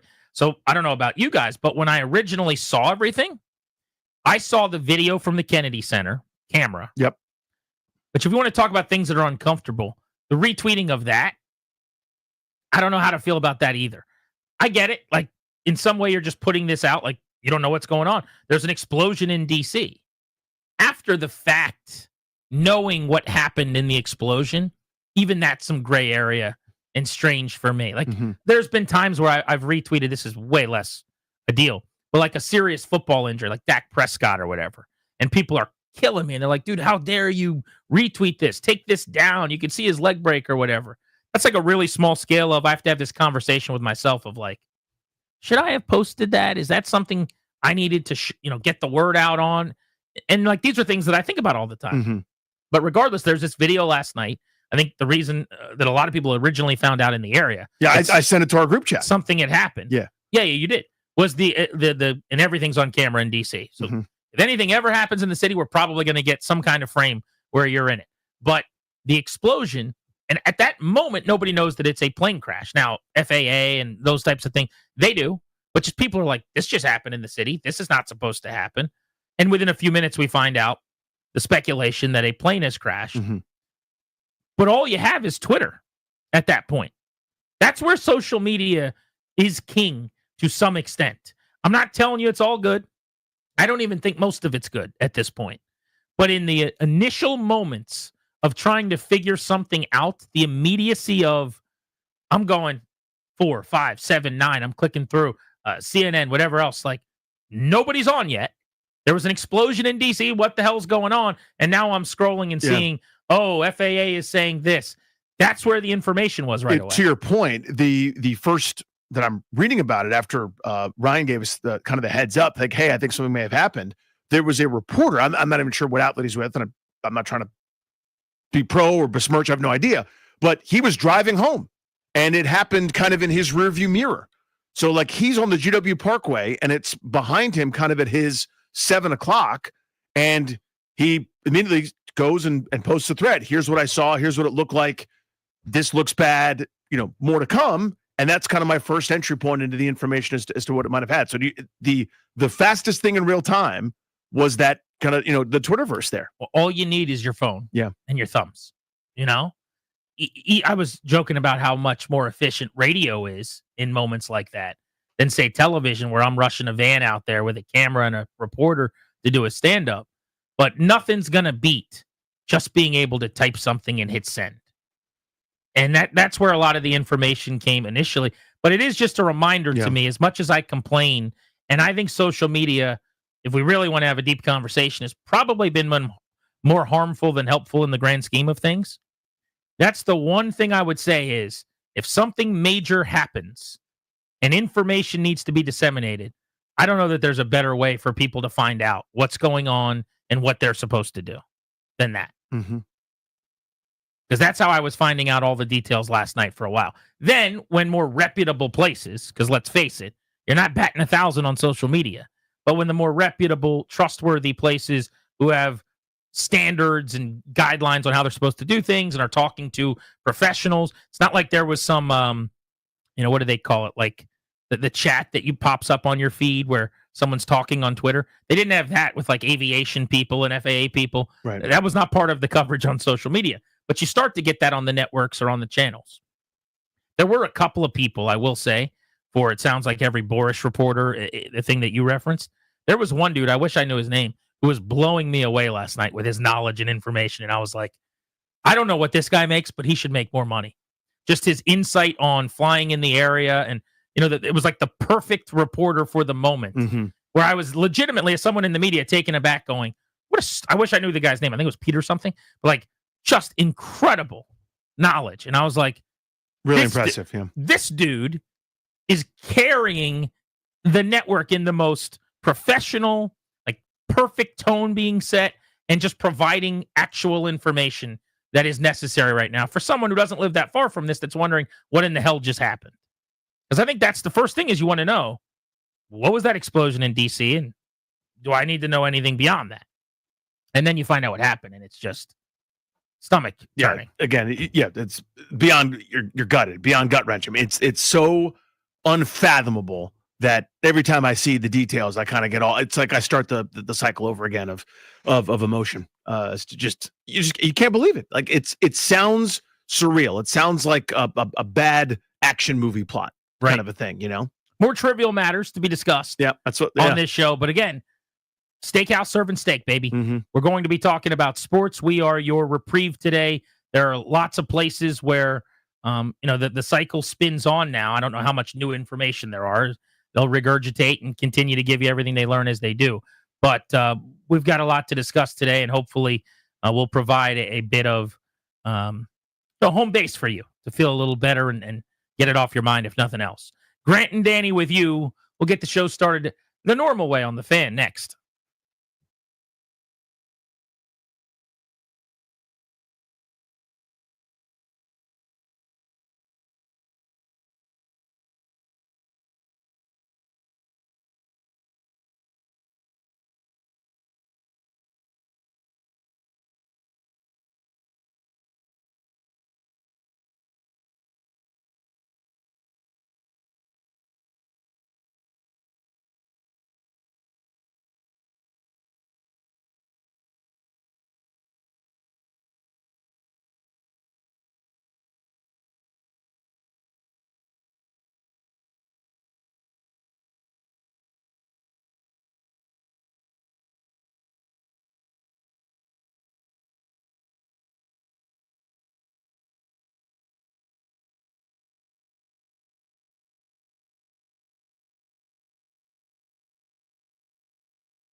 This update brought to you by Law Tigers, the motorcycle lawyers.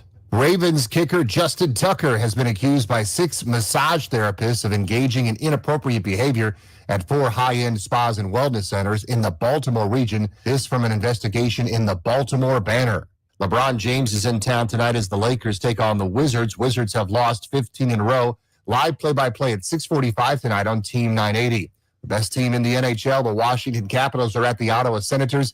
6:45 on the Fan. They've won 3 of the first 4 on the road trip. A group led by former Tennessee Governor Bill Haslam has submitted a bid to the WNBA for a franchise that would start play in 2028. The team would be named Tennessee Summit in honor of the late coach Pat Summit. Hey, Caps fans. The Law Tigers and Harley Davidson of D.C. are giving away a one-of-a-kind 50th anniversary Washington Capitals Harley Davidson. Check it out in person at the D.C. Auto Show or enter now at capsfansbike.com. Byron Curb on the Fan.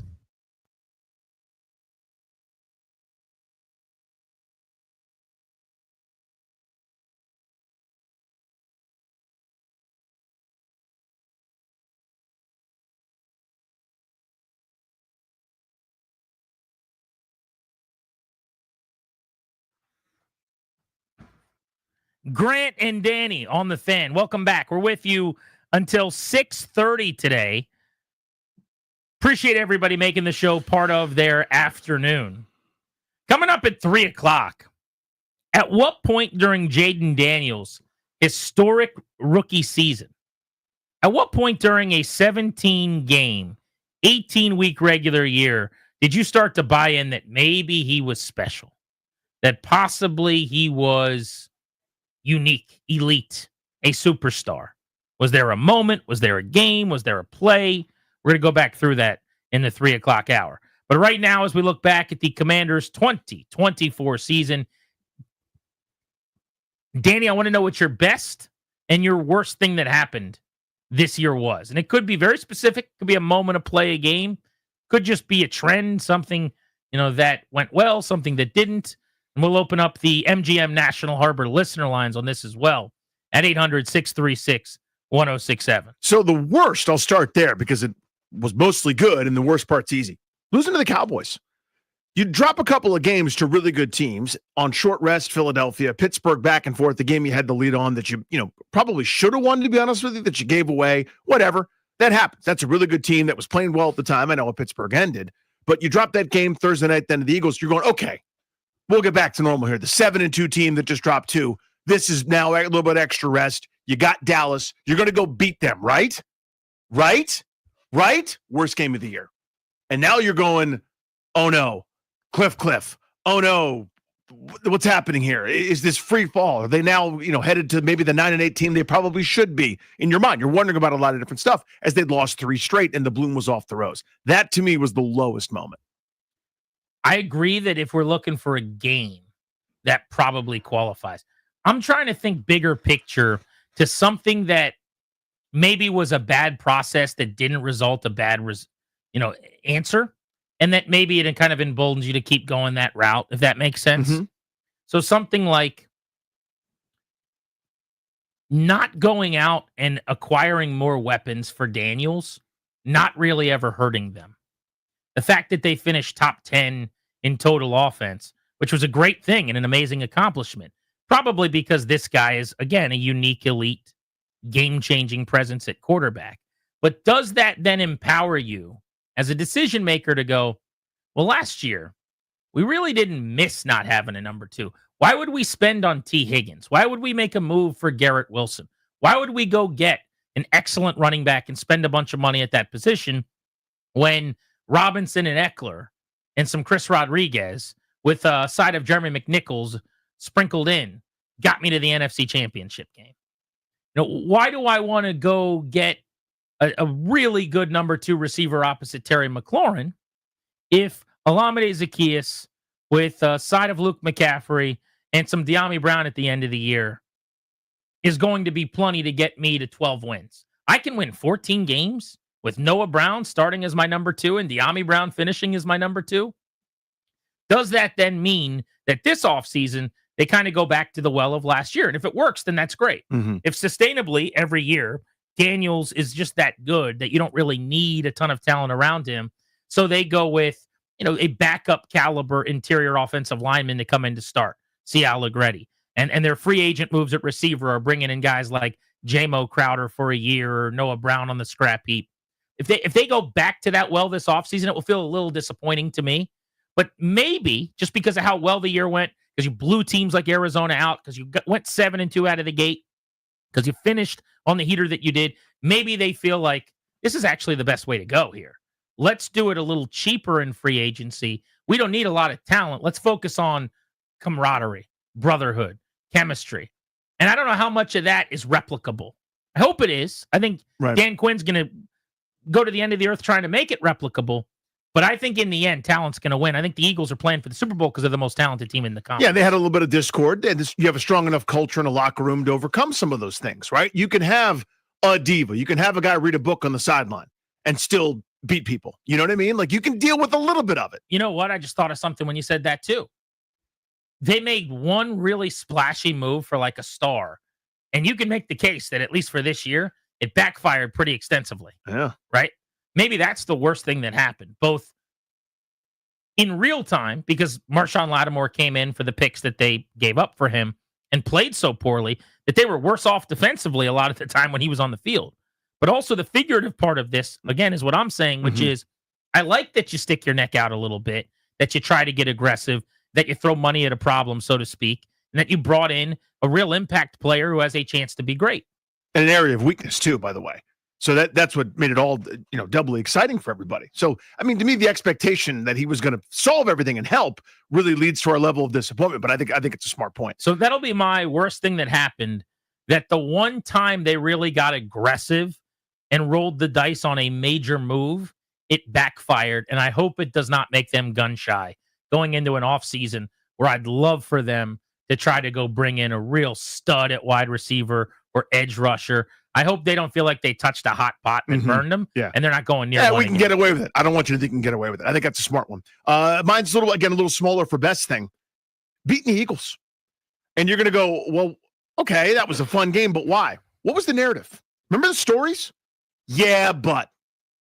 Yeah, they beat Carolina. Okay, they beat Cleveland. They beat Arizona when they weren't playing real well. The only team they beat with a winning record was blah, blah, blah. They're 0 and blah, blah, blah.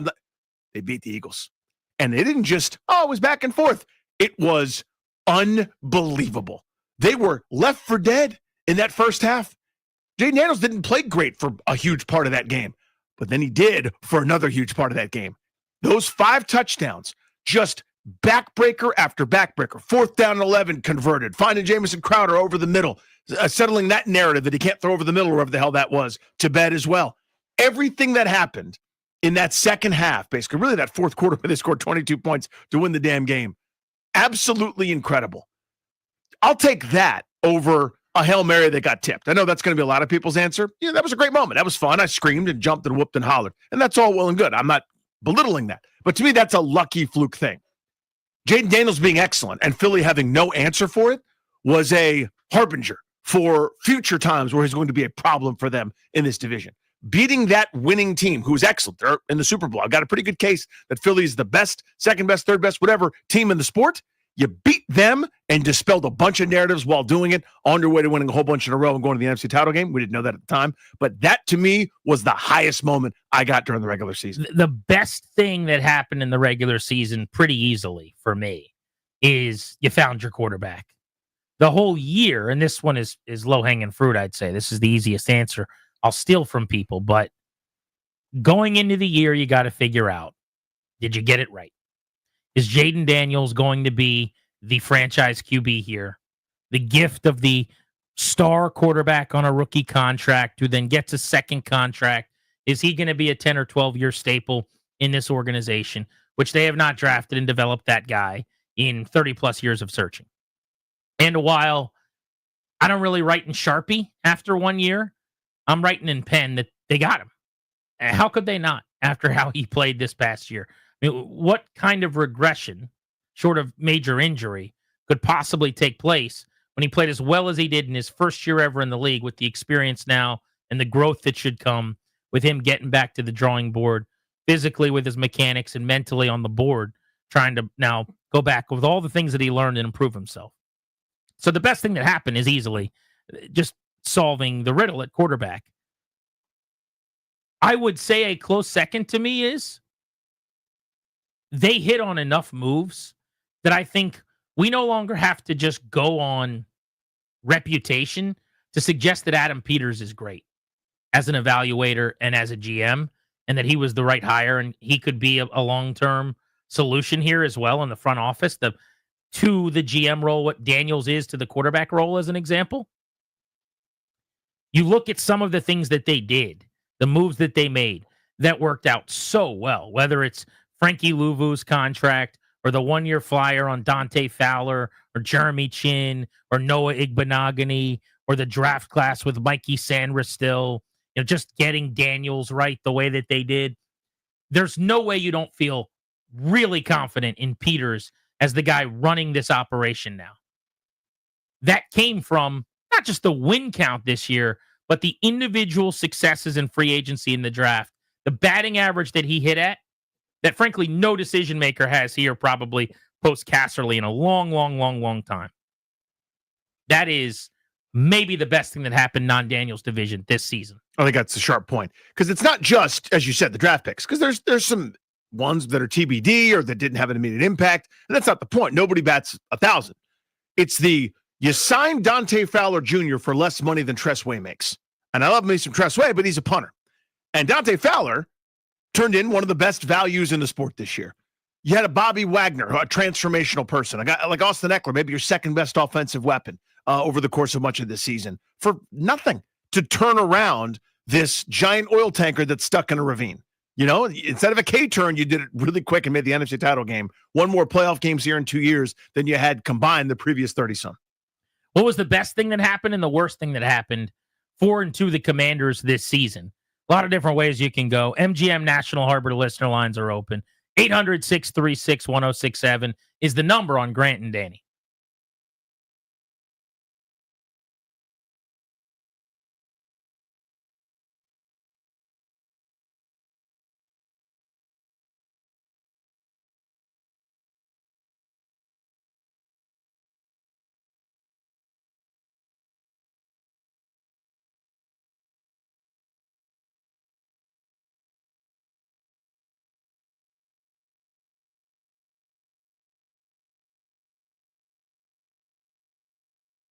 What's up, guys? Danny Rouillet here, and my friends Debbie, Sarah, and Reynolds of Power Home Team with Keller Williams, I want to tell you about them. They specialize in selling homes that didn't sell the first time. They do this with their exclusive consumer programs that are simply not offered by other agents. These programs are proven to get their home sellers 6.1% more than the average agent. Debbie and Sarah are so confident in their services, they will guarantee the sale of your home. Say that again. Guarantee the sale of your home. When you sit down with them, you agree to a price and a deadline by which to sell. If your home doesn't sell, Debbie and Sarah will buy it. That is their guarantee. It's really that simple. Becky came to Reynolds of Power Home Team after a very frustrating and stressful experience with her first realtor. Debbie and Sarah were able to sell her home for top dollar in less than 10 days. Becky says what set them apart from other realtors was their vast experience and knowledge of the marketplace. Results like this show why you should call my friends and realtors. Sarah, Debbie, and Reynolds of Power Home Team. Call them now at 844-654-SOLD. That's 844-654-SOLD, or just visit DebbieHasTheBuyers.com.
The Commanders' 2024 season was the best organizationally in 33 years.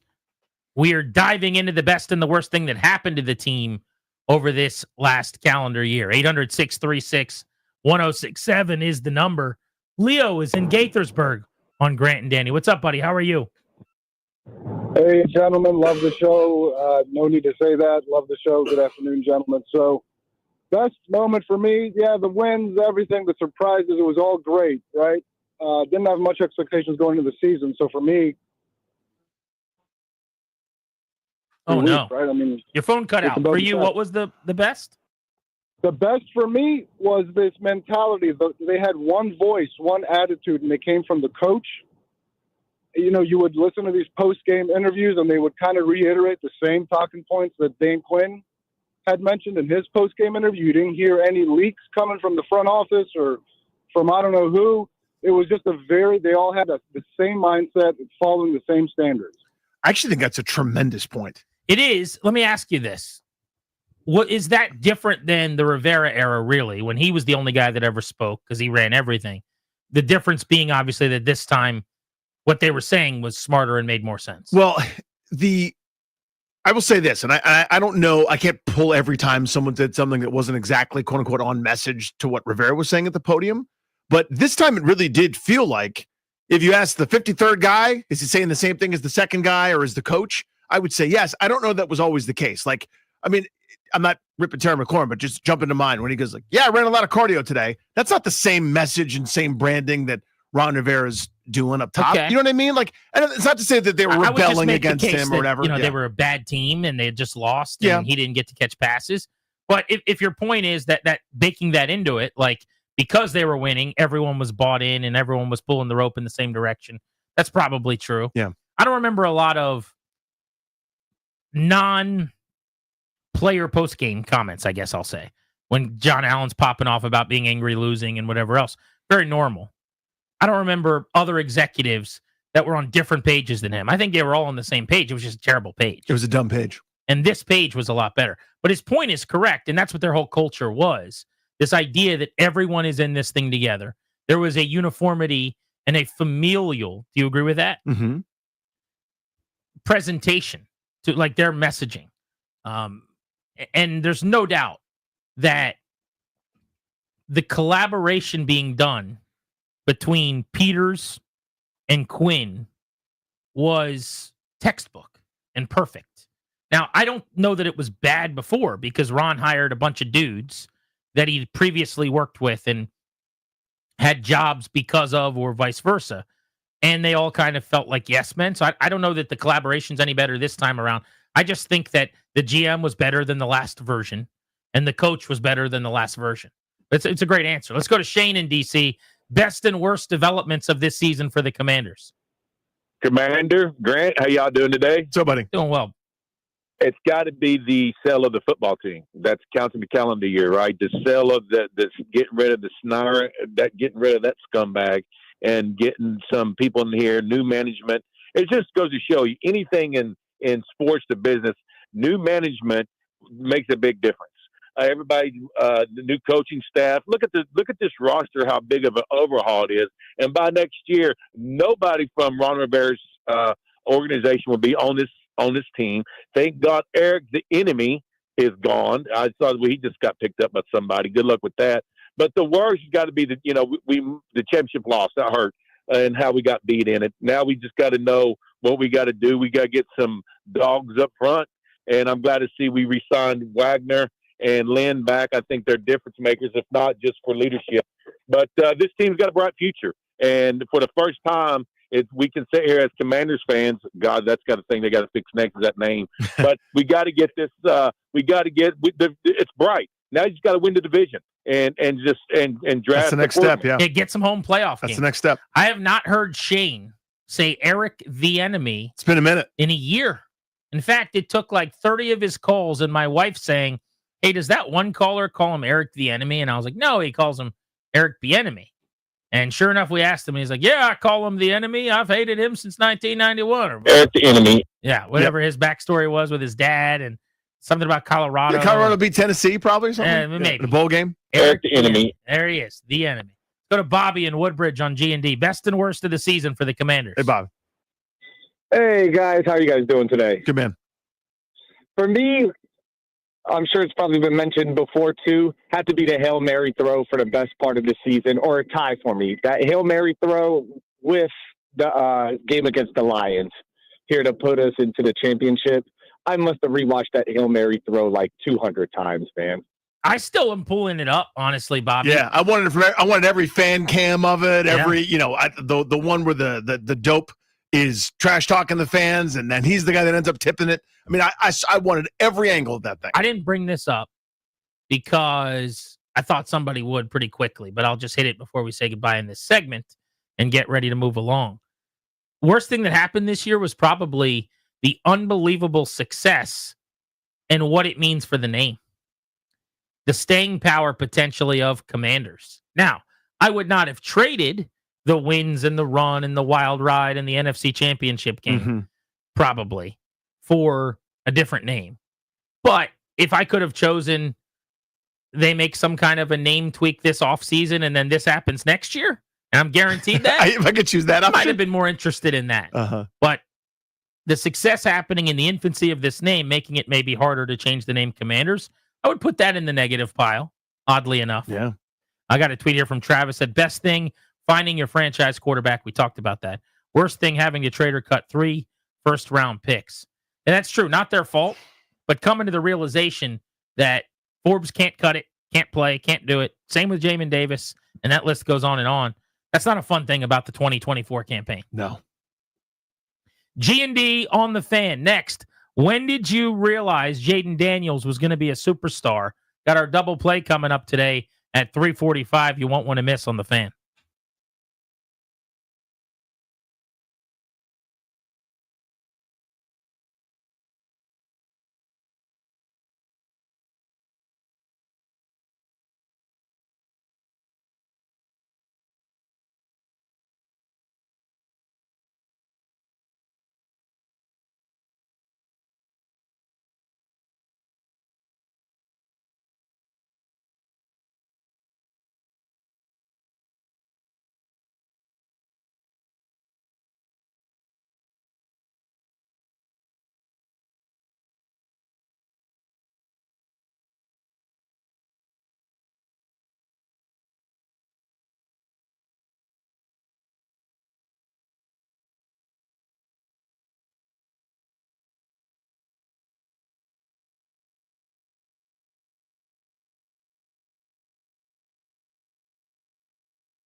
This update is brought to you by Main Street Bank. Cheer local, bank local. A statement released by the CEO of the U.S. Olympic Committee, Sarah Hirschland, read in part, "Today we join in mourning the profound loss of the passengers aboard Flight 5342 and all those impacted by this tragedy. Among those lost were talented athletes, dedicated coaches, and beloved family members from the U.S. figure skating community, all returning home from the National Development Camp." In the NFL, Ravens kicker Justin Tucker is accused by 6 massage therapists of engaging in inappropriate behavior at 4 high-end spas, according to an investigation by the Baltimore Banter. The NBA tonight center stage at Capital One Arena for the Washington Wizards against LeBron James and the Los Angeles Lakers. Last night, the Wizards lost to the Raptors 106-82, looking for their first win in 16 games. Pre-game show at 6:45 tonight on Team 980. The high-flying Washington Capitals at the Ottawa Senators tonight at 6:45 on the Fan. Caps beat Calgary 3-1 and are now 3-1 on their road trip. Denver was officially announced as the NWSL's 16th team today and will begin play in 2026.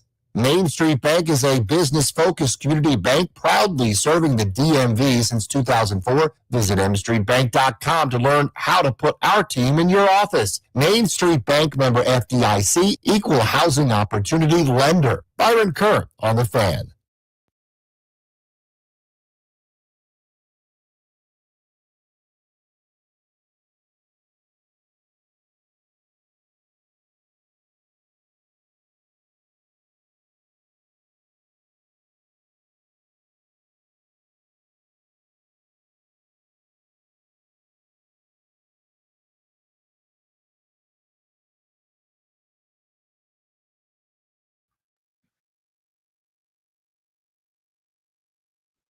G&D welcoming you back on the Fan. We are brought to you by the law firm Condorian Murad. As Washington continues to build the foundation of success on and off the field this season, it's time for you to plan for a future as well. It's the exclusive sponsor of our show. The law firm of Condorian Murad can help you update your last will and testament or set up a revocable trust for you and your family. Schedule a free consultation with our estate planning attorneys today by visiting kmlawyers.com. Be sure to tell them that Grant and Danny sent you. That's kmlawyers.com. So we've got the huge 106.7 The Fan event tomorrow. We're going to be at Tally Ho Theater. It's called 106.7 The Fan Live. It's basically an on-stage presentation of the entire show lineup, talking DC sports, radio insider stuff, bits, but no restrictions, right? People can say and do what they want to do. There's no FCC regulations. It's a lot of fun. We do one of these probably a year. They normally go very, very well. Listeners come out. We do a lot of pictures and hang out. It's just a really, really good time. And it's a great opportunity for us to mingle with you guys who help make the show possible all year long, which is a big deal. I bring this up to tell you, unfortunately, we've been sold out for months. You haven't heard us talk about it a lot? Yeah. Because we feel bad because everyone who's going to go is pretty much there now because they got tickets right away. The idea was that we were going to do this event and sell tickets for several weeks. And then when we announced the event in a pretty big theater, by the way, Tally Ho, tickets sold out very fast. So we just haven't talked about it on air nearly as much as we would have. That having been said, we have tickets to give away today. In fact, every show is giving away a pair of tickets. So the Junks and B. Mitch and Finley have already done this. And to my knowledge, we have the last pair of tickets that is going to be given out for this event at Tally Ho Theater. We're going to give them away at 6 o'clock today. I think we should play a game to give those tickets away at 6 o'clock. Danny Rua, you can choose the game. Oh, okay. Think on that a little bit. I'll Christian ponder it. But just know at 6 o'clock, we're going to give away the final pair of tickets to the 106.7 The Fan live show. So make sure you're listening at that time. It's already been a big day for me because I've learned a new term today. I've learned the term big back. Big back. Big back. Now, this is not to be confused with he's big back. Yeah, he's returned in a major way. Yeah, exactly. It's not that. Sam Darnold was a former top 5 pick who stunk, but this year he lit it up. He's big back. He's back to his USC days. He's returned. I like that phrase, by the way. I've used it a few times when I say something like, the Chiefs, man, you thought they were done. They lost last week. They are big back. They won by 40 this past week, right? Apparently, though, because we work with people from Generation Z, or maybe Alpha or Zoomer. I don't know what we're doing. The Zoomer Alphas, yeah. 20-year-old people. We're working with young folks now Because of that, we've learned a new term, and we will from time to time. Mm-hmm. Big back, which means fat. Yeah. So I'd like to bring Ben on, who is our aficionado at this term. Young person correspondent. What I can't quite figure out is like, do you say, Grant, you're big back because I'm a heavy person who's fat? Or is the term used, because you were describing it like your buddy eats 3 chicken sandwiches at Chick-fil-A and you're like, bro, that was big back. That's big back behavior? So what are we doing with this phrase exactly? So it's kind of special in a way because you can use it as a noun, as a verb, as an adjective. It fits any of those categories because in the noun, let's say you have a friend that loves to eat a lot of food all the time. Nothing wrong with that. You say, yeah, he's a big back. So I'm a big back. If you want to classify yourself as Well, that, I mean, you're looking at me. I'm a big back. I'm not gonna say. There you go, Ben. There you go. Well done, Ben. It's very early because on Corporate Claire's sitting right there waiting to write your butt up. I couldn't wait to send him to HR. It's too early in my career to get blackballed. Look at Ben. Here, Look at Ben. Very good. But in his infancy at the station, he passed the test. The verb. Let's say all this food that just came around. Right, we have a food drop today. We're going to be telling you about drop from a Thai restaurant in DC. Corporate Clary over here is he just snacked on some Cheez-Its for some reason. He's like, oh, I'm getting a little bit full. And I was like, well, you need to get big backed. Like, you need to get ready for this Thai food that we just got. And he's like, huh? What do you mean? And now he's so ready big backed to be like big backed. That's kind of like you got to get fatter, man. You got to be fat. We're about to eat. So Joey Chestnut before a competition must rev up his big back rating. Like he is the king of big back. Okay, but he's not that fat. That doesn't matter. But that doesn't matter. Okay. That's a big back behavior. All right. So when I had that is a perfect description. When I had a big back metabolism, behavior, Benjamin, I went to Chipotle, got a Chipotle burrito, and chips and guac. As soon as I got home, 10 minutes later, my buddies walked in and were like, hey, we're going to go to Chipotle. Do you want to go? And I said, yes. And I had a second Chipotle burrito. I wasn't fat yet. I had a metabolism, but that was big back behavior. Yeah. So, but you wouldn't say that's big back behavior. What would you say? No, I'd say that's big back behavior. An example for me, but you would just shorten and say that's big back. Couldn't you just say Dane is being big back? You could say it like that, but right. My girlfriend Marissa, who's definitely not listening because she would never listen to sports talk radio. Of course, it's good to know. Why would she support your endeavors? Her and Darius's dad have that in common. Is she listening to Kevin Sheehan podcasts? No. Or is it or not? None of it. Just Darius's dad. Yeah, because if so, they should. She hears enough about me ranting about the Commanders or whatever it is. But anyway, every time we get Chipotle together, when I eat Chipotle, I just eat it so fast. I love it. It's so good, and she's always like, "Damn, big back." So she uses that phrase. Oh, yeah. So what I want to know is she'll make fun of Darius it. It's derogatory? knew about this term. It's one thing. How old are you, Ben? You're like 22? I'm 21. 21. Okay. Yep. Yeah. He was born in 2003. God, isn't that annoying? Wow, that's insane. What's your earliest Commanders memory? Ooh. Like who's the quarterback you remember from when you were a little kid? My first quarterback? I remember watching the preseason when John Beck was potentially going to be the quarterback of the future. I was on the beat. That is so funny. My earliest memory is being 4 years old and hearing my dad screaming from the basement every weekend. And one day I was like, Mom, why is he like this? What's happening down there? And what's happening down we don't there? think about Sundays with your father. Yeah. And then the next year I was in kindergarten and I was brought to the team. I was shown the way. How to be a Redskins / Commanders fan. I went to my first game in 2010, which was against Tampa Bay. It was a monsoon. You got to see Rex Grossman. Ryan Terrain. Well, that was Donovan McNabb playing. Oh, that's true. McNabb threw the game-tying touchdown to Santana Moss on a 5th down. I think that was the 5th down game. Okay. Then the snap on the field goal attempt was botched, and I cried the whole way out of the stadium. And it's funny enough because Gano missed a 24-yard field goal in that game. And I do remember that very well because everyone in our section was like, did he seriously just miss that? He did. And that was my first memory. And then I tortured myself for many, many years. And not that many years, if I'm being honest. Not as many as you're some, only Ben. 21. So, but Darius, you're older. You're my age. And every now and then you know some of these terms, which I don't understand. Well, he's online. Yeah, I'm just on. Yeah, I'm It's a online. Twitter I'm on thing, the. isn't Yeah, exactly. I see it on Twitter. I'll see.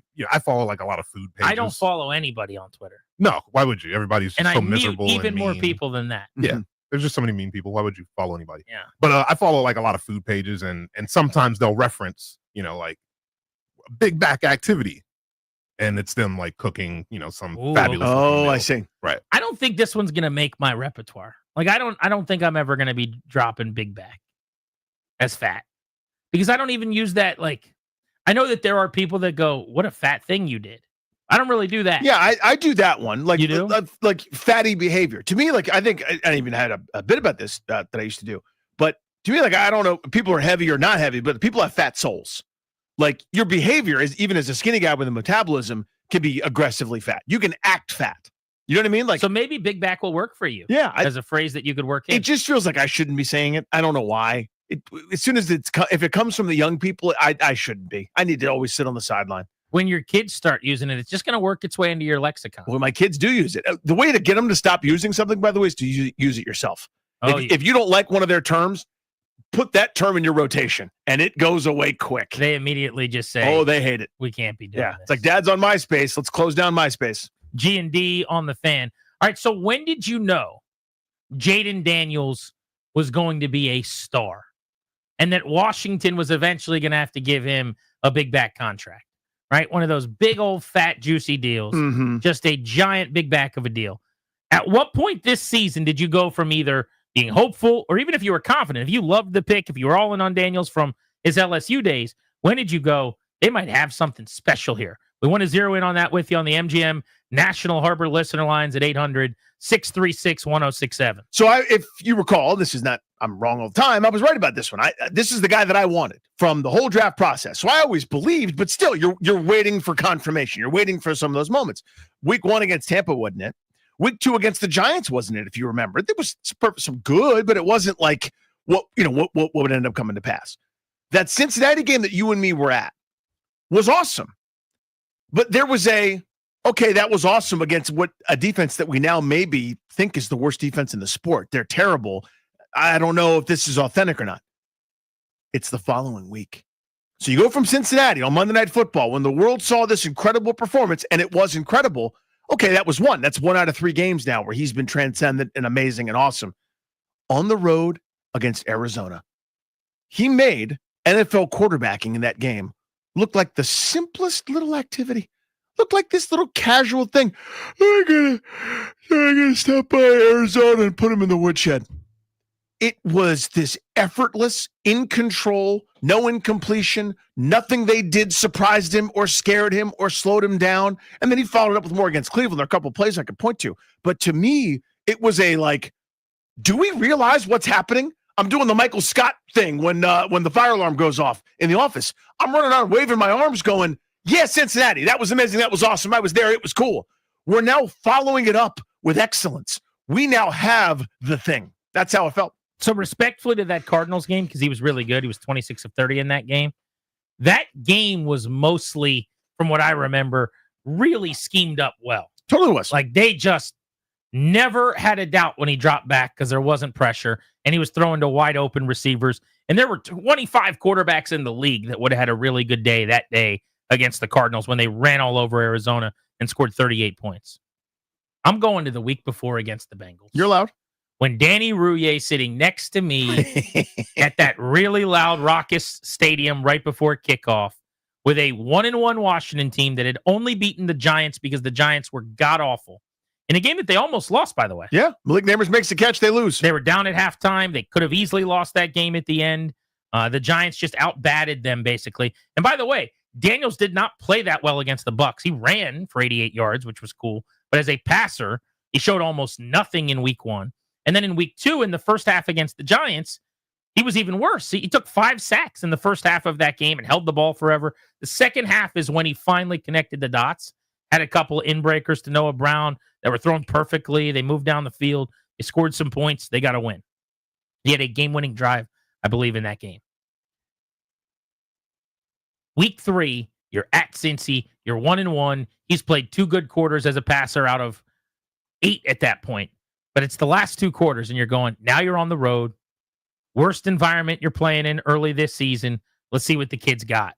They're down 7-0 when he first took the field because the Bengals went down the field on like 5 plays, and Jamar Chase just blew past Mikey Sanders for a touchdown, and it's 7-0, and it felt like it was going to be 50-0 in the next 5 minutes. Oh, yeah. But then Jaden Daniels took the field, and Washington walked down the field with ease all night long. They scored 38. They win, and in that game, Danny, he went 21 of 23 with some really low percentage throws, with one of the great throws of the entire season by anybody statistically. When you look at percentage of chance that it's converted as a catch out of his hand, that dime to Terry McLaurin in the corner to beat the Bengals, basically, with a dude barreling down on him that drills him right in the face mask as he throws the football. When he made that throw to put the game away, among some other just absurd throws in that game, and on prime time, under the lights where Washington always gets embarrassed, in a tough environment, he goes back and forth with Joe Burrow all night, and he goes 21 of 23 with a couple of touchdowns.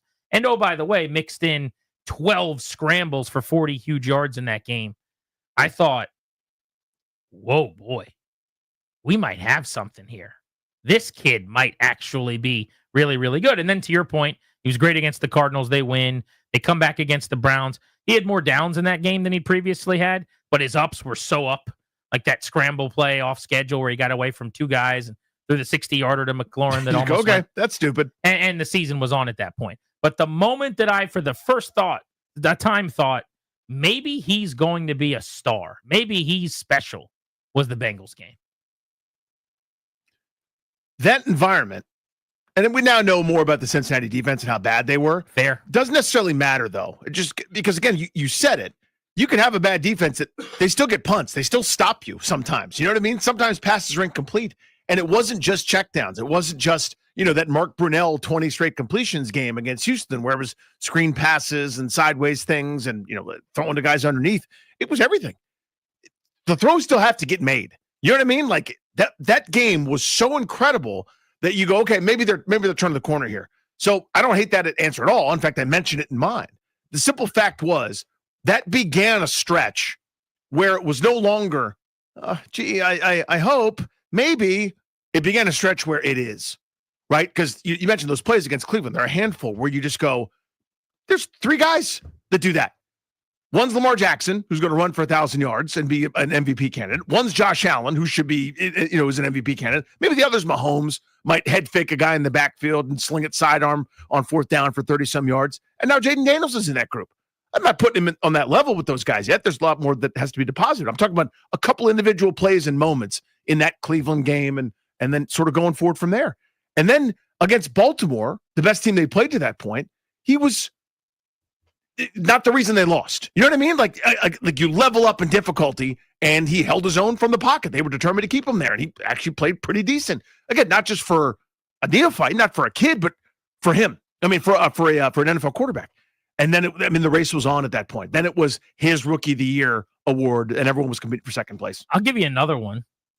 I think for the most part, he had played well with some star performances, but all doubt was gone about him having that extra gear or just being that special guy after the Hail Mary play against the Chicago Bears, which, by the way, feels like it was really late into the season, but it wasn't. Really. Halfway mark, basically. That was like the 8th game of his year. Yeah, it was week 8. It wasn't a particularly awesome performance. They won 18-15. That was the week after the Carolina game. He was okay, but remember, he hadn't practiced all week. Was dealing with the rib injury, which maybe got worse because he played worse after that. But in that game, he had the most yards he would go on to have all season long, mainly because 60 of it or whatever came on the last play of the game, and he went over 300 yards passing, which I don't think he did another time. He had 299 against the Lions, which was his second highest passing total of the season. That came in the playoffs. But the thing about the Hail Mary was not just that they converted it. That play is skill as much as it is luck, by the way. It's not a coincidence that Aaron Rodgers pulls it off with some regularity in his career, and a lot of guys never will convert one. Like there is an element of throwing a moon ball, the timing, placement of the ball, and where it comes down in the end zone. But the key is the buying of the time. And for him to have moved around for 13 seconds, never once being close to tackled, most guys can't do that. Yeah. Pick a starting quarterback out of a hat and say, move around and don't get touched for 13 seconds. Now, the Bears helped you because they called a terrible play. They brought no pressure. They only had 3 guys rushing, and Washington was able to keep some guys in and corral that. But that play was just dynamite. And yes, it was also super lucky. But just to wait as long as he did was part of it. And it was that moment where I went, there's guys that just have, I call it the horseshoe. It almost feels like defamatory or negative, or I don't mean it that way. But there are players who are both great. You have to be great for this. And also you just have the horseshoe where some things work in your favor. Tom Brady. Patrick Mahomes has it. Some random guy I've never heard of every week is ripping off kick returns now for the Chiefs inside the 15 to open the game, right? Like just now a thing that's happening for Patrick Mahomes. I was like, maybe we as a town, DC, has one of those guys who isn't just really talented, but good things happen to, who has the horseshoe, who gets lucky from time to time. And that day was, I left that stadium going, maybe he's it. Maybe this is exactly what they've been hoping for all these years, because he is not just good. I knew that already. Mahomes, Allen, Burrow, like those kind of guys. Lamar, MVP type good. Yeah, you're and it would sort of be the beginning though of also, because we didn't know about all the fourth quarter. We didn't know about if you've got the ball, talking about Washington, down a score or a tie game or whatever, you can start revving up that bus for the other team. They're going home. That's the end. You're going to win the game. You didn't know that at that point, because Chicago, despite being outplayed the entire game, has a flurry there late. And Caleb Williams is making plays. Looked amazing, by the way, in his own right, driving them down. A couple scrambles, a couple huge hero type moments. They take the lead. You're going, well, that's pretty much it. A couple completions later, and then of course that Hail Mary. It would begin kind of that legend of the comeback kids, or begin kind of that Jaden Daniels fourth quarter winning moment type stuff. And then it became a refrain. It became kind of part of that team's personality. He's Danny. I'm Grant. You're listening to The Fan. All right, MGM National Harbor listener lines are open. We'll take your calls on this next. When was the moment that you knew Jaden Daniels might be special? And beyond just normal, exciting rookie year stuff, that he was about to go out and do some things that exceeded expectations. What was the point this year where that happened? 800-636-1067 on Grant and Danny on The Fan.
This update presented by PVI Office Furniture. Fast, excellent, affordable. Business grows with PVI. LeBron James and the Lakers are in town, and the Wizards are looking for something good to happen. Pregame starts at 6:45 live on Team 980. Capitals are in action. They have the best record in the NHL alongside the Winnipeg Jets. They are at the Ottawa Senators tonight at 6:45 on the Fan. A group led by former Tennessee Governor Bill Haslam has submitted a bid to the WNBA for a franchise that would start playing in 2028. The team would be named the Tennessee Summit in honor of the late Pat Summit. Ravens kicker Justin Tucker is accused by 6 massage therapists of engaging in inappropriate behavior at 4 high-end spas, according to an investigation by the Baltimore Banter. Looking to upgrade your office game? Swing by PVI Office Furniture, where we've got everything you need to take your workspace from the bench to the big leagues. Mention the Fan to score 15% off your in-store purchase. PVI Office Furniture, where productivity gets a hat trick. Visit PVI.com because business grows with PVI. Byron Kerr on the Fan.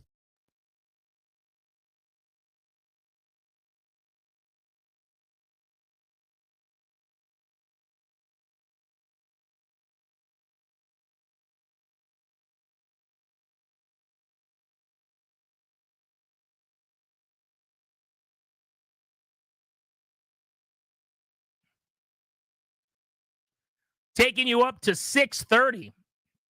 We're Grant and Danny. Welcome back. You're locked into the Fan. Double play at 3:45. Remember, we've got the last pair of tickets to get into tomorrow night's 106.7 The Fan live event in Leesburg. We're giving those away at 6 on the show today. Danny's eating good this afternoon. We got to do a big thank you right here. So this is presented by the Restaurant Association of Metropolitan Washington. Celebrating the region's vibrant culinary scene, participating restaurants will offer multi-course brunch and lunch selections for $25 or $35 a person, and multi-course dinners for $40, $55, and $65 per person. On-premise dining, nearly 100 restaurants are also offering cocktails, wine, non-alcoholic pairings. So Rim Tongue is the newest concept from Hume Hospitality Group, located in Georgetown, specializing in authentic Thai street food with recipes crafted by Chef Oi, the mother of YHG's executive chef, Saren Peter Kanasute. This is their first year participating in RAMW Restaurant Week and are offering a $40 3-course dinner menu available now through February 2nd, open Wednesday to Sunday for lunch and brunch. The RAMW menu will be available all day. A lot of words there. Here's the bottom line. This place rules. It's awesome. I got a curry going. I got a Steph going. There's the that's a Seth. It's not. Maybe even an Eddie. It's quite frankly, Looks like an Eddie. It's too good for those guys. That's Steph. Looks like an Ahmed. Pad Thai standard issue type deal that everyone always orders when they order Thai food. Theirs is awesome. Chicken skewers are great. There's a peanut noodle salad that's fantastic. I am eating well. You know what you hibernate on? What's that? You hibernate on Restaurant Week. Okay. Restaurant Week is so great. The amount of value you can get, the bang for your buck when you go to one of these places for like a $35 Prixie Fixie, where they just prefix up little menu for GP. Oh, man, do I love it. Now, it's been a while because when you have little kids, here's what you can't do anymore. You can't go to restaurants. You just not stop in the same doing way, it. yeah. Yeah, you could get a babysitter and you and the wife could go out. That costs a lot of money. That takes time. It's hard to do. But you just can't take kids to restaurants. There was a time in my life when Restaurant Week was a sport for us. Mm-hmm. We would look at the... You guys really did grab that bull by the horns. We crushed it. The Paulsons did well there. I would say we that. would lay out a plan. It was like a board game. Monday, we're 3 spots away. We're going here. Tuesday is here. And you had DC, and then oftentimes Alexandria, Arlington, or whatever, be a week apart. So for a couple weeks in a row, you could just pummel all the best food in the area for almost no money. And the portions at some places are better than others, but you could find places where they did, like, I remember Rare Steak in DC. You do this great special where they would give you'd get a 16-ounce ribeye as part of the prefixed menu for $35. I'm telling you, if you were a young single person who likes to go out and about in the city and eat delicious foods, Restaurant Week is something that needs to be on your radar. Every single year, you got to look forward to it. You got to plan it. You got to map it out. You got to get your resis. You got to do it. So we know a couple guys obviously in the restaurant industry. Just having been around, I got a couple buddies that run a few different spots because we're fat and we like to eat. That we're big backs, well, and I'm big back. You are not. You pretend to be on the radio. Let's stop. And then people come up and say, "You're not that fat." And that's kind of what I'm doing. I set the bar really low, and they're like, "You're not as obese and disgusting as I thought you but were. it doesn't make it fun for me sitting there. Yeah. When then they're like, you are actually, And as you're fat- here too, Grant. as fat as I thought. And I'm like, yeah, Danny likes to pretend like we're both fat. It works out well for him, but one of us actually has to live the life of a fat person. But anyway, I digress. And I'm like, I don't understand anything. And then you could just leave it there. Yeah. But I said, I don't understand anything. And here's my follow-up to the specific thing. In this case, I don't understand. Why do you guys do this? Restaurant week. I don't understand it. In other words, like, what's not to understand? Well, I go to places all the time still that I went to for the first time because I went for restaurant. and this was his answer. He was like, you got to shave a little profit here. We usually do it during slower weeks when you look at all the trends. You can hire all these different firms to tell you when dining picks up and when it's lower, what's good, what's bad. So they do it during slower times, take a little, shave on what profits they might normally be able to make, but it's to introduce people to the restaurant. It's to get people in the door, and it's effective. No brainer. Mm-hmm. Everybody wins. But we thank Rimtang very much for their delicious offerings today and feeding the staff here at 106.7 The Fan. The question we're asking you guys is, when did you know Jaden Daniels was special, dare we say elite? I'm going with the Bengals game when he had 2 incompletions on the road, loudest building I'd been in years and years, and he was just unfazed. And it wasn't just the stat line, which was breathtaking and ridiculous. It was the throws, the quality of the throws, the touchdown to McLaurin, in a lot of ways with the game on the line. Well, he's got a guy just eviscerating him in the chin strap. Come on. Yep. That was one of the best throws by a quarterback of this team in a decade. And in such a big spot, I thought, he's got a slow heartbeat. He's got ice water in his veins. For you, the next week is when you really wrote in pen. It validates, right? So in other words, you see a great performance, it's just a great performance because it backed up to performances. And then you kind of go, he's making this hard thing against a team that was struggling at that point look so easy.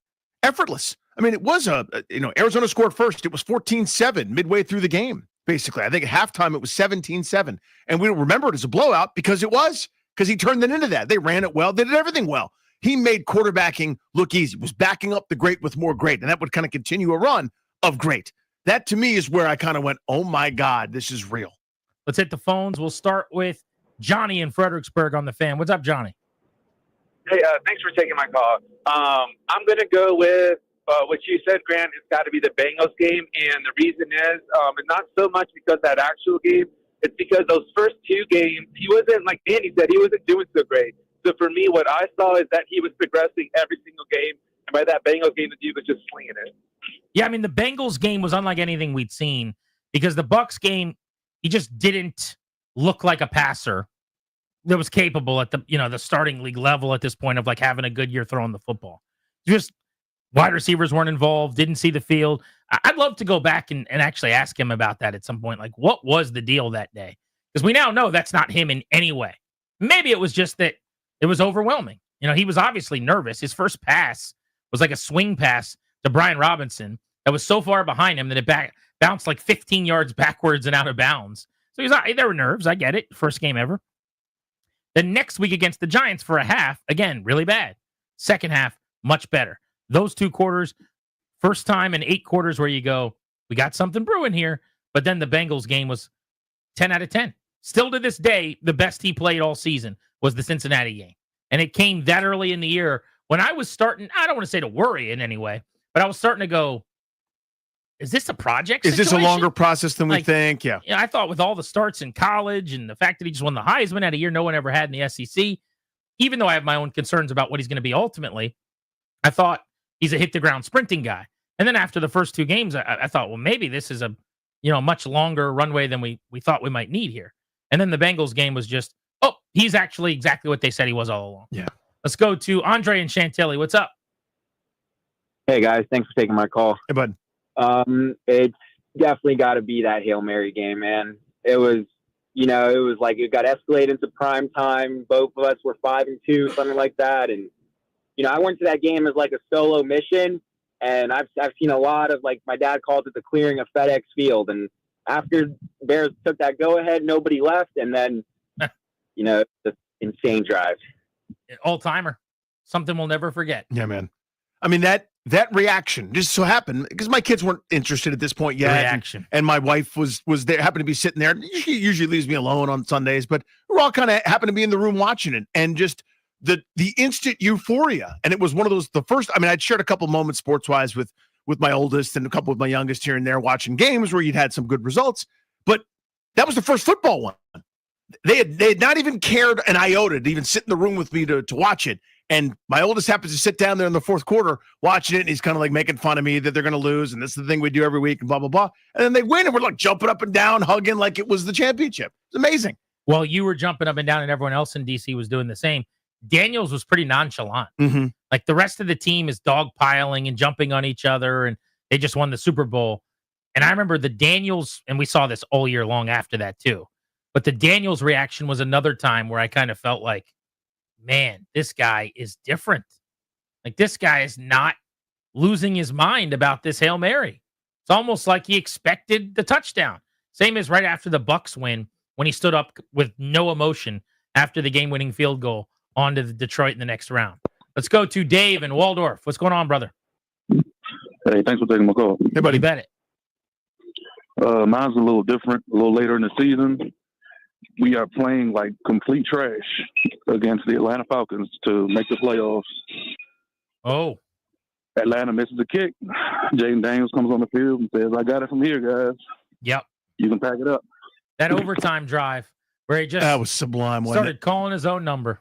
And Cliff Kingsbury called some plays into the huddle. I'm pretty sure the headset was working. And I saw Kingsbury looking at his IHOP menu and talking into that little Motorola headset. I think Jaden Daniels said, oh, good play, Cliff. Thanks, Cliff. And then he told everyone the play that Cliff had said, but then he just did whatever he wanted after he said hike. That was complete schoolyard ball. It was complete high school football. I'm the best guy on the field. I'm better than 1, 2, 3, 4, all 11 of you.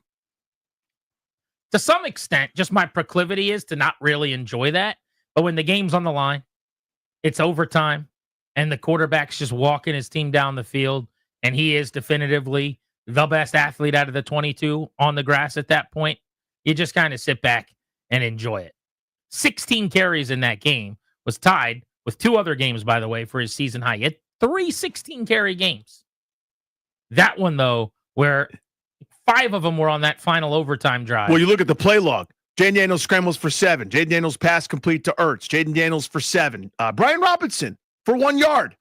And I think he said, enough. No more. We're not doing that anymore. And then it's scramble, pass, pass, pass. Jaden Daniels to the right. Jaden Daniels to the left. Jaden Daniels scramble, and then pass to Ertz, touchdown, game winner. And you're in the playoffs now. Yeah. Oh, by the way. Let's go to Alex and Ashton. You're on Grant and Danny. Oh, man, mine was at the beginning when I can't remember who they were playing in preseason. And then he changed the call. He changed the audible, and he didn't even yell out Omaha or here we go. Here we go. Here we go. That calls for a lot of trust. And then after that, Bobby Wagner came on there, and he was like talking about his work ethic and about his how early he got to work. is. Yeah, I remember that. I think he's talking about the Jets game, because if I remember, it was the second play of the Jets game, which I think was the first preseason game. Yeah, because remember, the first pass, similar to his first pass in regular season, he threw a 99-mile-an-hour fastball on what should have been like a little check down or a little, like, let's get you comfortable route. And he went, okay, that's the first one, nerves. Yeah. Then he checks to De'Ami Brown on a go ball and puts it into the bucket. Which, I mean, I'm overstating this a little bit. It is indicative of some of the season. The deep ball to me was what he did best, maybe, in terms of throwing the football. Like often, I mean, he missed Terry a handful of times, a bunch of times, whatever. That's going to happen. Sure. But if you think about their home runs, like the perfect ball to De'Ami against Detroit, how many of the beautifully dropped in balls to McLaurin down the field did we get this year? Exceptional thrower of the deep ball. The line of scrimmage stuff all the way through the Eagles game occasionally reared his head as a little bit too hot, a little bit too wide, a little bit too low in that Eagles game, which was some of the, I guess, what we heard coming out, which is to say that this guy is going to throw the deep ball beautifully from day one. And he did, literally, preseason game 1, second play, that was a 40-yard teardrop right into De'Ami's hands. We would see that again as the year went on. Yeah, that would come up. 800-636-1067. You want to talk Jaden Daniels with us? When did you know he was going to be special this season. Plus, we'll get you a double play next on the Fan.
Grant and Danny, welcome you back on The Fan, our Friday field trip series. Tomorrow brings us out to Leesburg at the Green Tree Tavern. We'll be there live from 2 to 6:30. It's time for a double play. What's going on in their lives? Nothing to do with sports. I'm going to bait the hook here, GP. See if I can get my guy Grant to watch something. 3 episodes. That's it. So far, it's so a good. great start. So I put the worm on the hook and zzz, How long cast are they? it. 10 hours each? No. Okay. I am, I'd say, 80% of the way through the first one. Here's what I've got so far. It begins in Tupelo, Mississippi. It's the birthplace of Elvis Presley. I know that because of this documentary. I'd forgotten that, but that's the case. And Elvis is big business down there in Tupelo. An Elvis impersonator, whose brother also becomes an Elvis impersonator. They're the only brother Elvis impersonator act. Quite a distinction. They made a big deal about telling me about that. Put that on a bumper sticker. So eventually, it's going fine. They're getting gigs, but it's not enough to pay the bills. So one of these guys starts a family, meets a lady, needs a job.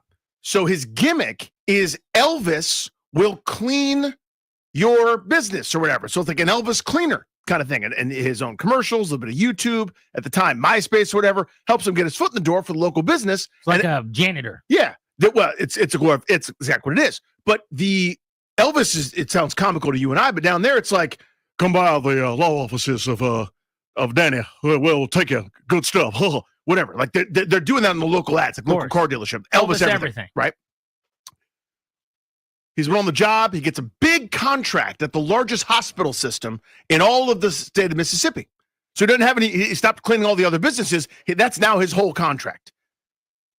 One day on the job after several months, there's a mess that nobody can clean up. Kind of morbid, but it's in the morgue. There's a drain that's backed up. He's there in a hazmat suit working his tail off. This is how our story begins. He says to himself, not the brightest bulb in the box, I'm very thirsty. I'm very hot, perspiring. I'd love a drink. So he opens up the fridge in the morgue. You and I wouldn't open the fridge in the morgue looking for a beverage. We'd probably say there's stuff in there that's unsavory we shouldn't be seeing. He opens it up and finds a severed head. This is where our story begins. It ends, there's a journey to be taken here. It ends with him being arrested, allegedly, whatever I'm supposed to say, for trying to poison the president of the United States. The kings of Tupelo. The kings of Tupelo. It feels like a lot. It's not a little. It seems like they're throwing too much at me, which tells me maybe they don't have a whole lot. Do you know what I'm saying? I don't know. It's only 3 episodes. Like, I think I'm out. What you just said was captivating. That's interesting. Again, there's so many things to be pinned in. I have no idea how we get to these places. Here's what I'm mad about. Okay. You've introduced 2 mysteries. Pick one and do a documentary about that. If you have 2 mysteries, you probably don't have a great one. It's like goalies in hockey. It's like first baseman in baseball. How many you got? 2? Then you don't have one really good one. Is this a documentary about what he did to the president? Or is this a documentary about a head in a refrigerator? It's about this dude, right? And so he ends, there's plenty of detail. I'm still learning. I'm only in episode 1. I'm going, how in the hell are we getting all these different places? Because each new little development is jaw dropping. Remember they made the dumb movie about it, the 30 minutes or less, but the horrifying story about the pizza guy, the pizza guy, whatever, you know exactly what I'm talking about. It's like, it reminds me of that, where you go, wait, what? Like the end of the first episode of that one, he's like, yeah, there's a dead body in my garage or whatever, and I didn't put it there. Anyway, come get it. That is what's the best part of some of these documentaries is the stranger than fiction nature. Mm-hmm. That this stuff happens in real life. That the stuff that you and I can't fathom. Right. That seems like, even like if it's because like that 30 minutes or less movie, I didn't like because it was so unbelievably over the top. And it's like, this is not practical. This is nothing that would ever happen. And then you find out actually it's a true story. Based on 100% real events that are astounding and jaw-dropping. And people are weird and crazy and nuts, and the things that you and I can't fathom do happen. So that is when I watch some of these docs, like I've told you about, you got to watch this one or that one. The one specifically that I remember that I was telling you about, and you're like, no chance. Some of these things really do happen. What was the one called? And I'm blanking on it, but that you were all over.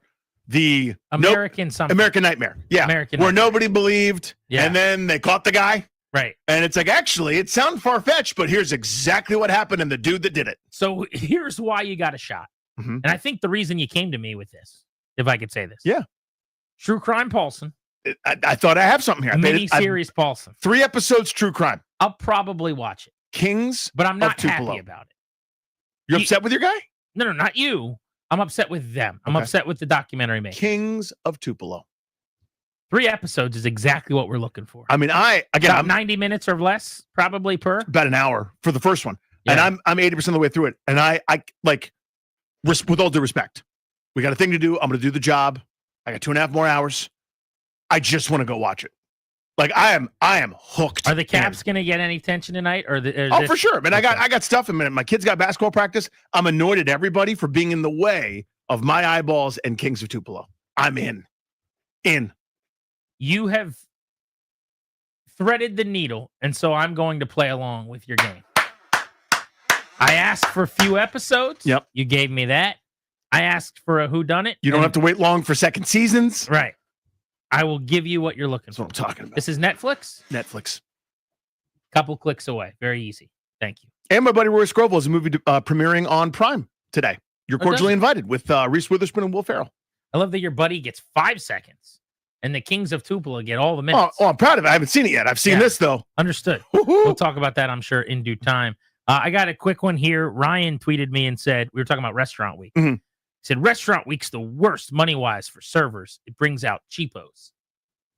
I could see that. Yeah. Because I'm tipping based on my bill, and my bill is way less for what we're eating. I think if I had an exceptional waiter or waitress or service, like anytime, I would go above and beyond. But you're definitely going to make a little less money. I would say to Ryan, I'm going to restaurants still that I went to only because of Restaurant Week. If I wasn't there, you're probably making less money. It's probably good for the business overall. Yeah, my other counter is more people there. Yeah, the table could be empty. Right? Exactly Like if right. you get people there, so I don't know. But it may not be as fun if you're working a packed house when there's not Restaurant Week. You're right. But I think it's chicken or the egg. I don't know that the house is packed without Restaurant Week. Double play driven to you by your local Washington area Honda dealers. Stop in for a great deal on the rugged and capable Honda Pilot. Contact your local Washington area Honda dealers today. Our Beltway Blitz comes your way next on Grant and Danny.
Baltimore Ravens kicker Justin Tucker is accused by 6 massage therapists of engaging in inappropriate behavior at 4 high-end spas, according to an investigation by the Baltimore Banner.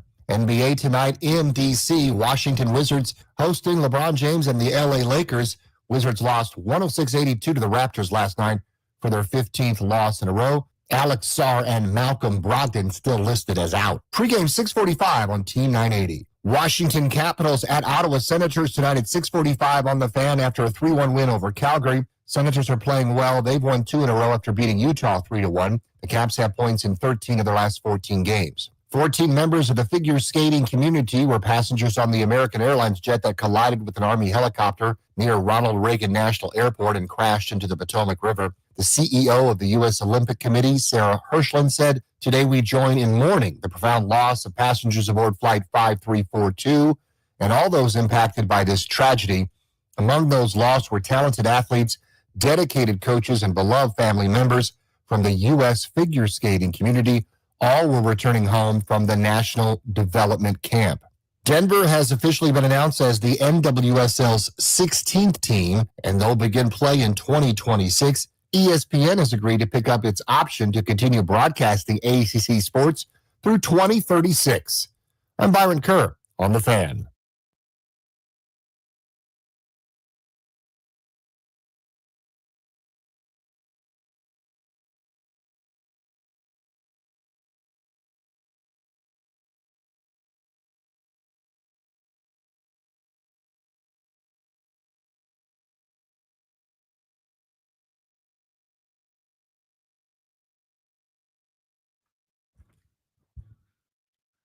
With LeBron coming to town, we'll cover the Wiz in the Beltway Blitz. Also, the Caps back in action tonight. Best team in hockey. We will look ahead to their upcoming slate, and we're going to cover the NFL as well as we welcome you back on G&D. We're brought to you by the law firm Condori and Murad. They're going to help you update your last will and testament, set up a revocable trust for you and your family. Schedule a consultation with their estate planning attorneys today at kmlawyers.com. Mention us when you set that appointment up. They'll give you a discount. That's kmlawyers.com. They take good care of us. Long time now, sponsors of the show, over a year, and we love that partnership.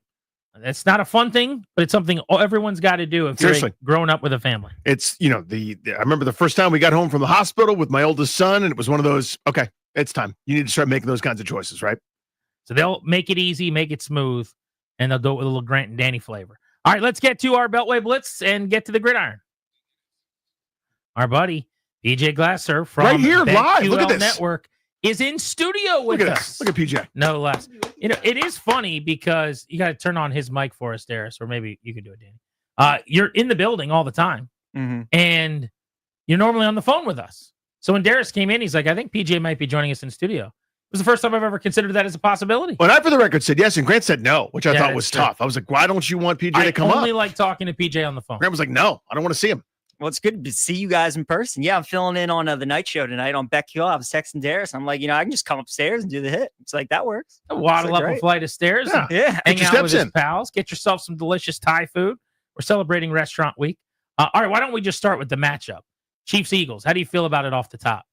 I mean, it's kind of the same way I feel about Chiefs-Bills, where it's like a pick'em type game. You get Mahomes in that kind of spot. It's tough to bet against them. For me, I think the best way, guys, is you just bet the game live. If you get either of these teams at like +4.5, +7.5 from like a betting perspective, I think either of those are great bets. But just who I think is going to win the game, Kansas City in a pick'em. I mean, Mahomes in these kind of spots, they've won 17 straight games that have been decided by one possession. So I like Kansas City. So Philadelphia to me has as good a recipe as anybody. I would have said the same about Buffalo, by the way, because you got Josh Allen and sort of the rest is academic. But the way Philadelphia defends, I feel like you can bother Kansas City, take away some of what they do well at this point. And offensively, they're not, I know they just put a 55 against my team, but bear with me. In general, I don't think of them as high flying. I think of them as kind of doing what Kansas City does, right back at them, but with some RPO stuff and a lot of offensive diversity. I feel like they can win a 23-20 game. I'm with you, which is why I kind of like the under, guys, at 49.5. When they played in the Super Bowl 2 years ago, it was a shootout, right? You just saw the Eagles drop 55. Kansas City scored over 30 for the first time this season. people bet for what they want. They root for what they want to bet, right? So people are they're gonna want to bet the over in the game. But I like the under. I'm with you, Dan. I kind of think it's going to be lower scoring. Got two good defenses in the game. So yeah, I could see it being like a 24-21, 23-20 kind of game. Let's talk Eagles for a second. Number 2 seed in the NFC behind Detroit. But you can make the case, especially with the Lions' injuries. This has by far been the most talented team in the NFC. And we just saw them up close and personal in the conference final. I was at the link. They're just loaded at every single position. And the one big question I had going into that game was Jalen Hurts' health. Well, I don't think he's had a great year anyway. And then he was banged up against the Rams, but he played really well and looked healthy. Now he's got 2 extra weeks to get even healthier. Yeah, they're really good. Guys, honestly, I think the Eagles probably should be favored in the game. Like, truly. But I think just because the fact that it's Mahomes and it's Andy Reid and they've won the last 2, odds makers know that if they make the Chiefs underdogs in the game, then people will just hammer Kansas City. But I agree with you. I think the Eagles are the better team. I think they're probably the best team in football, arguably them and the Ravens probably. But I think their roster is they're really good. So, Kansas City's going to have their hands full, but like we've seen pretty much the entire postseason, it's going to come down to turnovers in the game. So here was what I was positing the week leading up to. I didn't think the game would go like it would, obviously, Philadelphia for Washington. I didn't think anybody saw a 32-point loss happening, but Jalen Hurts wasn't playing great. And I kind of kept going, well, what if the cure is playing Washington? This ain't Washington. So just kind of your point about the under and about the way the score is going to go, everybody, I think a lot of times overreacts to the most recent sample where, Washington's offense was unbelievable against Detroit. You slow down a little bit against a great defense like Philly. Similar kind of pathology here, right, PJ, where you're leveling up in defensive competition. We associate it with Mahomes and Reed, but that Kansas City defense is the truth, even after they gave up a bunch to Buffalo. No question. And what's interesting, guys, is a lot of times you look to fade the team who has a coach and a quarterback who's making their Super Bowl debut, right? Because a lot of times it's like, we're just happy to be here kind of thing. Now that Hurts and Sirianni have that experience, they kind of know how to handle the 2 weeks better. The game plan might be a lot better, right? Fangio's a great DC, and then obviously you have Mahomes and Andy Reid too. So I think Philadelphia is going to be a lot better prepared, especially defensively in this game against Kansas City. And then all the talent they have to go with it on both sides of the ball. It should be a great game. How about the coaching element of this? Andy Reid is now arguably the greatest coach ever, right? You might put Belichick or a couple guys over him, but he's as accomplished as anybody. Sirianni is thought of as a goofball who's just lucky to be here. But if you look at winning percentages, the guy's been in 2 Super Bowls in a few years now. He's legit. How do we feel about that element of this? Because I thought Sirianni touched a lot of the right buttons against Washington, went for a big 4th and 5 that changed the game. That was the turning point. Yeah, I mean, look, right, in these kind of neutral site games, I think the reason that Brady and Belichick won so many is because you have the best quarterback and best head coach on a neutral. You usually give that team the advantage. Kansas City, obviously, with Mahomes and Reid, it's the same thing. To your point, though, Grant, I think Sirianni has kind of proven to a lot of people that maybe he is a good coach. They got the 2 new coordinators this offseason to help him out, but it definitely feels like the guys in the locker room really like him. And, they've lost 1 game since week 4. So that was not, I don't think, PJ, that was the case last year. Like, everyone was at odds, and it seemed like everyone hated him. Yeah, it's true. That's true. So, I guess winning definitely cures a lot of things. And maybe bringing in the 2 new coordinators helped as well. But yeah, I mean, that's true. The last year they did not, but I think this year, Saquon, I definitely think has helped things, but it feels like he's their guy moving forward, and they're playing hard for him. PJ, that was an in-person Beltway Blitz smash hit. Thank you, buddy. Yeah, appreciate you guys. People like it. Good. Thank you, PJ. Hit that Wizard sounder, please, Darius. Okay, Chase Hughes to talk about the Wizards. Chase, there are a couple of things we want to talk about with All-Star Weekend, but Bronny's dad's team is in town. What do we need to know? Yeah, so the Wizards are playing the Lakers again. They lost to them in L.A. About a week ago in one of their worst offensive performances of the season. L.A. gave them a lot of trouble on that end of the floor, and they're coming off maybe their worst offensive performance of the season last night. The Wizards are against the Toronto Raptors, who have had a really good defense recently, but they forced the Wizards into 27 turnovers. Their most since 2020. Ironically, it was against the Raptors. That's how they played for a really long time, as they're very physical. They force turnovers. And the Wizards shot just a horrendous percentage across the board, including from three-point range. Jordan Poole had one of his worst scoring games since he got traded to the Wizards. So They haven't been shooting well overall lately, but I expect Jordan Poole to bounce back because it was a kind of one of those games that reminds me like, hey, he's been facing tough defense all year, and he's usually played well. One team got him once. I'm assuming he'll be able to bounce back tonight. 7 o'clock tip with the Lakers in town against the Wizards. Chase Hughes is with us on our Beltway Blitz. By the way, Bronny now up to 1 for 16 from the floor on the season. How do they slow him down tonight? Because I am worried about that part of this game, Bronny taking over and running him out of the gym. Well, we'll see when he gets into the game. You know, they tried him recently. JJ Redick tried him. I think it was against the Pistons in the first quarter, in the first half, and admitted after the game that it wasn't the best call. He didn't play too well. So I think if we see him tonight, it'll probably be late in the game that's well out of hand. And, you know, just like Jordan Poole, we'll see if he can bounce back. Yeah, 0 for 7 from 3 on the year, 1 of 9 from 2 on the year. Only 3 turnovers, though. It seems to me like, Chase, he's done a really good job passing the ball as soon as he gets it, when he gets the ball.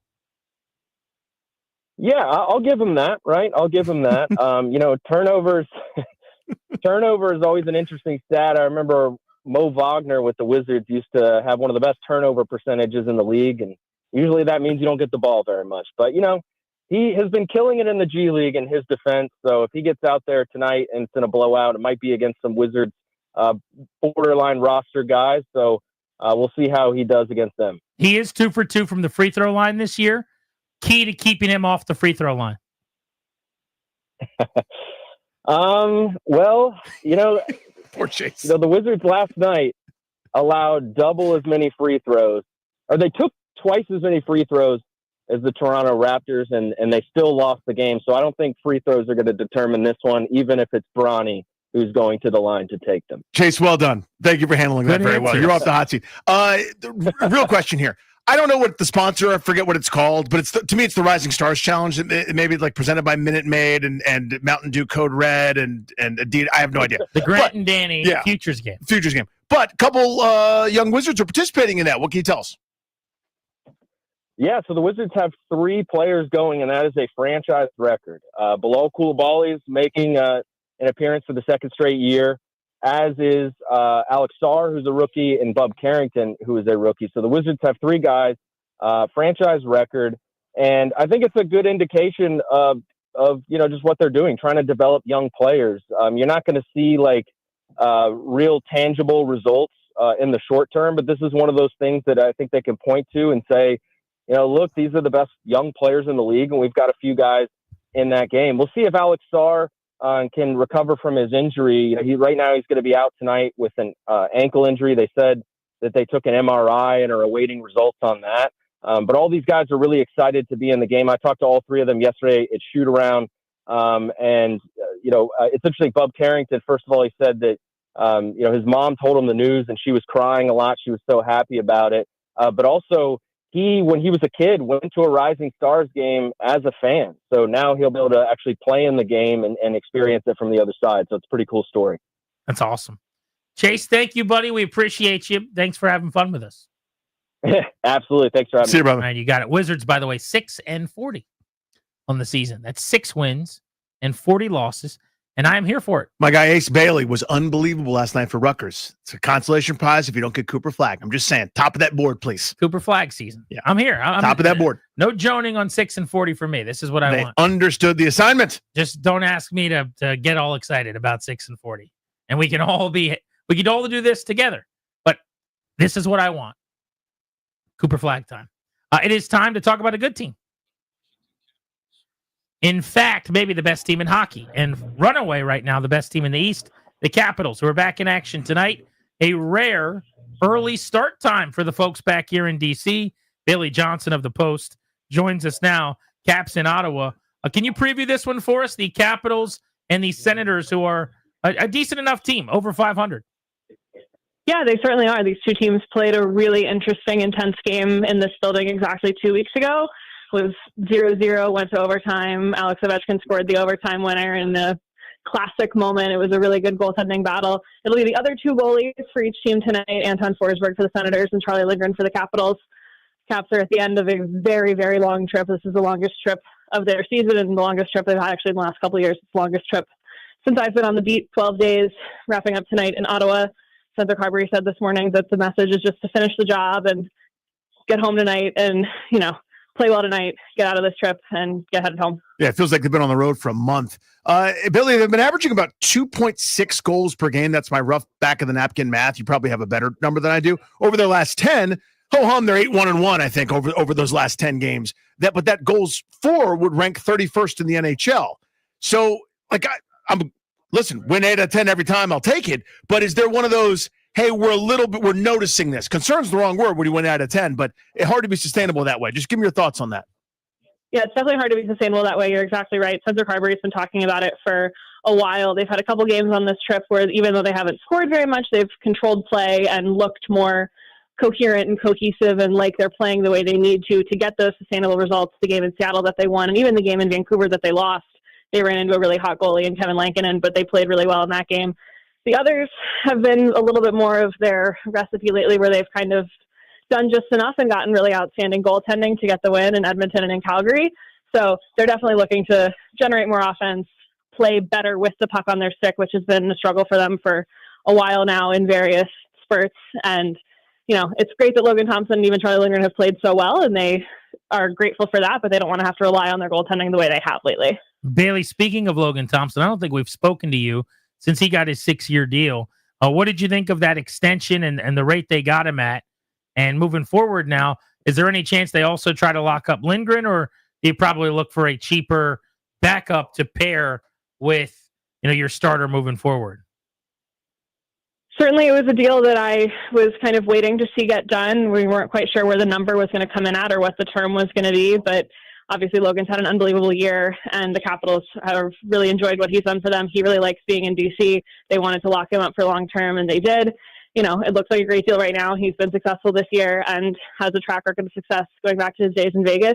You never really know with goaltending, and that's true of any goalie who signs a big contract. It could work out great or it could not, but the signs are there that this will be a good deal for both Logan Thompson and the Capitals. When it comes to Charlie Lindgren, I was told a few weeks ago that they were a little bit wary about signing one goalie and not the other in season, thinking it might affect the dynamic and the chemistry of the locker room when they've played so well as a rotation this year and get along so well as individuals. I don't know anything beyond that when it comes to discussions of a Lindgren extension, but knowing that and knowing what they like about what he's done for them and that he likes playing in DC, I wouldn't be surprised if they're in discussions. Obviously, he's due a raise over the $1.1 million that he currently makes as well. But if he's willing to take a deal that's not a significant raise over that and stay here where I understand that he's pretty happy and likes to be, then I could see the Capitals going that way. March 7th trade deadline. What do we think the Caps might be looking to do? I mean, would they be aggressive as good as they've been? I think they will be aggressive. They don't have a ton of cap space to work with, somewhere between $3 and $4 million, which will get them a piece or two, but isn't, Mikko Rantanen big swing type money. So it'll be interesting to see what they do. I think they could probably use another forward kind of in that middle six area, someone who can add a little bit of scoring. It's possible that a guy like Ryan Leonard, if he chooses to sign at the end of his year at BC, which all indications are that he will, maybe he becomes that sort of trade deadline acquisition, but I also wouldn't be surprised to see them go after someone with NHL experience in that spot. And I felt for a while like they could maybe use another defenseman. They've had such success with the six that they've played for the vast majority of this year, haven't had a lot of injuries back there, and Dylan McElroy and Alex Alexiev have been the healthy scratches. I don't know that a team with real aspirations of making a run and winning a round or two at least can really count on one of those guys being the next man up if there was to be an injury. So I wouldn't be shocked if they went looking for a 6th, 7th defenseman as well. Bailey, you've forgotten more about hockey this morning than I'll know in my lifetime. So you may not have been surprised. I will tell you that just me watching hockey games, I've been stunned at this Alexei Protas leap. He's on 32 goal pace from, which he's already dwarfed his career total combined at this point in this season. I thought, okay, nice piece. He'll be a rotational forward, maybe, as you said, kind of a third line winger or sort of hang out. This is a budding star to me. And I kind of didn't see it coming. Just give me your thoughts there. Yeah, the Capitals saw it coming. I talked to Spencer Carberry about it, a month or two ago now, and asked him basically the same thing. Could you have seen what Protas has become coming? And he kind of said, not to sound like they're, so confident in what they believe in their evaluation of a player, but yes, they did because he has the raw tools. They've seen how he's developed in the time he's been in the organization. They've seen, how coachable he is, how hard he works. He's super intelligent as a player, and those tend to be the tools that allow a player to be really successful if they can put everything together, which obviously is what Alexei has done this year. It is pretty crazy to see what he's doing now, given that it was just about this time last year that he signed his big extension. I believe it was 5 years, and pretty much went quiet after that. He had a really strong start last year, but right around the time that he signed his extension, things really dried up for him, and he had a pretty tough second half. So to see him doing this now, where he's been so consistent all year, he's been one of their best forwards pretty much from day one. I certainly didn't totally see all of this coming. He's a player that I've liked, and he's fun to watch, and he does a lot of good things for this team. But I think anybody outside of the four walls of the Capitals locker room who says they really saw this coming is, making that up. Yeah, I'm with you. Thanks, Bailey. We appreciate you. Of course. Thanks, guys. Thanks, All Bailey. right, get home. I mean, they've been on the road. Seriously. Forever. A fortnight. How would you enhance Washington's offensive line this offseason? If you're a Commanders fan who is one of the folks, and many of you think they need to upgrade their offensive line, where can they do that? We'll look at that next on G&D.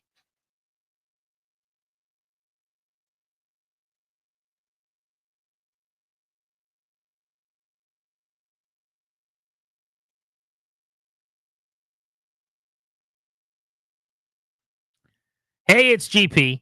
The FanDuel Kick of Destiny's back. I love this thing. It's been so fun the last couple of years. Glad they brought it back. This time, instead of Gronk, they're going with the Mannings. Every Manning for themselves. Super Bowl, two legends on the field, kicking field goals, sudden death showdown. Peyton against Eli, live from New Orleans. One kick to claim the ultimate family bragging rights. Who's going to rise to the moment? Pick your winner now in the FanDuel app, and if you back the right brother, you're going to earn a share of $10 million in bonus bets. It's the FanDuel Kick of Destiny 3. Make your free pick. Don't forget to tune in to watch the showdown live. Super Bowl 59 pregame on Fox right at 3 p.m. Eastern. FanDuel.com/GP, promo code GP. FanDuel.com/GP. Got to be 21 in Virginia. No purchase necessary. Bonus issued non-withdrawable bonus bet expires in a week. Restrictions apply. Terms were prohibited. Sportsbook.fanduel.com. Gambling problem? Call 1-800-GAMBLER.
Big challenge tonight for the Washington Wizards as they welcome in LeBron James, Anthony Davis, and the Los Angeles Lakers. 6:45 is the pregame show on Team 980. Capitals are at Ottawa Senators tonight at 6:45 on the Fan, and they are 3-1 on this road trip. 14 members of the figure skating community were passengers on an American Airlines jet that collided with an Army helicopter last night near Ronald Reagan National Airport. A statement from the CEO of the U.S. Olympic Committee, Sarah Hirschland, said in part, "Today we join in mourning the profound loss for the passengers aboard Flight 5342. Among those lost were talented athletes, dedicated coaches, and beloved family members from the U.S. figure skating community." A group led by former Tennessee Governor Bill Haslam has submitted a bid to the WNBA for a franchise that would start playing in 2028. The team would be named the Tennessee Summit in honor of the late coach Pat Summit. Ravens kicker Justin Tucker is accused by 6 massage therapists of engaging in inappropriate behavior at 4 high-end spas, according to an investigation conducted by the Baltimore Banner. I'm Byron Kerr on The Fan.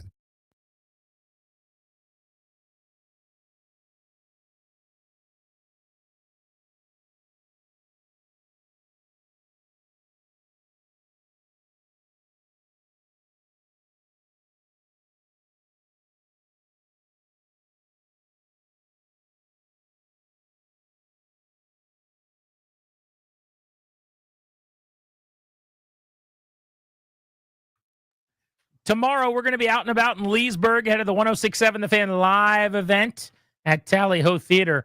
Our show comes your way from the Green Tree Tavern. Friday field trip. Leesburg listeners, stand up. Get on out. Let's party.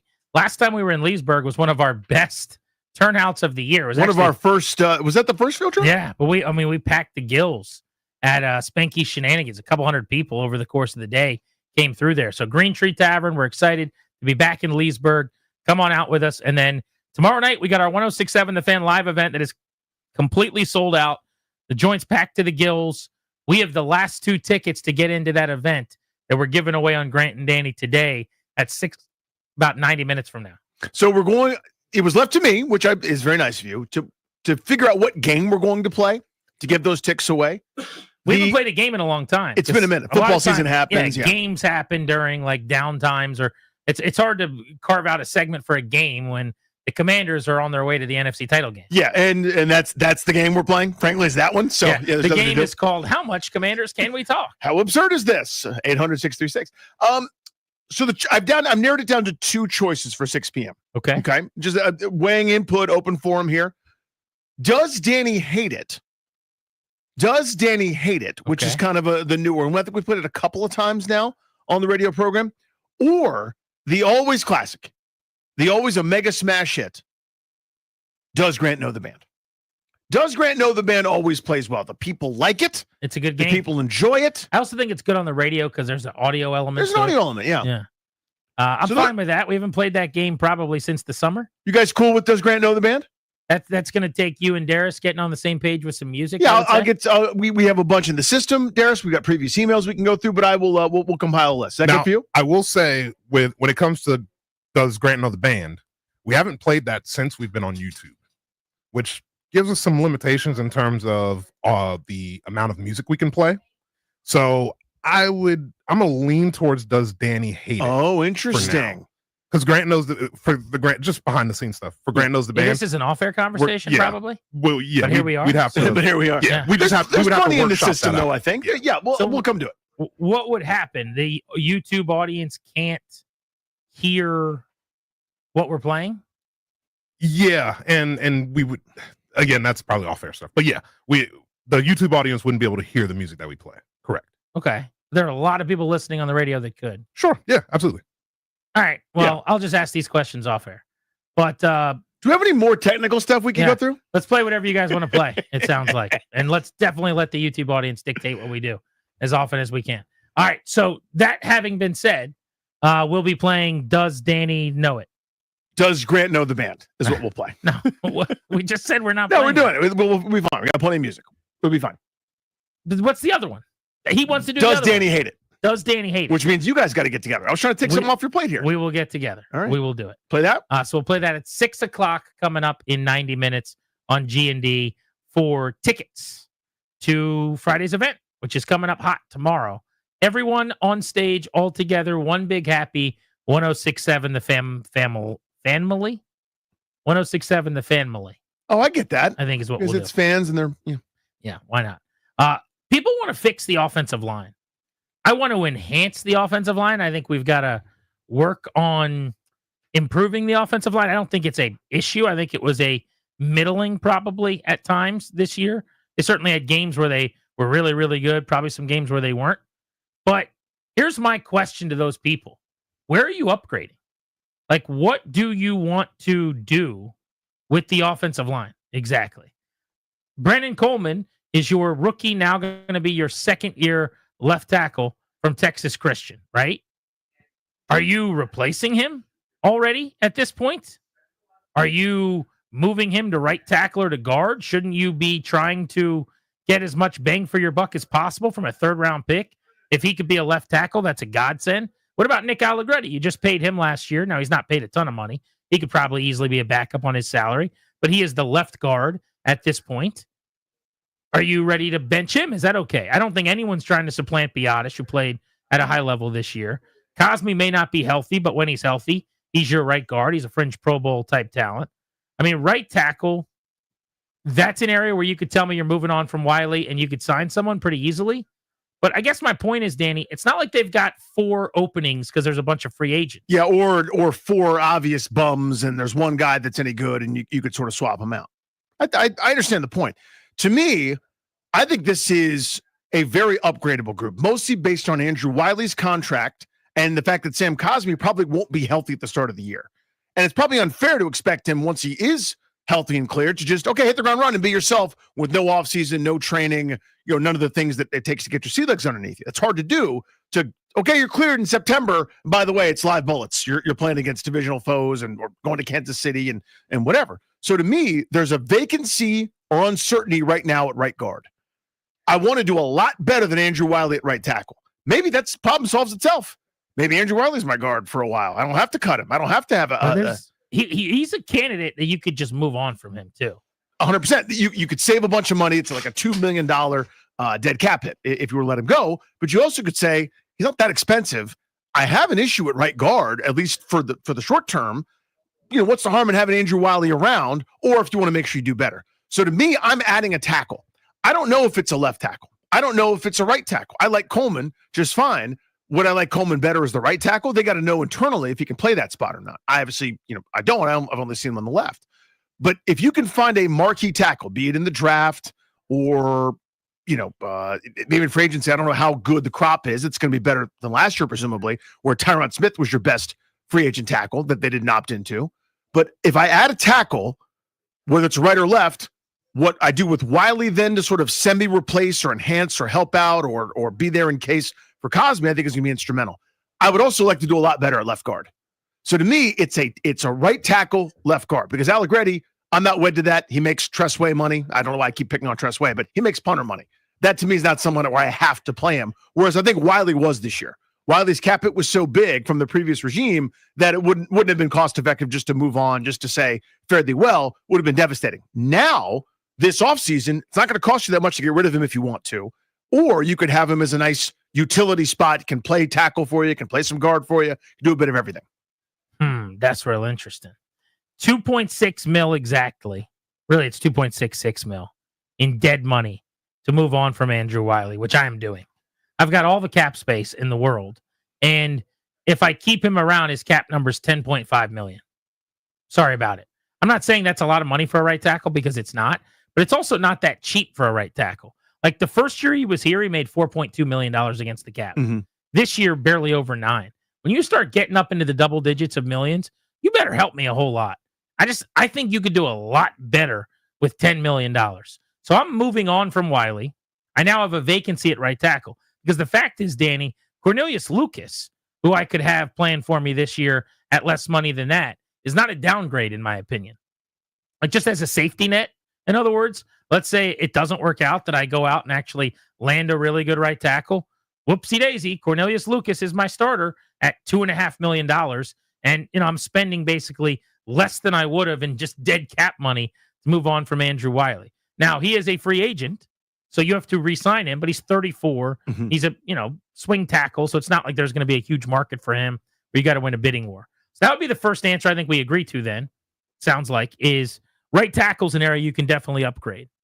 I'm curious, though, how aggressive people would want to be on the interior. With Cosme injured but coming back from injury, eventually becoming your right guard. Biotish is a $10 million a year guy who played really, really well early in the year. Maybe it should be brought up. He did get banged up a lot this season. Yes, he did. So it'd be cool if you could get a guard who could play some center and maybe, do a little bit of both. But maybe the answer is left guard, right tackle.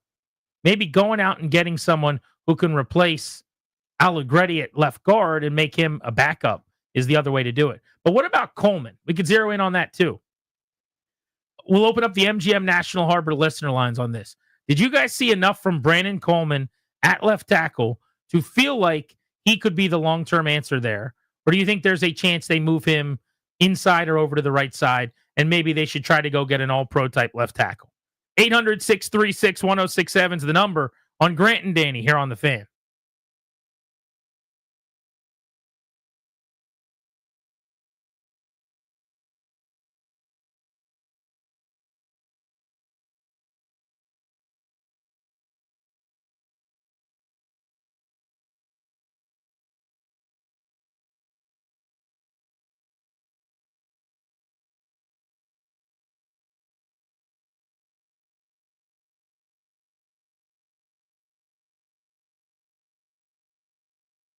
What's up, guys? Grant and Danny here for Window Nation. February is a short month. If you haven't looked at your calendar yet, it ends February 28th, which coincidentally is the last day you can save 60% off all window styles from Window Nation. Plus, you could get 0 interest with no payments for 2 years, but only now through the end of February. That's less than 28 days to save big on some of the best windows you can buy. Window Nation. I love them. Danny loves them. They have taken care of us in multiple homes each over now a decade or so with us on Grant and Danny. Less than 28 days to get windows that'll protect your home and your family for decades in February. Less than 28 days to get a quote on the windows that are going to stop the drafts and the leaks and save you money on utility bills every single month. So let's get going. Do not miss your chance to save 60% off all windows and pay nothing for 2 years, only from our friends at Window Nation. Schedule your free in-home consultation right now at 866-90-NATION. That's 866-90-NATION, or visit windownation.com.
The Commanders' O-line was fine this season by most accounts, but like any area where you're not spectacular, you're trying to improve over an offseason. There's some areas where they can do that. So we just kind of went through the line. I think you and I kind of sorted this out to say right tackle and left guard are areas where maybe if they wanted to spend money or use an early pick, they could probably stand to get better, especially if they want to move on from Andrew Wiley, who doesn't have any guaranteed money beyond this season. So I was listening to this group of really smart guys from The Athletic get together and talk about offensive lines and kind of the theme and how good some of these teams that are remaining are. They added Detroit into that mix, a group that probably should be in contention to win the Super Bowl, but something happened along the way. I can't remember who they played and lost to. But these juggernaut offenses all have heavy investments in offensive linemen. Even if it wasn't a high draft pick, they're now high paid guys, right? If they've spent first rounders, second rounders. So, all of these teams have really focused on that. Even Kansas City, who didn't have resources to spend pretty much anywhere, has said we will pay premium dollar for a guard, or draft a left tackle high, etc. And it got me to thinking, while I'm listening to that clip, I'm going, man, okay, yeah, Washington didn't really have that. And then they actually reference Washington specifically, saying this was a group that on paper is probably a bottom 10 offensive line. And you give a ton of credit to Bobby Johnson, a ton of credit to Cliff Kingsbury for scheming around those things. I don't want to scheme around anymore. I want to go full arms race on this thing. Now, you got to have players to do that. And there's not that many options. I mean, Cam Robinson's a free agent. That's a huge price tag potentially as a left tackle. You have to spend a premium draft pick probably to find one if you want to upgrade in some of those spots. So Coleman is kind of an interesting, I don't say tipping point, but sort of fork in the road decision here. If you move him to right tackle, you need a left tackle. If you think he's good enough there, you can maybe go cheaper at right tackle, but it's interesting. It's not the point, but I'm also fascinated by this. I also wonder where the perception comes from that their line is so bad from a talent standpoint. Because we dealt with this all offseason, remember, where people would call in and act like they had the worst offensive line in the league. Like you were just talking about these smart football gentlemen, because I saw the clip too. Nate Tice from Yahoo and a couple of the guys from The Athletic who we have on the show who host their podcast. Robert Mays. Yeah. And they're talking about this being a bottom 10 line. I don't understand that, to be honest. You've got Allegretti at left guard, who started in the Super Bowl for the Chiefs last year and played a bunch for Kansas City on their line. You've got Biotish, who's a double-digit $1 million a year center, who actually played at a Pro Bowl level for the majority of the first half of the season while he was healthy. And at right guard, you've got a guy, I actually think Cosme's season was maybe disappointing to some extent, and maybe like a little more reputation than like going out and being really, really good this year. But in the past, he's been playing at a very high level since going to guard. But he's a Pro Bowl type player, right? So, like, where is this perception of bottom 10? Maybe it's just we start with the tackles, and one of the guys was a third rounder, was up and down, and the other's Wiley, who's a bit of a punching bag. On paper, it was swing tackle Cornelius Lucas to start the season, and a third rounder that half the league thought was a guard. Andrew Wiley, who nobody thinks is any good. And one guy That's what I'm saying. The tackle position must be where the perception but I love the Biotish signing, by the way, at the time, but Dallas was perfectly willing to let him go. I remember we had a they Dallas. didn't have any money. Yeah, we had a Dallas beat reporter on. It's like, yeah, he's fine. I don't think Allegretti was special. So to me, Cosme was the banner player there. I agree. I'm just saying I think the perception's been wrong about their line for a while. Fair enough. But I guess my point is I see where it came from. Whether you think they're the worst or 10th worst or 7th worst. Yeah. My point is it was bottom third of the league on paper. And they didn't play that way. Right. And the way I looked at it was they've got a guy who just started in the Super Bowl at left guard. They've got a center that multiple teams tried to pay $10 or more million a year. And they got a right guard who's a Pro Bowler. That's pretty decent interior. The outside spots were the questions. And maybe that's where it comes from. But what about Coleman, I guess, is the question. So I like him. And I also doesn't necessarily mean that he's now my left tackle and I'm never thinking about it again. Right. I don't think he did enough. And this is not a criticism of anybody because you got away with it. You got to the NFC title game with a third rounder at left tackle that half the league didn't think was a tackle. And win. Based on that, isn't there some thought maybe you run it back because he's going to be better next year? In the same way, entirely possible. There's no reason to believe Daniels isn't going to improve everything that he experienced. Now you go back and you get to work with all of your knowledge. If Brandon Coleman was a 6 out of 10 at left tackle this year or 5.5 out of 10, then you could bet on him becoming a 7 out of 10 probably, right? Totally. I mean, and that's, again, this is the evaluator's puzzle here, right? I mean, one of the hardest things to do on the bad side of this is let somebody that you believed in go. Like, in other words, let's say for the sake of argument, they go, Brandon Coleman's our future left tackle. He's a stud. Let's say that he stunk. How long do you give him? A year, 2 years, 3 years before you finally say, you know what, it ain't working. The other side of that is this, where you go, we were right. He's plenty good enough to be an NFL tackle. Is the ceiling as good as some of these guys that are stars? Is he, Jordan Mailata 2.0? Or are we, counting this as a win, but he'd be really good as a right tackle, or our offensive line could be that much better if we had a superstar there? I don't know the answer to that. And those are the kind of puzzle pieces that Peters and company have to figure out. Let's go to Adam in Charlottesville on G&D. Adam, you listening on the radio or are you on the Odyssey app? No, they don't broadcast down here. I got Odyssey I was going to say, are we making it all the way out there? Right now, people on hold are in Charlottesville, Georgia, and Ohio. So we're killing it on the app, luckily. What do you got? Yeah, obviously did a really good year, for a rookie. I think about him like Sanderson. We drafted him as a slot guy, and he hasn't had a chance to really kind of get to his true position. The same idea here with Coleman. Move him over to guard, see if you can get a decent left tackle out there in free agency, and improve the line that way. I love that. Again, the hard part then is to find the marquee left tackle, or even a right tackle. Those are the guys that aren't available. Again, I keep pointing to this. Look, what I would have done last year is just gone after Tyron Smith just for some security in case this Coleman thing didn't work out. They knew better than I did. You didn't need to. But he was the best tackle on the market last year. Guys don't become available. If you want one, you have to spend a premium pick or get really lucky and find a guy that's a late rounder that develops. And maybe that is what Brandon Coleman turns into, right? A great first start. Maybe that's his floor. And you say a couple years from now, this is a Pro Bowl caliber left tackle. I don't know the answer to that. They do, hopefully. But it's not as if you could just go into free agency and just, pluck one up for nice market value. If one becomes available, it's because there's a feud with the team. See Trent Williams. You know what I mean? Like, it ain't easy to find one of these guys. I'm guessing Ronnie Stanley gets tagged or kept with the Baltimore Ravens. He's the best available tackle on the market, just as an example. 6'6", 310, longer than the line at the DMV, played the entire season. There were some questions about his durability that have gone away. The tape is really, really good, and he was tied for 11th among all tackles. Pass block win rate via ESPN, 92.5%. So, like, if you could sign Ronnie Stanley to be a left tackle, let's say, kick Coleman either over to right tackle and or inside, your line just got a whole lot better. And that should be the whole point, I think, is what people are getting at. Yeah. Like Cam Robinson's another one, the guy that the Vikings brought in. That's right. After the injury that they had to dad, Christian Darris. Oh, that. Damernasaw. 6'6", 335, guy that has proven in multiple organizations that he can play. He's going to be 29 years old going into this coming year. But if you were to bring him in as your left tackle, same thing.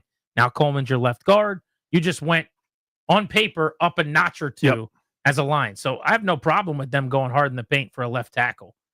George is in Tennessee. What's up, George? Hey, guys. How you doing? Good, buddy. Hey, so my personal opinion is we got 5 interior linemen right now and 2 playing at tackle spots. I think Coleman has the chance to be possibly like a all-pro, or at least one of those type of players in the future. We can pick up somebody better for left tackle. Yeah, I mean as a guard? I think that's kind of the perception for whatever reason. I will say I'm just looking now at the free agent lists. There are way more high-end guards than tackles available. It's kind of that's one of my thoughts there. Trey Smith, just as an example, is the best available of the guards leading the pack. But in the top 50 free agents listed by ESPN, there's 7 guards and a couple of tackles. So you said this, you've got to be somewhat cognizant and aware of what's available and what isn't. But that might be good news for Coleman if he wants to stay outside at tackle. Speaking of ESPN, Bill Barnwell did a speculation on all the rosters of the playoff teams that have been eliminated. Who's going to stay? Who's going to go? I want to go through that exercise of what he did and see what he had to say about the Commanders. Plus, at 6 o'clock, we've got the last 2 tickets to our live event at Tally Ho Theater tomorrow. You got to be listening on the Fan.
NFL announces a 17% decrease in concussions compared to the 2023 season. The league also said they had the largest safety improvement in helmets on the field since 2021. Baltimore Ravens kicker Justin Tucker is accused by 6 massage therapists of engaging in inappropriate behavior at 4 high-end spas in the Baltimore area, according to an investigation by the Baltimore Banter. LeBron James is in town for the Lakers as they take on the Washington Wizards tonight from Capital One. Pre-game 6:45 on Team 980. Capitals have points in 13 of their last 14 games at the Ottawa Senators tonight at 6:45 on the Fan. 14 members of the figure skating community were passengers on the American Airlines jet that collided with an Army helicopter and both crashed into the Potomac River last night. A statement from CEO of the U.S. Olympic Committee's Sarah Hirschland talked about the crash, saying, "Today we join in mourning the profound loss of the passengers aboard Flight 5342 and all of those impacted by this tragedy. Among those lost were talented athletes, dedicated coaches, and beloved family members from the U.S. figure skating community, all returning home from the National Development Camp." ESPN has agreed to pick up the option to continue broadcasting ACC sports through 2036. Denver will have the next NWSL team, the 16th in the league, starting 2026. A group led by former Tennessee Governor Bill Haslam has submitted a bid for a WNBA franchise that would start playing in 2028. The team would be called Tennessee Summit in honor of the late coach Pat Summit. I'm Byron Kerr on The Fan.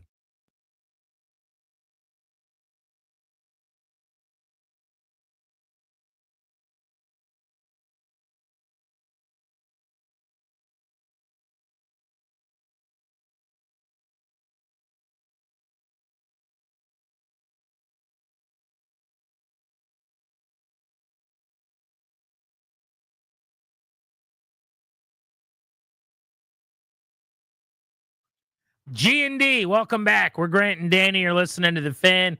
We are brought to you by the law firm Kondorian Murad. As Washington continues to build that foundation of success on and off the field this season, it's time for you to plan for your future as well.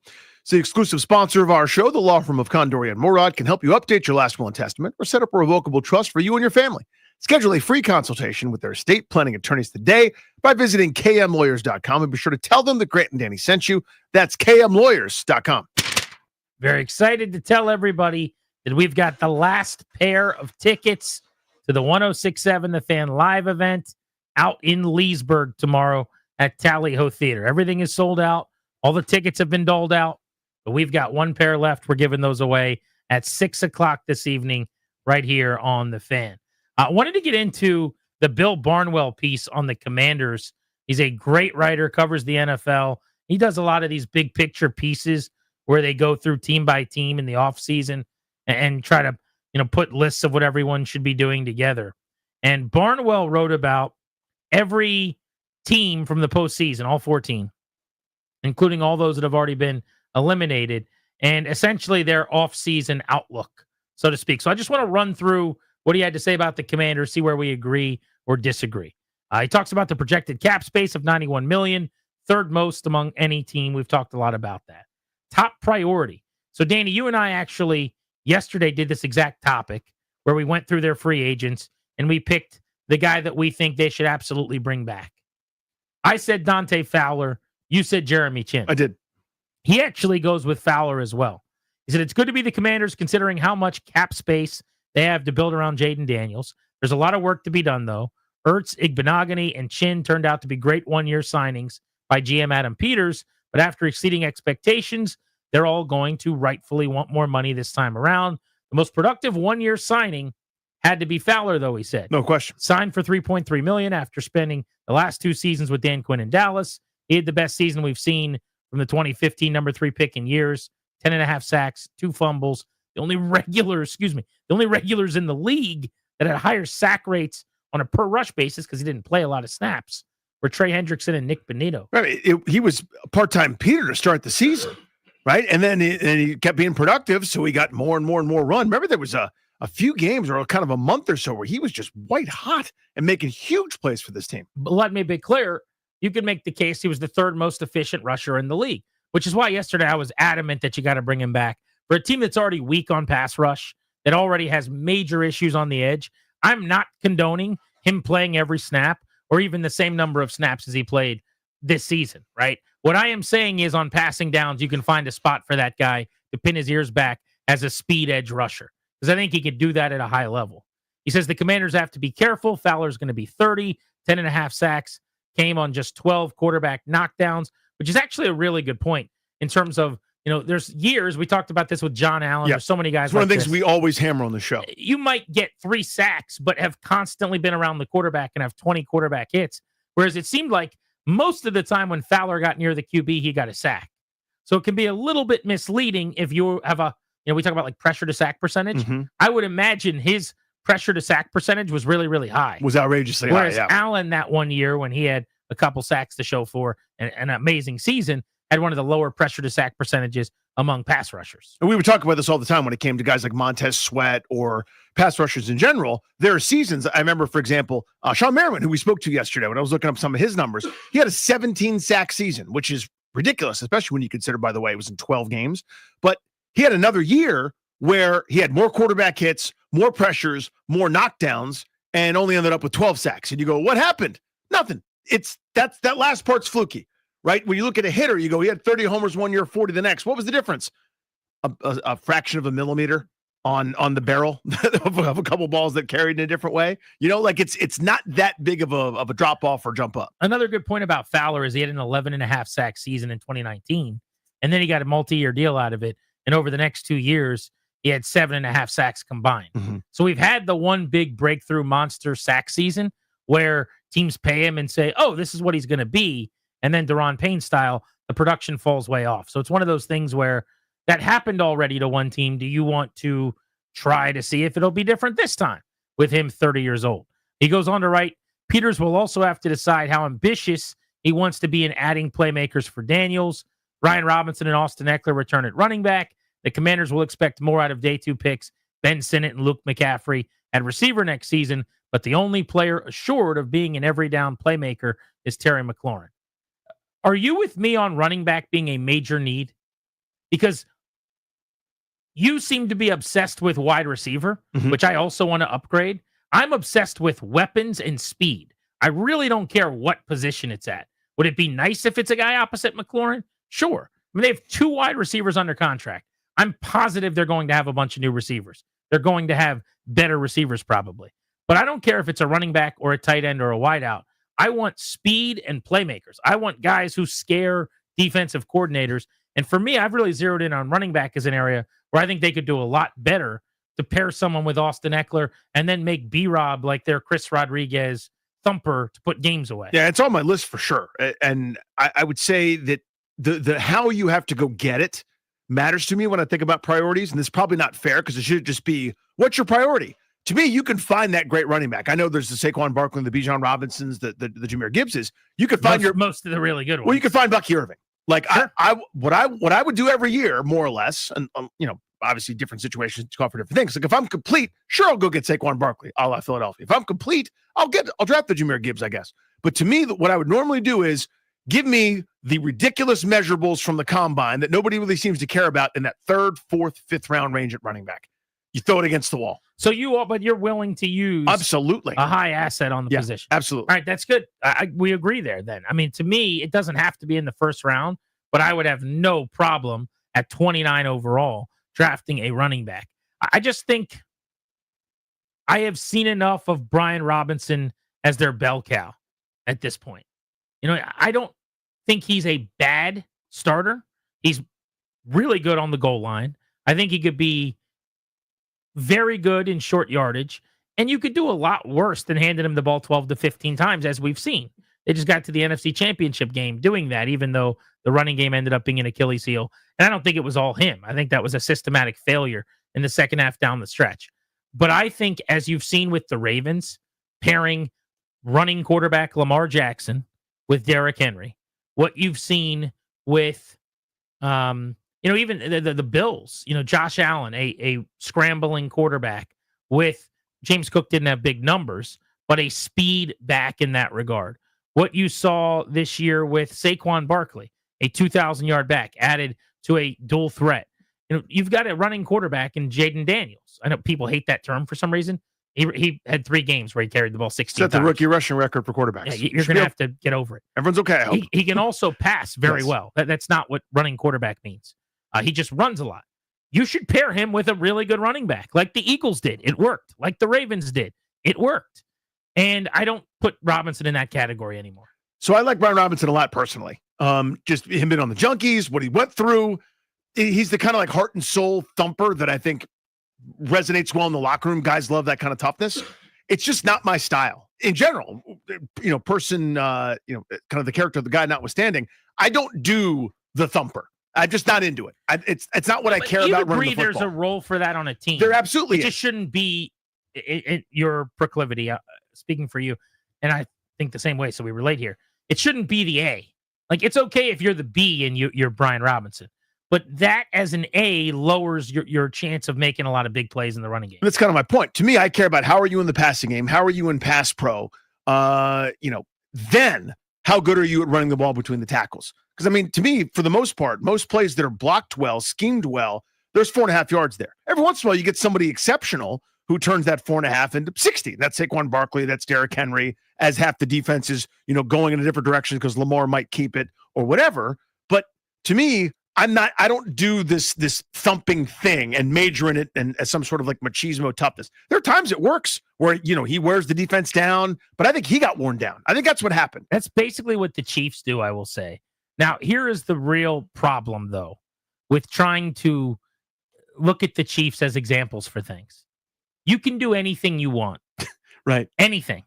At any position, pretty much, when you have the greatest quarterback of all time, probably. And let's face it, the greatest coach-quarterback combo, certainly offensive-minded coach, quarterback combo in history. Right now, like, you could say the same thing about, well, don't use an asset on running back. Kareem Hunt was signed in the middle of the season and is basically the number one for the Chiefs right now. Because we've seen Isaiah Pacheco be really good for them. He's not in a rhythm at this point. He's not their guy. He's not really all that effective. And by the way, even in his own right, wasn't he a 5th-round pick or something? Yeah, he was a late. day 3 I thought guy. he was a 7th rounder, but yeah, the point stands. So you could say, well, the Chiefs are proof. You really don't need to draft a running back high. You don't need to spend money at running back. You could sign a guy as you go in season. If you do it that way, just trying to do everything how the Chiefs do, but you don't have Mahomes, good luck. I don't know if they're the team you're looking to try to pattern anything after how they operate. But at least in their case, right now, they know they're not going to run it very much. Their passing game is is the running game. The short passing game is kind of how they run the football. And they occasionally ask Kareem Hunt or Isaiah Pacheco to try to run into guys and bounce around and be physical. They actually remind me a lot of Washington in how they do it. I think that was kind of Cliff's philosophy, where as the year went on and they couldn't run the ball, their short passing game became their running game. It was very Chiefs-esque. Ball controlled. Yeah. They still are on the field a lot. They go on long drives. And basically it's like the Mahomes of the playoffs scrambling around. That's the way that they operate is Jaden Daniels scrambles. They throw the ball around the line of scrimmage a lot and spread you out horizontally. And every now and then they'll battering ram their way to a few yards. It's kind of the Chiefs' philosophy. Yeah. I mean, just get back to the running back spot, though. I've always said for years, I want an Austin Eckler type, and now they have one, and a guy named Austin Eckler. But I don't want him to be every down because, again, the wear and tear and the pounding. I really think that's the biggest thing that happened to Robinson. And I know that schematically, and I think health of the offensive line, I think all those things are true. I think defenses kind of had some tells and knew what was coming, and they couldn't get pushed around. I think the O-line, sort of, again, they probably wore down too. But to me, physically, it wasn't until that Detroit game where it finally looked like he had his burst back that Robinson looked the same eye test-wise to me. So I think that's a wear-down thing, and that's inevitable when you take that kind of contact and that kind of thumping and the like. So if you can't find your superhuman freak bell cow, your Derrick Henry, your Saquon Barkley, or whatever, then the next best thing is find me another Austin Eckler. Find me another guy that can kind of fit that bill that you can give 10 touches to per game without wearing down, that can still do some of those same things. Again, Eckler's hard to replicate that, but that kind of a player is what I'm far more interested in to pair better with Jaden Daniels. The short passing game is an extension of the run game and so on. Yeah, I just want a burner who maybe is a 175 carry a season guy. It doesn't really matter. And then Robinson can salt games away in the 4-minute offense, and Eckler can operate in 2-minute and be the guy that's catching passes. I just want somebody that scares you with speed, where you're running outside zone. And if someone misses a tackle, they can score. I'm down with that. Yeah. That's what I'm looking for. Candidates for release is the next category here. Again, Bill Barnwell of ESPN going through the Commanders, like burning questions going into the offseason. He says offensive tackle Andrew Wiley. We actually talked about this earlier today. Yep. Only $2.5 million of dead money to move on from him. He'd save about $8 million to do that, which I'm interested in. This is interesting, though. He said it would be a major surprise if the Commanders move on from defensive tackle Jonathan Allen or cornerback Marshawn Latimore. But both players have no guaranteed money left on their respective deals and missed time with injuries in 24. I agree that it would be a stunner if Latimore wasn't back.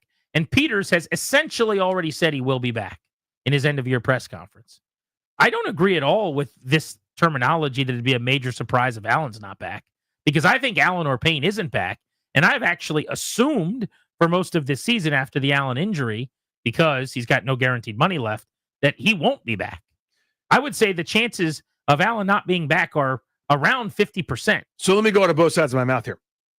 I'm with you that I think that calling that a stunner, a huge surprise, major surprise, is wrong. Yeah. Okay. So that's point one. Point two, I was in the I don't expect John Allen to be back camp until he did everything humanly possible to work his way back and play down the stretch and in the postseason and play well, knowing, like, I read that article in the Post where it's like, yeah, this thing could go at any time, but he said, bleep it. This is might be my one shot at awesome. It. I think that made me feel like that's not what someone does that's making business decision that thinks he's out of here. I just think he's a team guy. I do too. He's a winner. And probably, I think they want that. Yeah. Maybe this is a little bit cynical. I also think the way that it went for him early in the year, if this is a contract year, if you go into the offseason looking for a new contract off of a serious injury where your season ended, and the tape was the tape from the first few weeks in terms of his impact, you're probably not going to make nearly as much money as you want to. And if you're him, you probably should just sign a one-year deal for next to nothing and earn your money on the next contract, so to speak, and get one more bite at the apple. So I actually think him coming back, I'm sure a lot of it had to do with all I've ever wanted is to play in playoff games, and now I get to. Let's rock and roll. But let's be honest. I mean, he also made himself a lot of money if he becomes a free agent by coming back and playing the way he did too. There's probably some of both categories in that, which is not to take away from him being a winner from Alabama who wanted to win, who wanted to be a part of something this year. I just, to me, that's off to say it'd be a major surprise if he's not back. Not for anyone who's been around the building the last couple of years or kind of sees the fact that they're 26th in DVOA against the run, and they paid all that money to him and Payne, and they couldn't stop the run all year long. And that's just a starting point to their run game. But, you know, the Alabama wall, your two big D tackles, you would think, ideally, you're not going to be one of the worst teams in the league stopping the run. Indeed. But maybe it's Payne. I mean, honestly, like Allen seemed to scratch and claw more to get back at the end of the year and gave you more in the playoffs, anecdotally, than Daron Payne did. They might have a different evaluation than that. Obviously, Payne was unable to play in that final game, had the finger and the knee injuries, and wasn't on the field against Philly. He goes on to say a more realistic candidate to not be back is Wiley, fine at right tackle, but was acquired by the former regime. So was Allen and Payne, for that matter. The Commanders might want to target a long-term solution on the right side to protect Daniels. We've said that should definitely be a priority. Even if they did want to go after a free agent upgrade, they could afford to keep Wiley's salary and bonus on the books as a swing tackle. Again, that's a $10.5 million swing tackle who's pedestrian. A little pricey there, yeah. I'm a little leery about them wanting to do that. We've talked about running back and some of their positions of need. I actually want to talk about the draft next. One of my buddies who's covering the draft at the Senior Bowl is going to hop on with us, and I want to run through some of the position groups in this class that Washington needs and what kind of draft it is. So we'll do that next on Grant and Danny.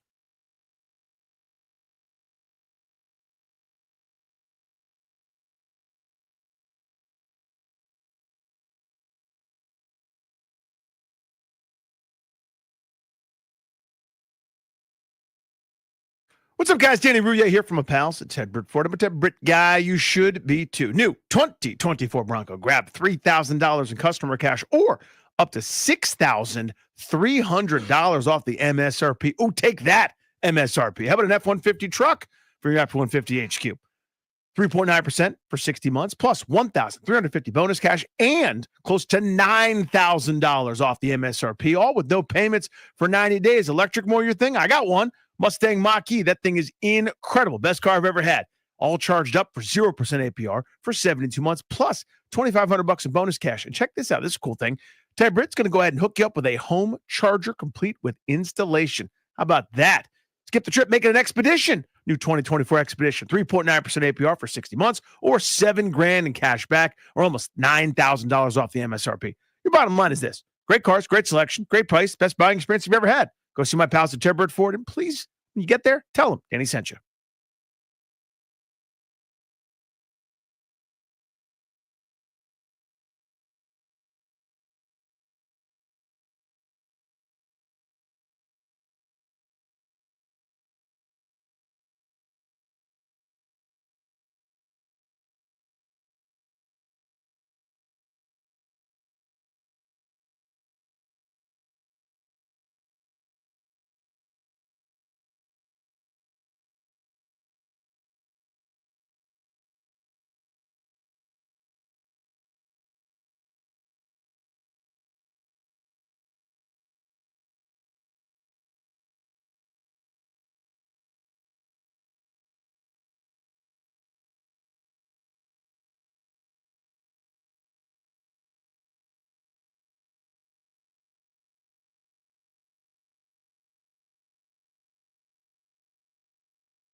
This update brought to you by Reynolds Empower Home Team, Keller Williams Realty. The NFL announces today that 17% decrease in concussions compared to the 23 campaign. The league also said they had the largest safety improvement in helmets on the field since 2021. Baltimore Ravens kicker Justin Tucker is accused by 6 massage therapists of engaging in inappropriate behavior at 4 high-end spas, according to an investigation written in the Baltimore Banner. NBA basketball back in the nation's capital tonight as the Washington Wizards welcome in the LA Lakers, 6:45 on Team 980. Capitals skate into Ottawa tonight against the Senators at 6:45 on the Fan. 14 members of the figure skating community were passengers on the American Airlines jet that collided with the Army helicopter near Ronald Reagan National Airport and crashed into the Potomac River. Want to hear the fastest way to know what your home would sell for? Reach out to Empower Home Team. Simply text your address to 800-763-3000. No phone call. Just text your address to 800-763-3000. That's 800-763-3000. Byron Kerr on the Fan.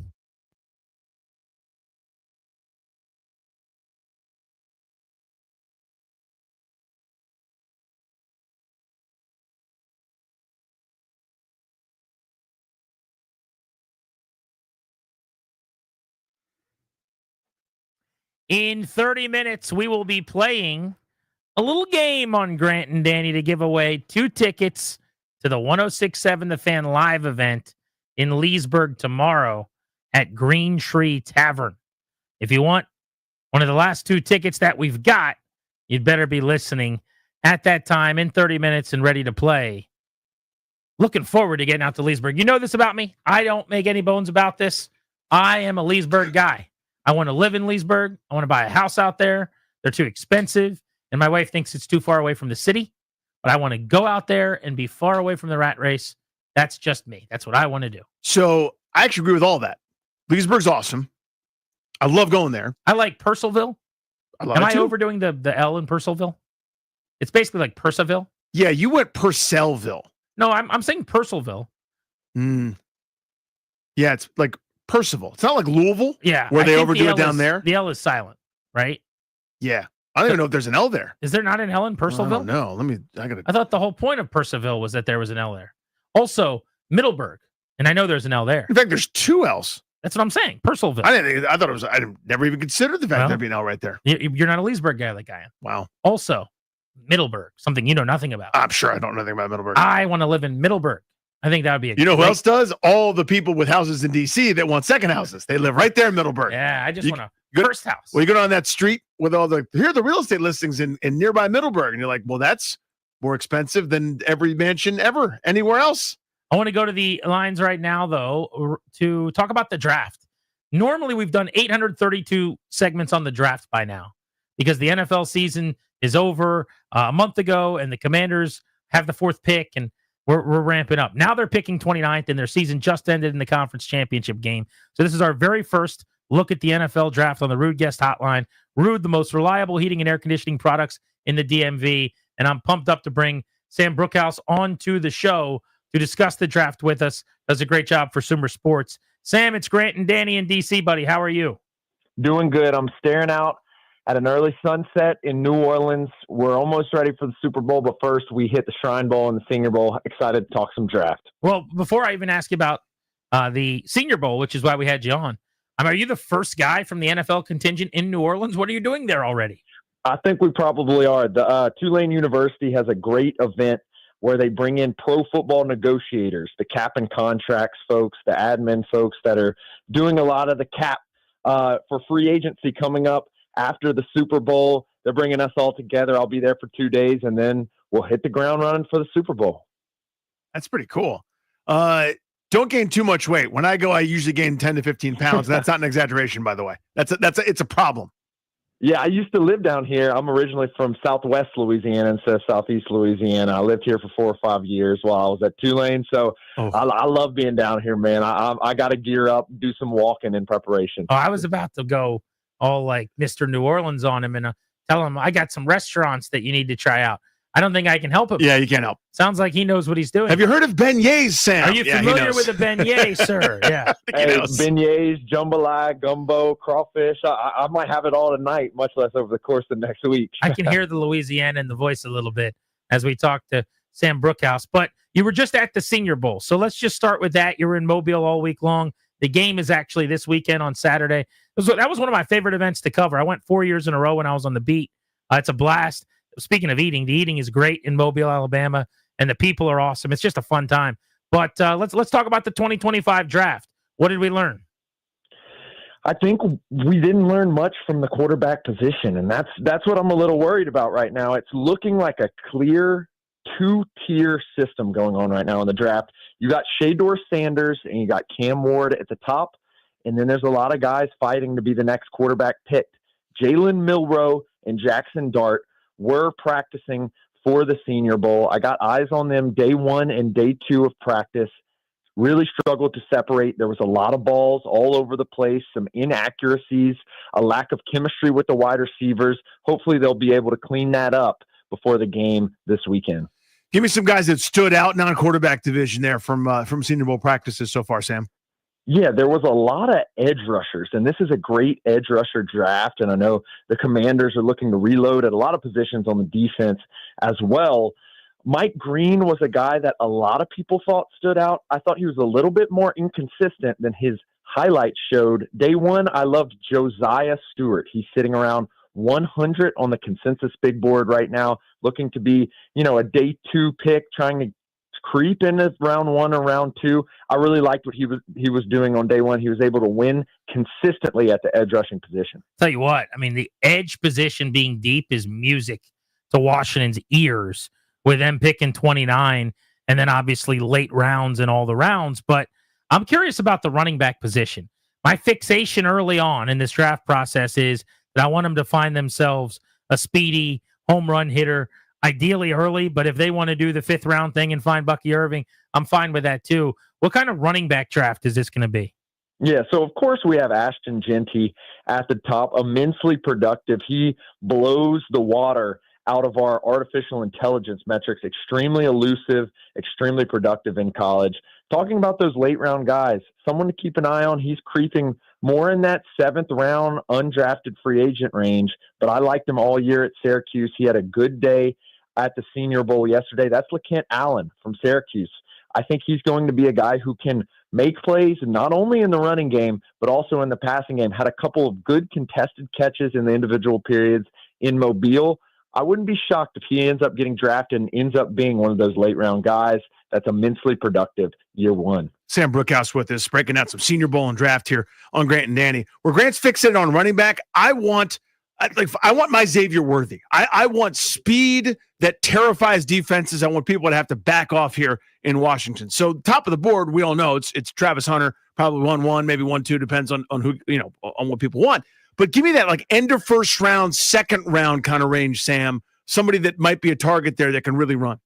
Yeah, talking about Xavier Worthy, one of the standouts to me at the Senior Bowl was Tez Johnson. Both of them are of similar size. Tez Johnson, probably 150, 155 pounds, dripping wet, comes in at about 5'9", 5'10". But I tell you what, he did not look to be a small guy on the field, especially given that he was able to create 5-10 yards of separation in one-on-one drills. I got to tell you, his body type, he's not a Tyreek Hill guy who's 5'9", but built a little bit more like a running back. I compare him more to, a UFC fighter, one of those lightweight UFC fighters. He was able to really battle well with press coverage, which you wouldn't really expect from a small guy like that. But moreover, he was able to use tempo and speed to burst, bring it down really quickly, and then burst again to create separation from some of those cornerbacks in Mobile. That's Tez Johnson from Oregon? That is correct, from Oregon. Yeah, so I loved that kid this season. And just, I don't know how much you followed him during the year, but there were like a few viral moments that came out where either by way of just like sportsmanship or decent things that he was doing or speeches he gave, he seems like he's off the charts character guy too. Yeah, and that's the real key from these Shrine and Senior Bowl things. You try not to look too much into the big highlight plays, and it's great to see him compete against new people, particularly some of the small schools guys going against the big school guys. But really, the value of this is the teams are able to interview and coach these players in an NFL type environment. It gives them new data points over, what they did on the field during the fall. And that's really the true value of these games. Yeah, I'm just thinking about after Oregon had gotten blown out by Ohio State, He stood there waiting for Will Howard's interview to be done on the field in the background. And after like a 2-minute interview, told him he was proud of him, had a great game, congratulations. And his story is fascinating. He's like Bo Nix's brother, I think, lived with Bo Nix and his family and was taken in. And those guys ended up linking back up, obviously, at Oregon years later, but pretty amazing. How about the tight end position? What do we know about that crop in this class? This is a really great tight end draft. I was able to get eyes on some guys like Arroyo from Miami, from Terrence Ferguson from Oregon as well. Great tight ends at the Shrine Bowl as well. Aronde Gadsden's a name that stands out. I think you're going to be able to get quality tight end play from round 1 with the guys at the top, Tyler Warren, Colson Loveland from Michigan, all the way probably through to day 3 in this draft. And that's really key to the Commanders. Cliff Kingsbury kind of changed his scheme this year where he was playing a lot of 12 personnel, a lot of 13 personnel. Zach Ertz, now an unrestricted free agent. I wouldn't be shocked if they pick up another tight end to join Ben Sinnott, who they also have on the roster. Tackle spot. I don't have the evaluation chops that you do and so many others do, Sam, but just watching some of these games, Cameron Williams from Texas stood out to me. Will Campbell from LSU, I think, is kind of a late first-round projection. Just your thoughts maybe on those guys and then the tackle market here, or tackle spot rather, in this draft in general. Will Campbell's an interesting guy. I've watched a ton of him, and this is just the old player in me kind of sticking out. His stance is just very strange. You'll notice he has this very upright stance, but he's very effective in both the pass and the running game. A guy who stood out at the Senior Bowl was Ariante Ursary, very large guy. Day 1 dominated the practice, was probably the best player on the field at left tackle, was able to shut down some of those great edge rushers from Ole Miss. Mike Green, a guy who from Marshall, who was expected to go in round 1. He also was able to shut down him, and he talked us through it after the practice. And he seems to really have a good football IQ, understands what he has to do, the plan he has to execute against some great edge rushers. They moved him to the right side on day 2. He struggled a little bit, but bounced back in some of the later periods. It was good to see him be able to pick that up. He was a guy who stood out to me in Mobile. So this event that you're at now that you were talking about, is this like for the media to learn about the salary cap, or is it actually more on the team side, like a seminar of sorts? What is it exactly? So it's actually for students. Law school students come into town and they negotiate mock contracts. Some of the names this year that they'll be negotiating. Nick Bolton's one, DJ Reed, cornerback from the Jets. And then finally, Najee Harris, the running back. The students come in, they prep almost like a case competition. They negotiate against each other, and they get feedback from professionals like myself and professionals like the agents and the team guys around the league. So are they That's prospective agents then, or just students that are studying? Like, are they going to be agents? Who are the students? Most of them are in law school, most of them are looking to be agents or looking to catch on with a team. This is actually how I got my start in the industry. I actually started in basketball, and I did the basketball competition for years. And so now I'm using my football playing experience a little bit and the negotiation experiences that I learned as a young kid trying to work my way into the industry to give back to those kids. That is really, really cool. Sam, really appreciate the time, dude. Good insight. Enjoy New Orleans. My pleasure. And we'll see you there next week for sure. There's Sam Brookhouse, Sumer Sports. They do such a good job with all of their coverage of the NFL. About 20 minutes from now, we've got a game on the line, 2 tickets to tomorrow night's 106.7 The Fan live event in Leesburg. Josh Harris wrote a letter to Commanders fans. I want to talk about that next on Grant and Danny.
Grant and Danny on the Fan as we welcome you back. Josh Harris, the owner of the Commanders, took out a page in the Washington Post today to thank the fans of his organization. Back page of the Post sports section. Pretty classy move by Josh Harris. Danny, let's read through what he had to say, and we can go into some of his comments. Dear blank fans, the season marked the beginning of bringing Washington football back to its status as a premier franchise in the NFL and restoring the significance, pride, and sense of community that this team has represented for decades. Growing up in Chevy Chase, I remember Sundays when the entire DMV came together in support. These memories shaped my vision for this franchise, and I will continue to strive tirelessly to build a team that unites and inspires for years to come. When we became stewards of this franchise 2 summers ago, our mission was clear: to win on the field and in the community by creating a culture of excellence, attracting the best talent, and investing deeply in our team. I cannot be prouder of our front office and coaching staff, led by Adam Peters and Dan Quinn, who have set the tone for this franchise and laid the foundation for success. After starting next week, Mark Klaus will officially join the organization. Mark brings decades of experience as an excellent business leader and will focus on creating amazing fan experiences and ensuring our team delivers for the communities we are so fortunate to serve. Of course, none of this would have been possible without the incredible efforts of our players, whose hard work, grit, and brotherhood define the season. A special thank you to Jaden Daniels, who made history and shattered records, and thank you to our additional postseason captains, Zach Ertz, Tara McLaurin, Jeremy Reeves, and Bobby Wagner, along with the rest of the players. Everyone stepped up and contributed to deliver a 12-5 regular season and thrilling playoff run. This season was a tremendous reminder that the Commanders can galvanize not just a fan base, but an entire community. Our mission to build an elite franchise and create unforgettable experiences begins and ends with you, the fans. Your unwavering support has meant everything, week after week, through highs, lows, and unforgettable moments that Hail Mary in Week 8. You showed up. We're building this for you, and we won't stop until we have a championship. Thank you for being on this journey with us. With sincere gratitude and excitement for what's ahead, Josh Harris, on behalf of Marjorie Harris and the Harris family and the entire Washington Commanders ownership group. So I love this. I think it's an awesome thing that he did. Look, it's easy to take the victory laps when everything's great too, right? So like, we can't get enough Josh Harris right now. Mm-hmm. You know what I mean? He puts out a letter in Philadelphia today with the 76ers struggling and the arena deal that fell through or whatever. Like, the approval rating's not at the same rate. Mm-hmm. And so they might not want to see anything that you have to say. I love you, buddy. Your approval rating is a 99.9% here. And you could write 1 million words and I'll read all of them and I'll love all of them. So I think it's smart for him. And I'm sure he's got really good PR people around him and really smart people around him. They're going, hey, let's bask in this a little bit. Send out the letter. Everyone wants to see your name, wants to hear what you have to say. I also think there's something to transparency, though, where it would be nice if this was an annual tradition. There's going to be years where you go 4-13. It'd be nice if you sent out a letter afterwards that we're going to try to get this thing right. But I think this is a really cool deal because one of the issues I had with Dan forever was we never heard anything from him. You wondered if he even felt indebted in any way to the fans or appreciative in any way of the fans. Well, it also got to the point where it was too late. In other words, if you had never made a habit of doing anything, which he didn't, and then you tried, because everybody's been waiting for years and years and years to get a piece of you, when you did this, people would just kill it. So if they posted this on Twitter, every reply would be like, sell the team, screw you, I hate you, you're the worst. I agree, but that still doesn't mean you shouldn't do it. No, but my point is, I think that's what happened. It became self-defeating, where you just do this. This is what you do up front. When it's good, you do it. When it's bad, you do it. And it takes the steam. It releases the steam, if that makes any sense. Sure. Right? So this is classy. It's correct. It's a full-page ad. It's not just a note that they stuck on a door somewhere. They took out a full-page ad in the back of the paper to let everybody know, thank you for this. Which, again, is classy. He's shouting out the hard work of his team's GM and head coach, which is the right thing to do. He's telling you that the new team president really starts next week, which Mark Klaus, who comes from like Campbell's Soup or whatever, Campbell's company, he's going to get going. So that's a big deal. And then it's funny to me that he singles out Jaden Daniels. Not crazy because he is the biggest reason they made it as far as they did. But that's just kind of funny. But then he did the right thing. It's not just Jaden Daniels. Right. There are still players. I went on the radio in Nebraska with Adam Carricker this week. And Carricker, just as an aside, mentioned when he was here, and the rule was, that nobody really is allowed to go to Dan Snyder's house. It's like blurred the lines. And then they found out that Robert Griffin and his fiance or wife at the time probably had Thanksgiving there.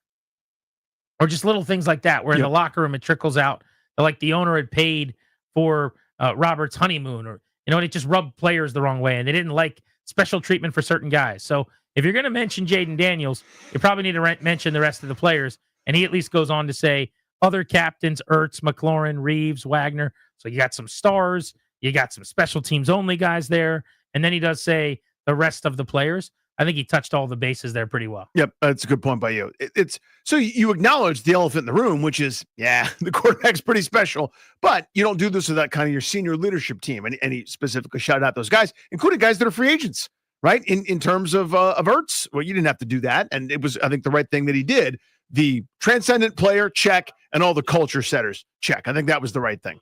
That was very well done. I hope that this is the first of many postseason letters from Josh Harris. Yeah. Ideally after great seasons, but really it doesn't even matter necessarily.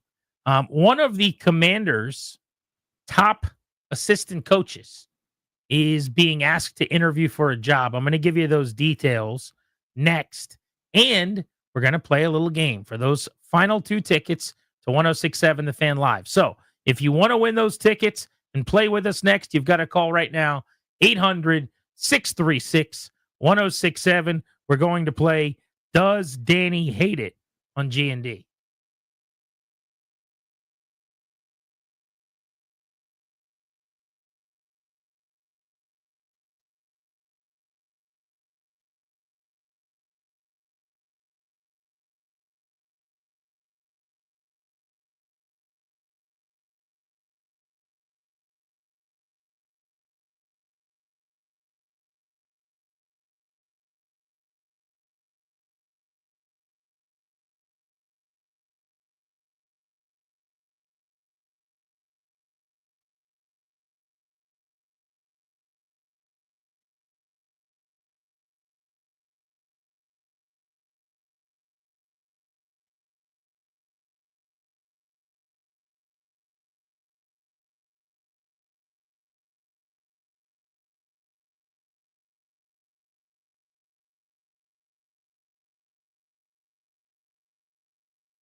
Justin Tucker has responded. The Ravens kicker is accused by 6 massage therapists of engaging in inappropriate behavior at 4 high-end spas, according to an investigation by the Baltimore Banner. In Tucker's X post, he said, "Throughout my career as a professional athlete, I have always sought to conduct myself with the utmost professionalism. I have never before been accused of misconduct of any kind, and I have never been accused of acting inappropriately in front of a massage therapist or during a massage therapy session or during other body work." The NFL announced today a 17% decrease in concussions compared to the 2023 season. Tonight at Capital One Arena, it's the Washington Wizards against the LA Lakers. 6:45 tonight, trying to upset the Lakers on Team 980. Capitals hockey flying high at the Ottawa Senators, 6:45 on the Fan, and they're 3-1 on this road trip. 14 members of the figure skating community were passengers on the American airline jet that collided with an Army helicopter and crashed into the Potomac River last night. A statement from CEO of the U.S. Olympic Committee, Sarah Hirschland, said, "Today we join in mourning the profound loss of the passengers aboard Flight 5342 and all of those impacted by this tragedy. Among those lost were talented athletes, dedicated coaches, and beloved family members from the U.S. figure skating community, all returning home from the National Development Camp." I'm Byron Kerr on The Fan.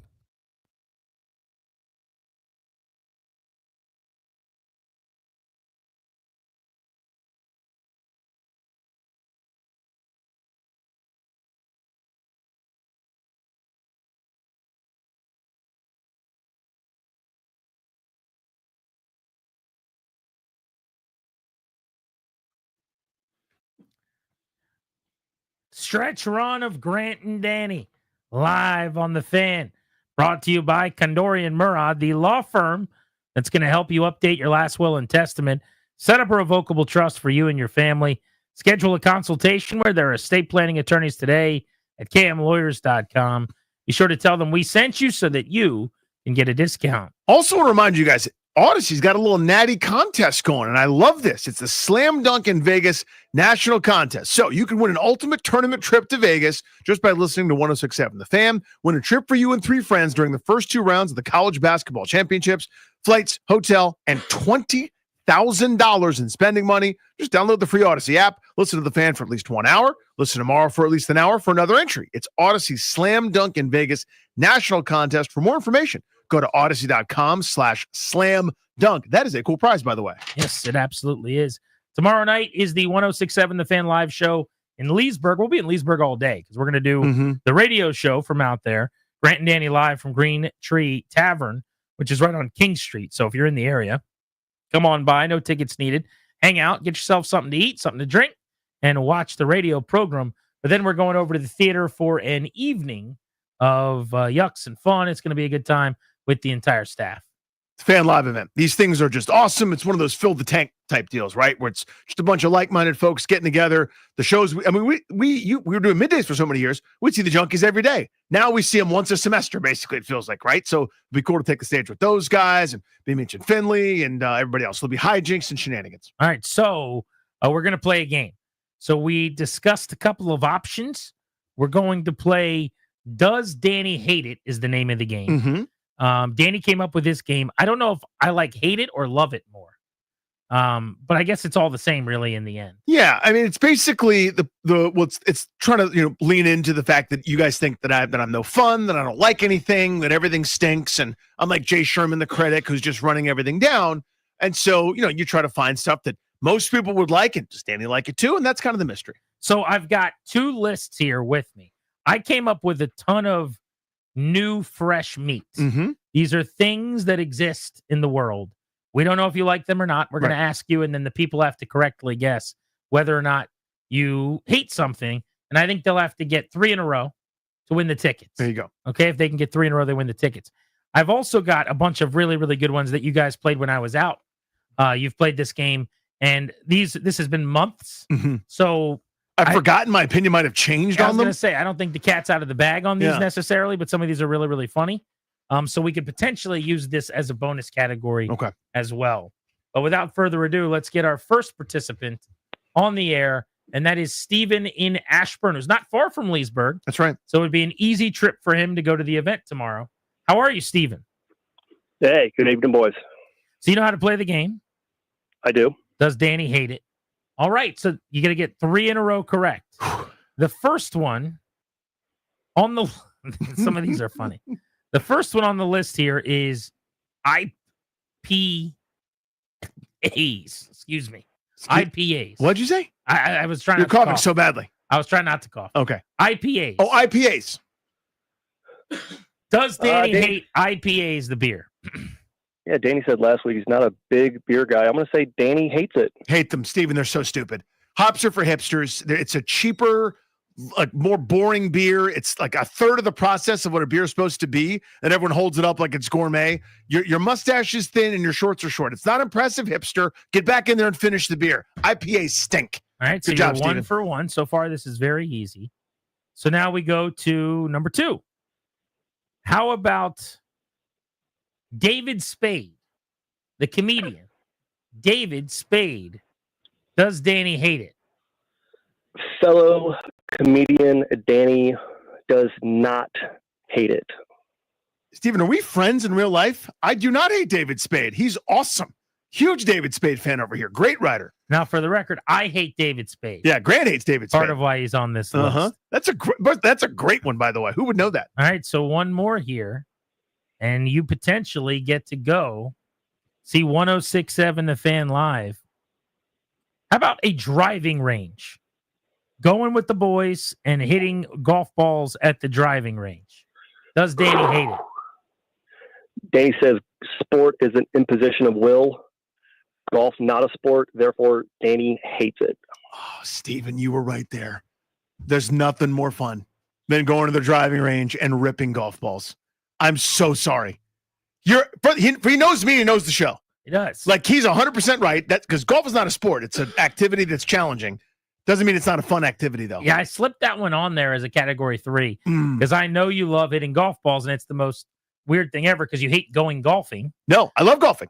What I object to is the discussion of golf on the radio, mainly by my favorite show, the Sports Junkies. I want them not to talk about golf. But you also don't go golfing very often. That's true. I don't get to go a ton. That's fair, though. The once a year you go or whatever, you have fun. I love it. But it's like not an activity that you do a whole lot. It's not a sport. It's a challenging activity where the defense is grass. All right. Does Danny hate it is the game. Jay is in DC ready to play. Are you up on the rules, Jay? Yeah, yes, sir. If I don't like it, I know Danny hates it. Okay, very good. Category number 1 or option 1 here. Crossing guards. Crossing guards. Does Danny hate it?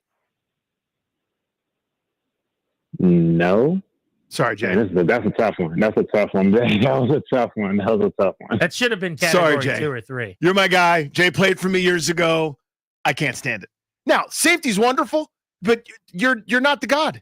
You're not the king of the crosswalk. All right? Settle down. Stop snapping your finger at me. Don't yell at me. Don't blow the whistle at me. I got it. I'll be able to navigate it. I also hate crossing guards, by the way, just as a general. Mm-hmm.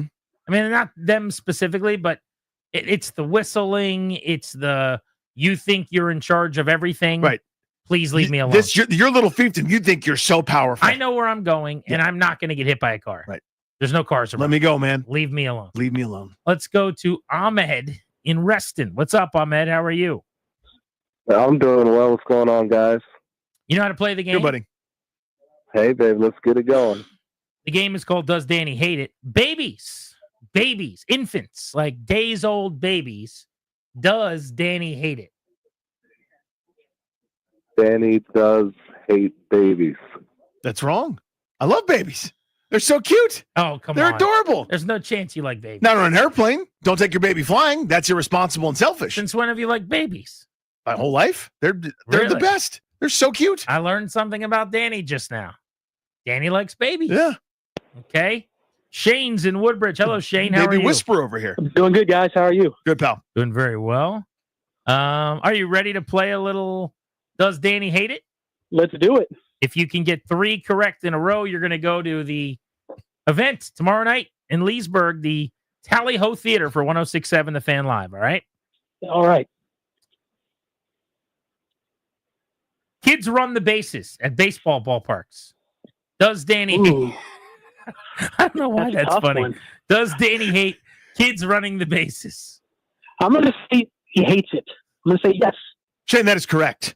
That is correct. I don't know why. How could you possibly hate that? I'm being honest. I don't know why it bothers me as much as it does, but it does. It's like this weird thing that takes forever to do, and they usher him around, and then they get him right off the field. It's like we're not breaking in to see the Mona Lisa here. You know what I mean? Like, let the kid run around for a second. As an aside, if you could picture Danny's kids having fun doing something, assume that he hates it.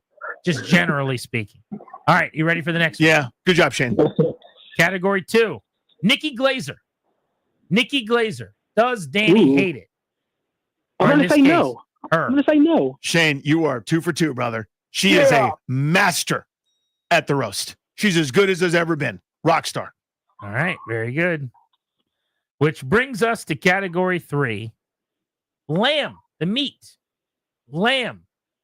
Does Danny hate it? Oh, no. He loves food. Yep. He loves delicious food, but I'm going to say no, he hates it. Shane, you're going to the fan life. Wow. Crushed it. I am 0 for 5. Everyone tells me about lamb. Everybody tells me about the lamb. Oh, have you seen the lamb? You ever tried lamb? You know what's delicious with this lamb? 0 for 5. 5 times I've had lamb. 5 times it sucked. 0 for 5. Everybody leave me alone. There's too much good for me to tolerate that nonsense. No to lamb. No. I put lamb on there as another trick. Yep. Because it's very odd that you don't like lamb because lamb's good and you're wrong. But people generally would assume You'd assume it's a meat and it's delicious. Mm-hmm. Of course, Danny would like it, but Shane saw right through it. He nailed it. 5 times I've had lamb, and 5 times it was the worst. So we're all out of tickets, but let's see if people want to play for absolutely nothing. You want to play for nothing? Annie in Arlington, would you like to play for nothing? Sure, I'll give it a shot. Okay. Way to go, very in. That's good. the spirit. You're a little bit late for the tickets, but that's okay. I know. That's okay. Category 1, Taylor Swift. Taylor Swift. Oh, he probably hates her. That's right, Manny. Just go with your first gut on that one. Enough. There's no reason to hate her. Enough. It's not. She didn't do anything. She's just done making nothing wrong. She's making music. It's what everything that comes with it. So it's like, you know, the eye of the hurricane. She's the eye, but she brings the hurricane. Enough. Okay, Annie. Category 2. Let's see if you can go 2 for 2 here. Going to a gentleman's club. A gentleman's club. Does Danny hate it? No, I can't understand why he would. So I'm going to say no, he doesn't hate it. Annie, I hate it. And you're very sweet. Oh. You're very nice. And thank you for playing for nothing. I'm so uncomfortable. Okay. I'm so uncomfortable Oh. in there. What, like I'm next to the guy that's trying to learn the stripper's real first name. Now he and I are feeding out of the same trough. Number one, I'm too cheap. That's my money. You can't have any of Danny it. is one of the cheapest guys you'll ever meet. I can't. I don't know, where do I put my? I don't want to buy you a vodka cranberry. I don't want to even buy any drinks. I don't like it. Nothing about it. Nope. Hard pass. Oh, okay. Well, I should have thought more about it, I guess. No, you did the right thing. Gentleman. A real man would probably say, yes, I like it. Yeah, that's true. That's not me. Thank you, Annie. We appreciate it. Let's go to Brian, who's in Warrington. Hey, Brian. It's spelled really weird. Is Warrington Hey, a what's thing? up, guys? Are you in Warrington or Warrington? Warrington. Okay. Yeah. I think our guy is It a might have Maryland been guy. Yeah. Ben's a Maryland guy. He Yep. doesn't know about Warrington. All right, Brian. WARRENTON. No, I'm very aware. I'm a Virginia guy. I know about Warrington. All right. Cool. So let me ask you this, Brian. Are you ready to play for absolutely nothing? Yeah, I think so. Let's give it a shot. All right. I think I'm in Danny's head. Does Danny hate it? Here we go, Brian. We'll start with traveling. Traveling. Oh, I'm going to say Danny hates it. You're damn right, Brian. The pits. The worst. Correct. All right. Category number 2. Reading a book. We'll go with reading. Does Danny hate it? A book or just reading? Very good clarification.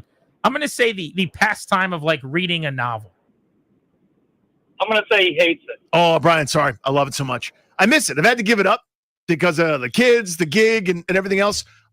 Here's why I love it for everybody if we play this game in the future.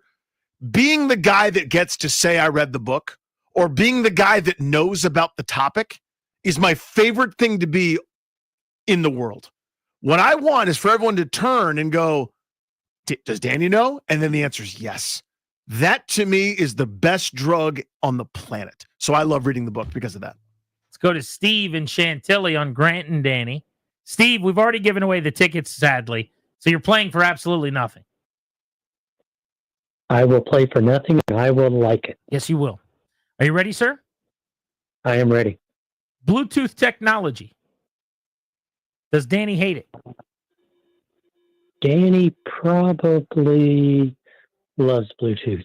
Steve, I'm sorry. I hate Bluetooth technology. If it worked, it would be fine. If I'm sitting there going, pair, why won't you pair? Forget device. What's the password of the device? It never works then you right. don't It sucks. like unconnected Bluetooth technology, but your issue is not the technology. The technology, it's supposed to be easy. It's never easy. I want the ease.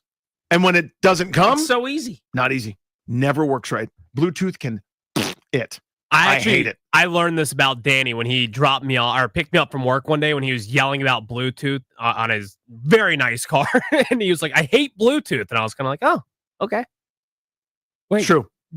Doesn't your car has to? Oh, of course it has. Your car could send a guy to Mars. Of course it does, except for the time where it's like, can't pair to your phone, man. Not today. You pair to my phone every day. Yeah, but not today. Can't connect. Why can't I connect? Restart, turn off, turn on, turn connection on, turn it off, turn on. No, this one's on, but the other one's off. We'll turn them both off and restart at the same time to Bluetooth. Wow. Can how about rot. that? Maddie in Stafford, you're not going to the show, but if you want, you can play for nothing. I do want to play. I'm kind of relieved because if I ended up going, I'd steal all the ADs from everybody else. So, By the way, people don't know this about Matty in Stafford. When he comes to events, he brings a list of topics. He does. It's amazing. I was trying to get on the stage at 106.7 The Fan versus Team 980, and I blame Cody Shook. He got me wasted. But I can tell you what he does hate. When Bryan Adams has weird voice inflection in certain songs and like changes his voice up, that's for certain. That's true. Have we talked about that? I don't know. There's certain things you say, Danny, that I download, and there's no reason for it. I don't know. I love it. Maddie, you ready for your first one? Let's go. Travis Kelce. Travis Kelce, does Danny hate it? No, he doesn't hate Kelce. It's true. I don't hate Travis Kelce. Even you got to fight for the right to party. You always talk about how annoying he is. It's terrible shtick. What a bro he is. Yeah, it's you terrible bash shtick. him all the time. Mm-hmm. I don't bash him all the time. Again, it's not the player, but the guy. You can't stand him. Yeah, it's too much. But he's good, and I'm not as bothered. I don't hate him. As a fellow college athlete, you have that mutual. We were college athlete respect. I get it. Yeah, he and I are the same. All right, Maddie, you ready for number 2? Does it have anything to do with Tiger Woods' impression? It does not, but that would be good. I think he likes Tiger Woods' I impression. love my impression. Amusement parks. Amusement parks. Danny hates them. That's right. That's right. Maddie's 2 for 2. Yeah, Maddie knows. And lastly, how about this one? Pho places. Places that serve like that soup, that pho thing. Pho? Yeah. Pho? Yeah. Does he hate him? No. He doesn't hate it. He thinks it's cool. Maddie, you would have gone. Sorry, buddy. That's so tough. correct. I love It's it. tough to go 3 for 3 when there's no tickets available. Maddie's to hitting bolts. He knew exactly right I away. got the sense he could have just kept going. Yeah. Like 10 for 10. I wonder we should have just kept going. See, could you do 20? How many could he get? Chris is in Hyattsville on Grant and Danny. What's up, Chris? Hey, Chris. How are you? Good evening, gentlemen. Chris is another one that might be able to just rip a bunch off. I bet you Chris could. I don't know how many you have over there, but I bet you he would shoot 90%. He'd be Steph Curry from the line. He'd be Seth Curry or Eddie Curry, maybe combined. All right, Chris, are you ready? I am. You're playing for nothing. Public transportation. That's a big no. Correct. He hates it. Correct. That one's pretty easy, I'll say. That's a layup. It's a bunny. City scooters. City scooters that you could jump on and go where you need to go. I'm going to say he hates it because of the way they're just scattered over the city, willy-nilly, and I'm going to say he hates them. And there it is. It's that. The idea is fine. I'm sorry. Is the idea that they're just thrown on the sidewalk and like kind of laid across trash cans or like in alleyways or like in walkways? No, wrong. Get out of here. 2 for 2. Yeah. On the verge of not getting Of tickets. not going, yeah. Yeah. How about this one, Chris? This one will be fun. Post-game concerts. Post-game concerts.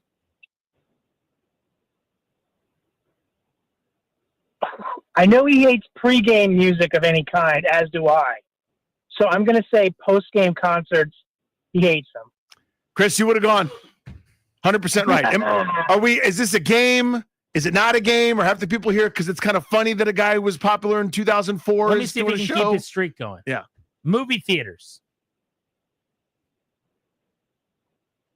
Now, I know Grant Paulson loves a movie theater. You're right about that. But this is not called Does What? Grant Love It? No. There are many situations where you guys are diametrically opposed. I'm going to say Danny hates crying babies and people on their phones, so he avoids movie theaters at all costs. I don't hate movie theaters. I don't go a ton. I don't go to many movies, You but I hate to don't see it. hate them. I don't hate them, Chris. That's a tough one. Now, I admit that was a tough one. That was a tough one because we argued no less than like 6 weeks ago about movie theaters on the show, and you now prefer to watch movies at home than go to the theater. So I think Chris probably heard that. Right. You misled him a little bit. And I totally understand thinking that. And that's why I think the semantics of hate it is tough. Because you don't hate movie theaters. I don't hate movie theaters at all. But if you'd rather watch a movie at home than go to a movie theater, you don't like them that much either. Right. It's a 51-49 preference thing. Like, I'm going to go take my kid to a movie. The new Marvel movie that's coming out pretty soon, the new Captain America movie. My son is all in, can't wait to see it. We'll go to the theater. It's not like I avoid the theater. Eric's in Orange. What's up, Eric? How are you? Hey, Bob. Hey, Bob. Hello, Robert. Does Danny hate it? Are you ready to play for nothing? For nothing. I am, but it's pronounced golf. Golf. Gaff. Yeah, Jared Gaff. Gaff. Drake, the composer. Drake. Does Hate Danny hate it? Hate it. I don't hate Drake. Ooh. I don't hate Drake. Even when he sits there in his sweater and he like annoyingly tries to troll the other I don't team? hate Drake that much. Oh, come on. I mean, this is ridiculous. No. You've run down Drake so many times on this show. Do I hate Drake? Definitely. Darius. Darius, do I hate Drake? Darius is dying laughing at the possibility of Because you he has pretending like you don't Well, hate there are a Drake. couple songs that he has that I like. Really? Yeah. My assumption would be that you totally hate Drake. That you're completely out. Do I hate Drake? I think you did the same thing with Kelsey, by the way. You hate Kelsey and you hate Drake. You happen to like Kelsey the player. You don't mind Drake the composer or whatever you want to call him. But, the artist. The artist. But you talk trash about Drake every time he comes up. How annoying he is, his sweater is. That's fair. I think if we were in 2017, That's a fair criticism. and if we were in 2017 and Playing it was the Wizards Raptors in the versus playoffs. Raptors, all you would talk about is how much you hate seeing Drake. I'm still stuck on Kelsey. Well, I feel like as if Travis Kelce won him like a fantasy game that one time, and he's like, I actually really like Travis Kelce. So I think that's why he likes him. I'd like to say that everybody's actually making really good points right now. Thank you. Like I'm willing to hear them. I think you guys are right. Semantic element to this game that makes it a little complicated. I will say. I think so. Whoever was just on the line, I forgot. You got jobbed a little bit. Eric in Orange. Eric, you know what? You're right. I'm sorry. Thank God that was for nothing. You'll still get nothing, but you got jobbed. Out of nothing. Eric got screwed there. Let's go to Luke in DC. Last one. Luke, what's up? Hey boys, I'll bring it up. Hey Luke. You're gonna play for nothing if you're cool with that. I'll like it. I like it too. Yeah. The NBA in 2025 hates it. Correct. Breaks my heart. Breaks my heart, man. I love basketball. I love the association. Guy, Danny. It is killing me. It's a void in my life. Dogs. Does Danny hate it? Does not. Correct. Everybody loves dogs. Well, he'll say Correct. he doesn't, but just so you know, he Grew up with actually dogs. does. Don't happen to have one. A lot of people don't have dogs. Just don't Dogs bring are one up dating. to him and ask him to look at it or touch it or say hi to it. Your dog on Instagram's not that interesting. Not you personally, Luke. I'm sure. You have an sound like interesting you dog. love dogs. How about this one, Luke? Adam Sandler. Another form. I think he's a good guy. He likes him. Correct. He's a good guy. Yeah. I like Adam Sandler. Too much joy provided to be annoyed. There's some things that I'm kind of like, what are you doing, Adam? But not to the point of annoyance. Dynasty sports teams, Luke. Does Danny hate it? Hates him. Correct. I think my guy's 4 for 4. Yeah, Luke is rolling. He's socializing. Does Danny hate it? Hates it. Yep. 5 for 5. Yep. Luke's getting a lot of nothing right now. Yep. Beyonce.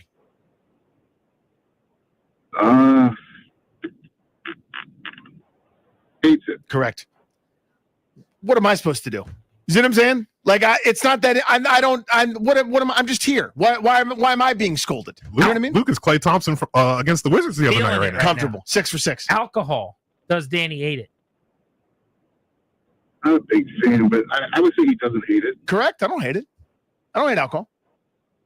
I'm out. So he's 6 for 6. He's going to That's 7 for 7, by the way, for Luke. You get nothing, but you get a lot of How nothing. about that? And we can give, you know what?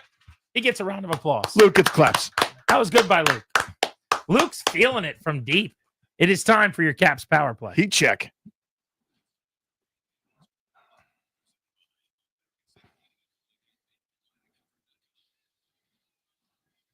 Capitals best in the East, playing at Ottawa tonight. 7 o'clock puck drop. Looking for win number 35. They are the number 1 team in the Eastern Conference, running away all of a sudden. 3 wins in the clear at this point in terms of points of anybody else in the East as they take to the ice tonight, Danny. This is the last game of one of the longest road trips I can remember. It feels like they've been on the road for a month. Here's championship stuff. This is what great teams do. Like a lot of times, last game of the trip, you're already thinking about packing up. You're going back home. You want to be in your own bed, etc. Easy to mail it in. Champions save that for the airplane. You play the best game of your road trip here tonight against an Ottawa club. It's not bad. Nothing special, though. They'd be a playoff team, I believe, if the postseason started today. But a winnable hockey game, championship pedigree stuff, you play your A game tonight, boys.